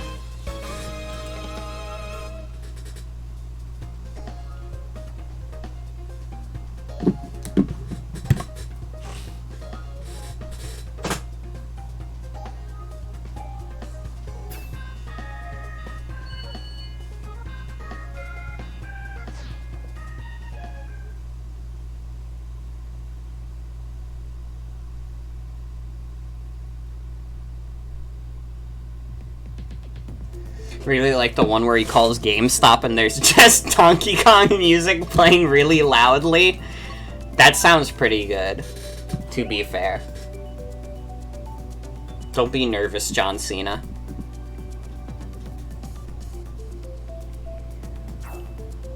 You've only ever watched one of the videos due to recommendations, but apparently Land Potion Castle is a pretty good one.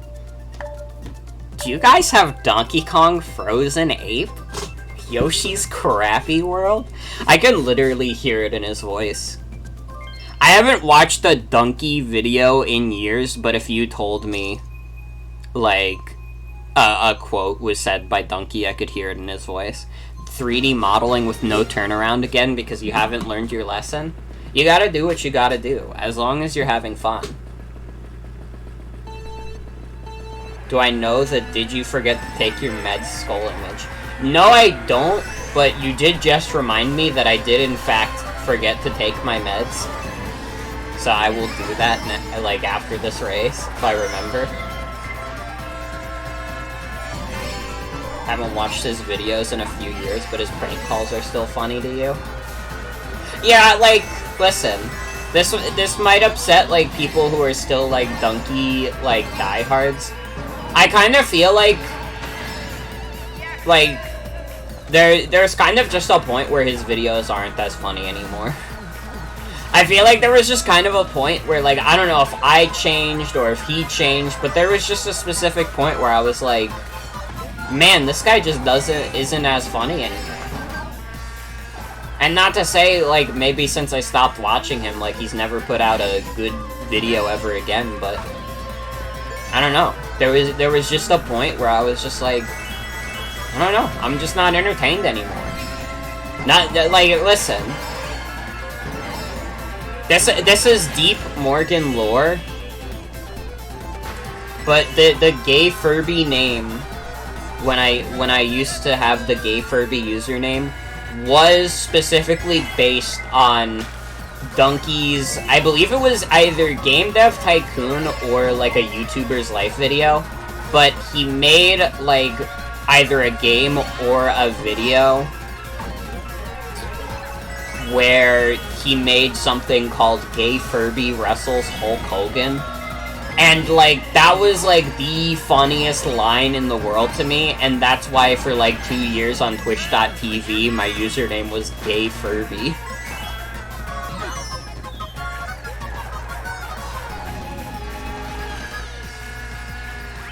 You started feeling bad for the woman until she said she supported the American military. The joke of Donkey is only funny for so long, to be fair. I mean, I won't comment any further. I'll just, like, again, I don't want the Donkey diehards to get mad at me. His stuff is just not for me anymore. I don't think.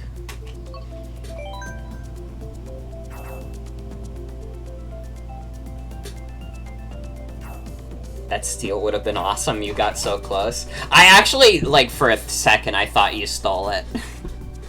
I actually, like, looked at it and I was like, wait, did Lord CW just take the W?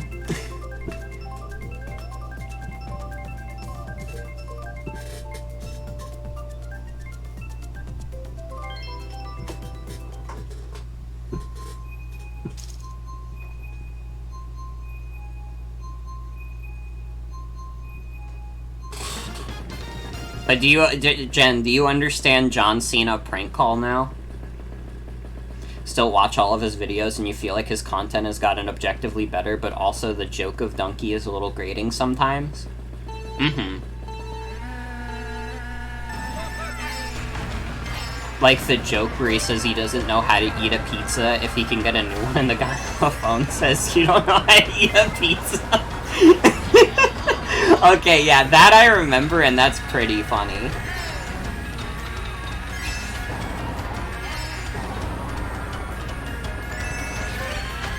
Again, like, John Cena prank call is just, like, one of the best to do it. How do I work this thing?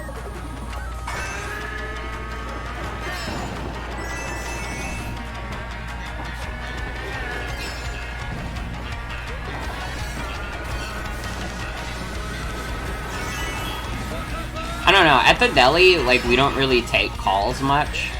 Like, I think we've been told we're supposed to, but nobody does. But, like, I would love to get prank called by someone while working. Because it would be, it would break up the monotony, you know?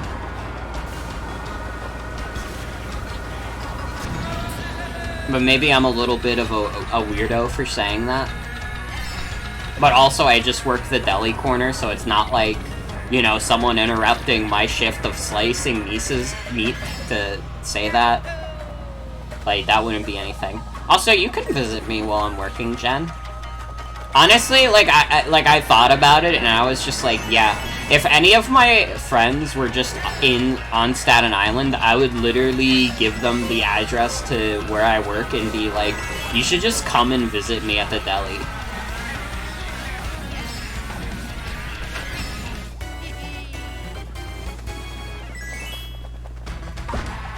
It'll be fun.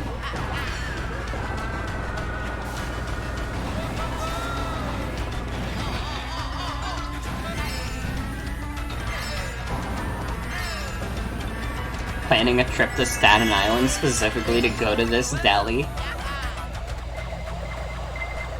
Morgan Con will be held at the deli counter in the blank.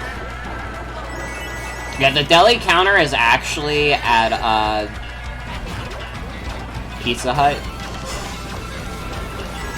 It's actually at Dunkin' Donuts. I changed my mind. Nah, actually it's at Papa John's. Sorry. You don't live there, but if you're there, you'll ask who ate all the gabagool. More like pizza, but...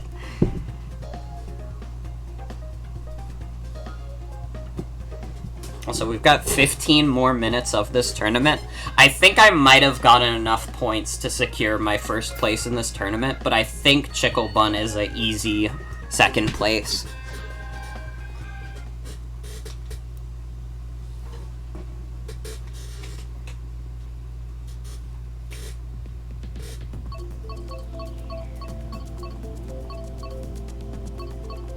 Yeah, we'll do some New York Minute. You know, I just wish they would make some songs about New York. You know what I mean? There's just simply not enough songs about New York.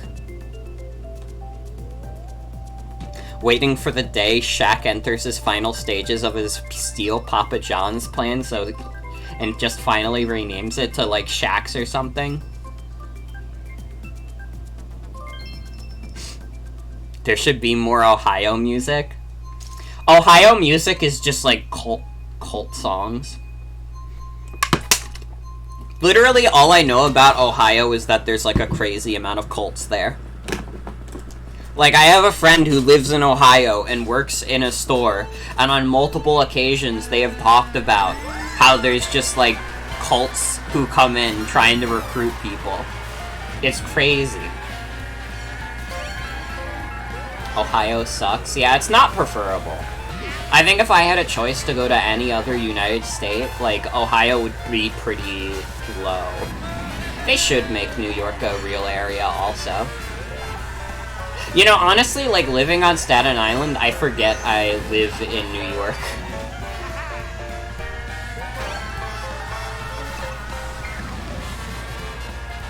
Can I tell you something else that, like, fucked me up? That, like... you know what? No, like, thinking about it, like, saying this out loud will get me doxxed. So never mind, I'm not saying it.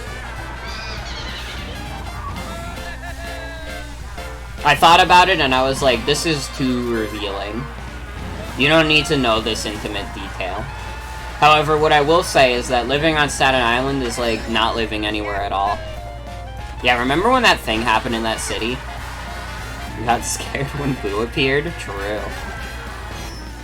Love that Ohio is so unremarkable that it just kind of memed itself into being iconic. Yeah, I guess we are the 9/11 city. This is true.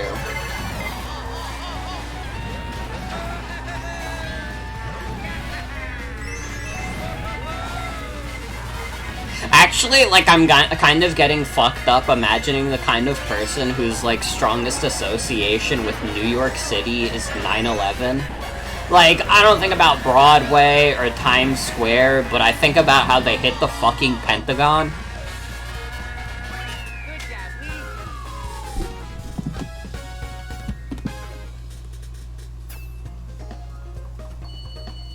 Let's go, John Cena in first.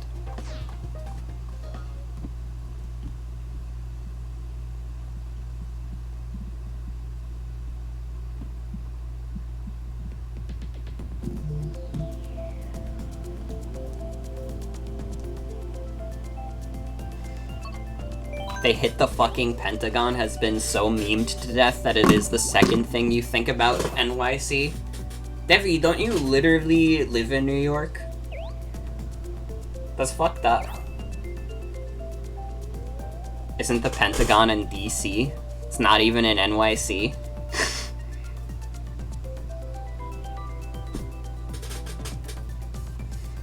Your strongest association with New York is seeing it fucking destroyed in every other action movie, so pretty fair to be honest.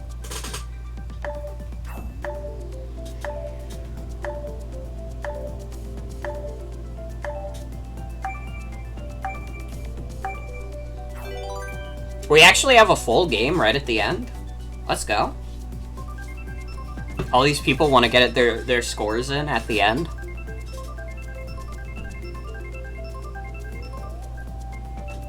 You live in mildly okay city in New York that no one visits. I live in shitty Staten Island in New York City, which fucking sucks and nobody likes. Like, listen. There are a lot of people who will tell you that, like, New Jersey is objectively worse than New York. But, like, nobody, like, people who live on Staten Island, like, there are so many people who have moved from Staten Island to Jersey because they would rather live there.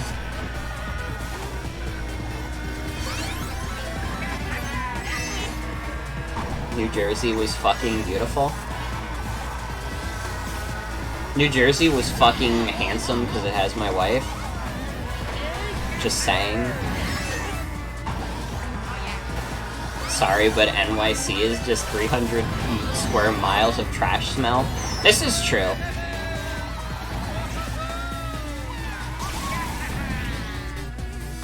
NYC is a great place if you love the rats.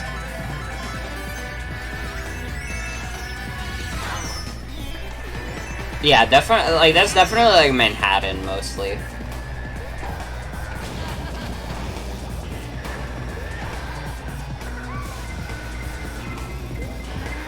Last time you were in New York was when you were a kid? I'm fucking losing at Waluigi Pinball, this sucks. I gotta focus up. You moved from NYC to Florida, so you don't really know if you got it better or worse. I mean, it's probably cheaper in Florida, but you probably got it worse.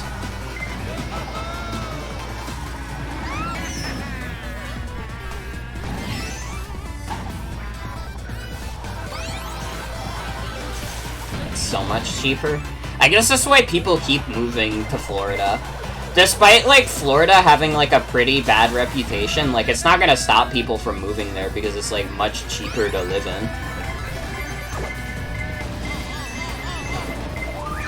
No! Stop! I'm going to piss myself. I'm actually upset about that. I turned into a pinball.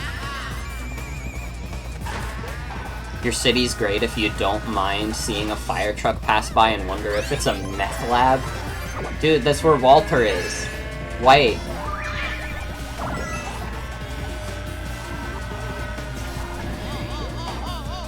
be honest, did you think you were just gonna go through the bumper? You know what the sad part is? I didn't. I just thought I could, like... I just thought I would turn perfectly and slip right by it.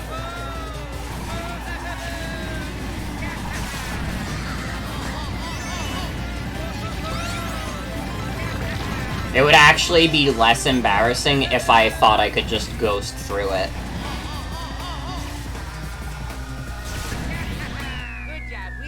You went on Tumblr and saw Happy Birthday Corpse Husband?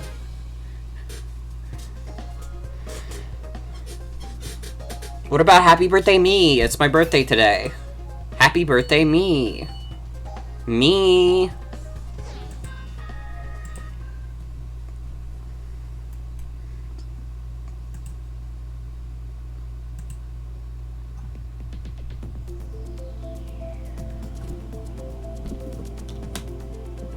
It was your birthday on the 2nd? Hell yeah, happy late birthday. It was your birthday the other day also? Again, happy late birthday. Hell yeah. I know so many, like, August babies. And, like, I've said it before, and I'll say it again. Merry Christmas, everyone. Or Happy Hanukkah.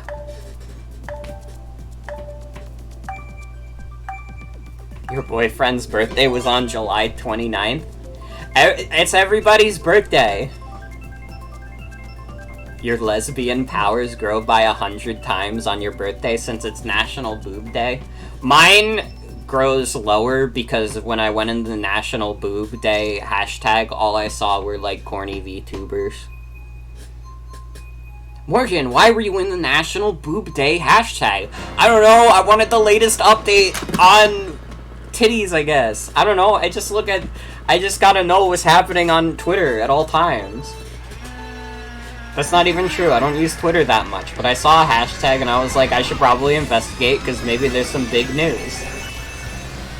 And for some reason, I thought there would be big news for National Boob Day. I don't know, I thought they were gonna create a new kind of boob. Leave me alone. Should have said mind your business.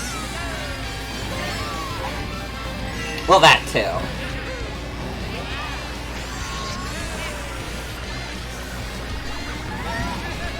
I think it's funnier to over-explain them. Ah.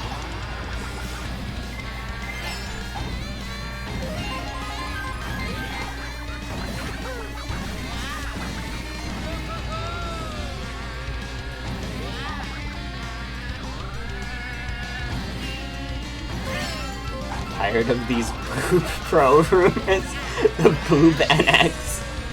True.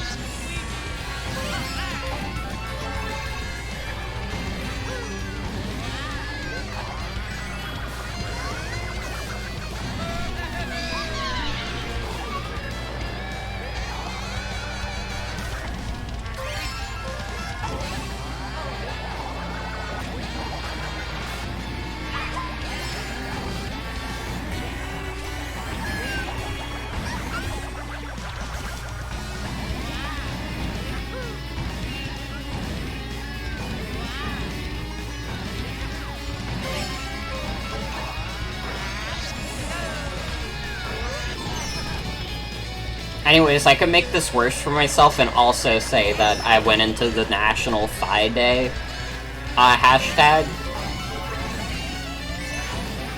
I was waiting for the latest updates on that.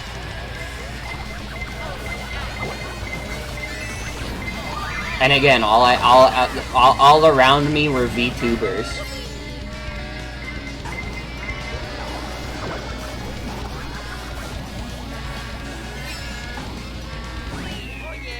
Alright, Morgan. See, Devi doesn't judge. Jen's being judgmental, but Devi's not judging. This is why you're the realist here.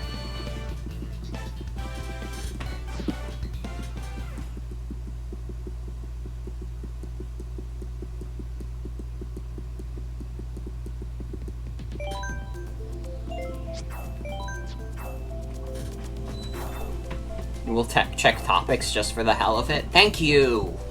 Thank you! Someone with some fucking reason around here. You get it.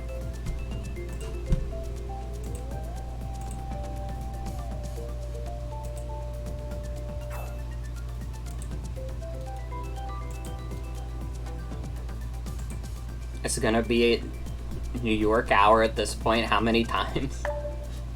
It really has been, like, selecting New York Minute a lot. If it's all caps, you're like, that's probably Minecraft. True? I mean, this is the last match of the night, because the tournament ends at midnight. Like, this is it. At this point, it's just York? True. True, though. Alright, final match of the night is at Sky Garden. The most mid-fucking track they've added.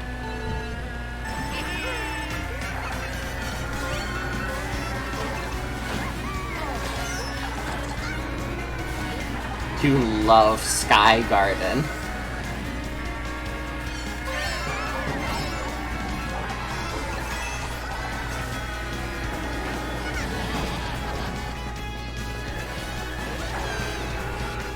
Anyways, nobody can make fun of me for anything because I'm so cute and sweet and everyone loves me.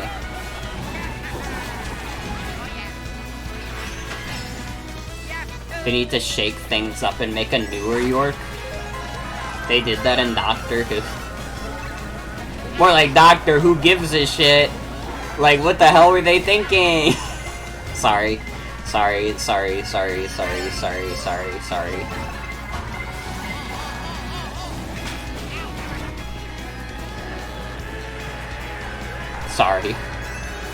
I saw the opportunity and I took it. They did that in Guilty Gear. Thought I was gonna say Doctor Who. Well, that's too easy. And that's not only is that too easy, it's lowbrow. Alright, and I'm a very highbrow streamer.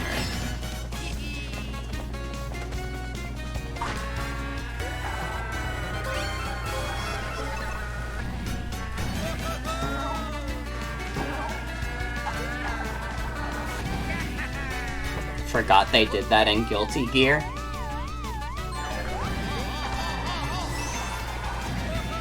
Thinking about how you forgot that regular Kai Kisake existed, you kept thinking, because you kept seeing Robo Kai on your timeline. Evo's happening right now? Oh, dude, we should watch Evo! Fuck this! Man, Mario Kart's fucking stupid!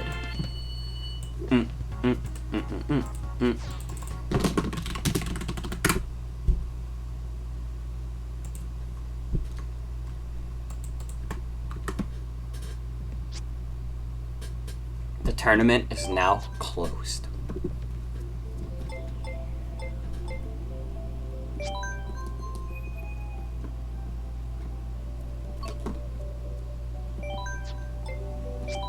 Let's view the standings.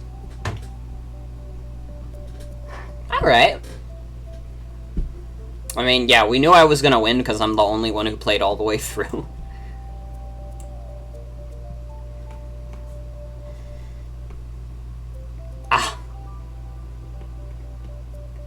Yeah, Goku with the 7th place. We should watch Evo 2022 right now, but in the worst way possible. Yes, Baldi is here.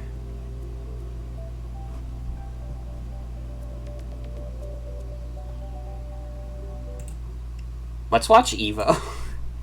In the worst way possible.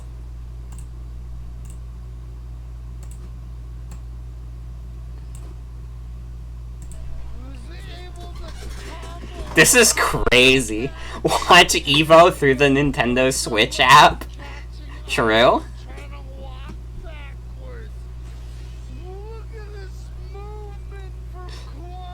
Look at this movement!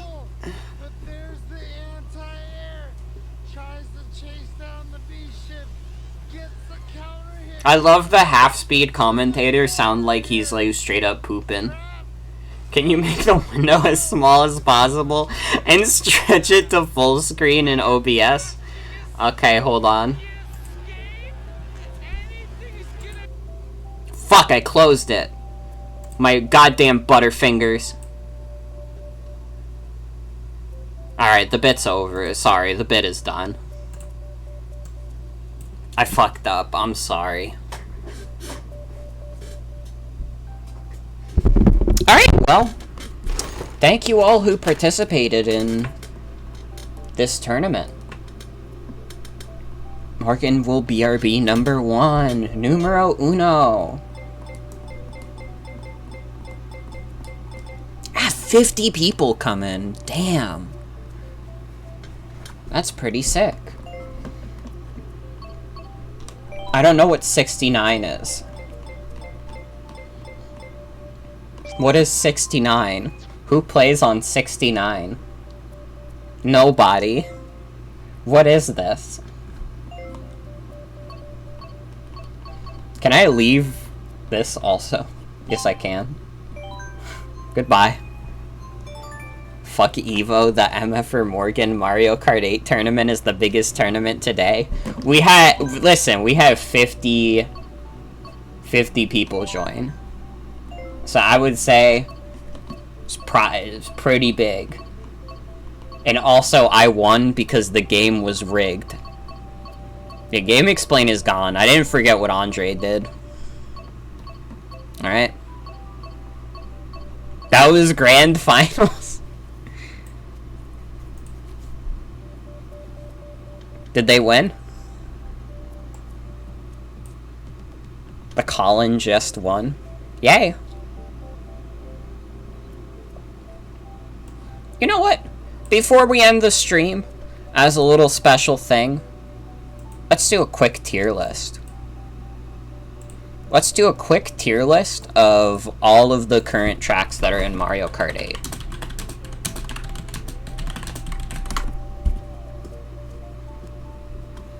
Baldy tier list. Sans tier list. Why do you want me to do a Sans tier list?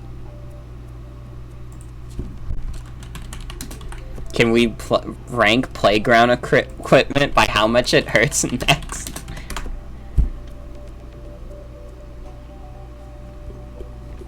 Listen, do you guys want to see, like, another tier list stream at some point? Because we could do that. We could do, like, a full, like, tier maker tier list stream at some point. Absolutely. Alright. Literally, yes, always. Alright. Well, not tonight, obviously. I'm just gonna do this one that has the DLC. And then we're gonna call it for the night. But this might actually take a little while, just because, like, I have to be fair, I have to be reasonable, and I have to give my reasoning for all of these. But maybe not that long. Mario Kart 8 Deluxe Wave 2 OST. Alright.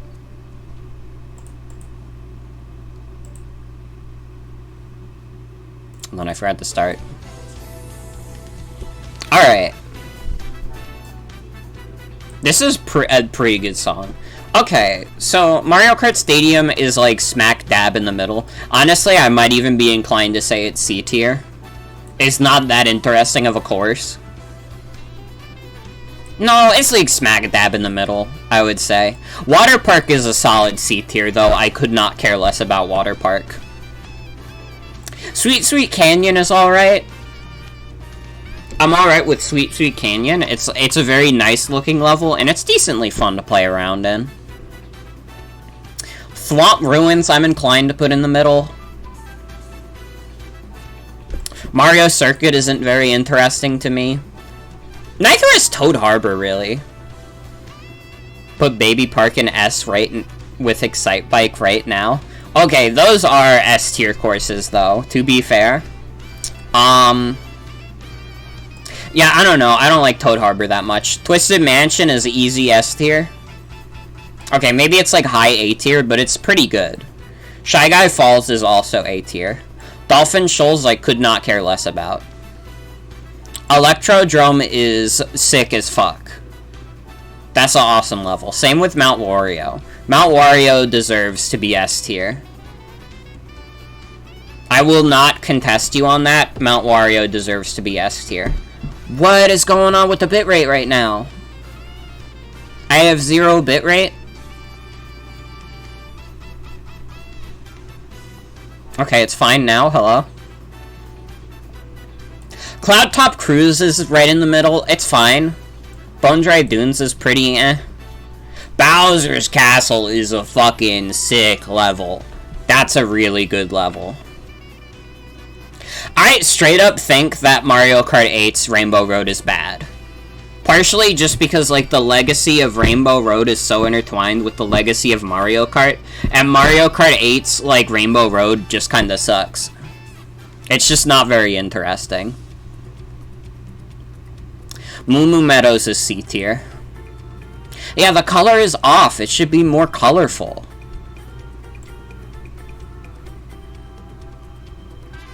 It's fine. GBA Mario Circuit, it's fine. Cheap Cheap Beach, I literally never want to see again in my life after the one night where we got it like 5 times in like the span of a half hour. Moo Moo gets S or A for cow thumbnail alone. It is a pretty cute cow, to be fair. Toad's Turnpike is not that good. But I would say it's a C tier. Dry Desert is alright. That's a solid B. Same with Donut Plains. Royal Raceway, DK Jungle. We've got a lot of, like, C tier tracks right now. Wario Stadium is easy A. Sherbert Land is C. I don't care about Sherbert Land. Music Park, high B tier. Yoshi Valley, they ruined it. TikTok Clock, easy S tier. Come on. Easy. Piranha Plant Slide is not very interesting. Neither is Grumble Volcano. N64 Rainbow Road, they fucked up. Honestly, Yoshi's Valley is actually a B tier, and I'm being facetious on that one. Yoshi Circuit, honestly, for being a track that is literally just shaped like Yoshi, it's actually, like, really fun. Excite Bike Arena, easy S tier. Dragon Driftway, easy S tier. Mute City, I don't care for it that much. Wario's Gold Mine, easy S tier. SNES Rainbow Road, easy S tier. Bring It Home, Ice Ice Outpost is C tier. Hyrule Circuit, easy S. Baby Park, easy S. Sunshine Airport is a level. Cheeseland, easy S tier. We've got some bangers, especially in the DLC tracks. Wild Woods, that's a certified banger. Animal Crossing is okay. I would even put it like high C tier. Neo Bowser City, I never actually liked. I'm sorry, everyone. I know that there's a lot of big Neo Bowser City fans out there. I do not care for it. Ribbon Road, easy S tier, bring it home. Super Bell Subway is a C. It's fine. I just don't care about it. Same with Big Blue. Paris?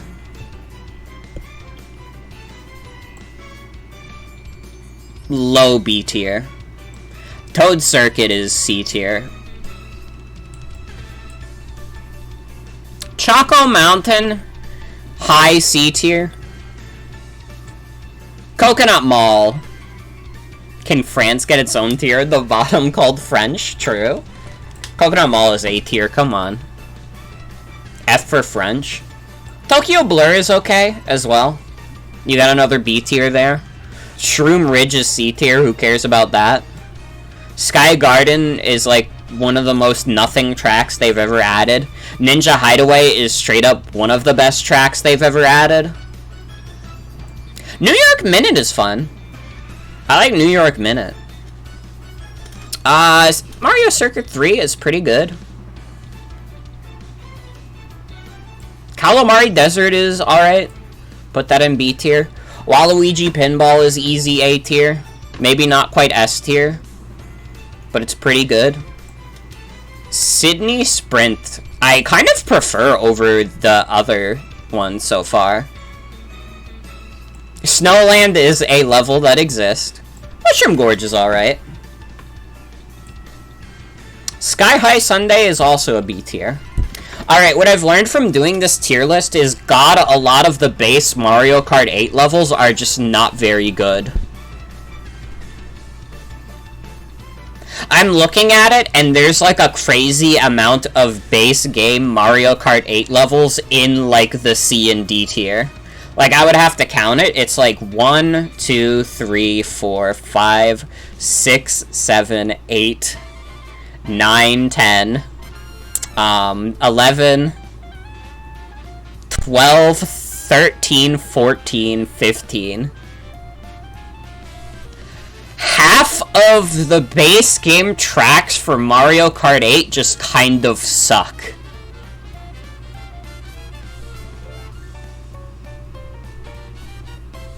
How did I play this game for this long? Although, I mean, I like a lot of the later tracks. I mean, there's still some bangers in the base game, and then you get to the DLC tracks, and you get some certified bangers. Just some absolutely good shit. But yeah, I would say this is, like, split down the middle. Just about.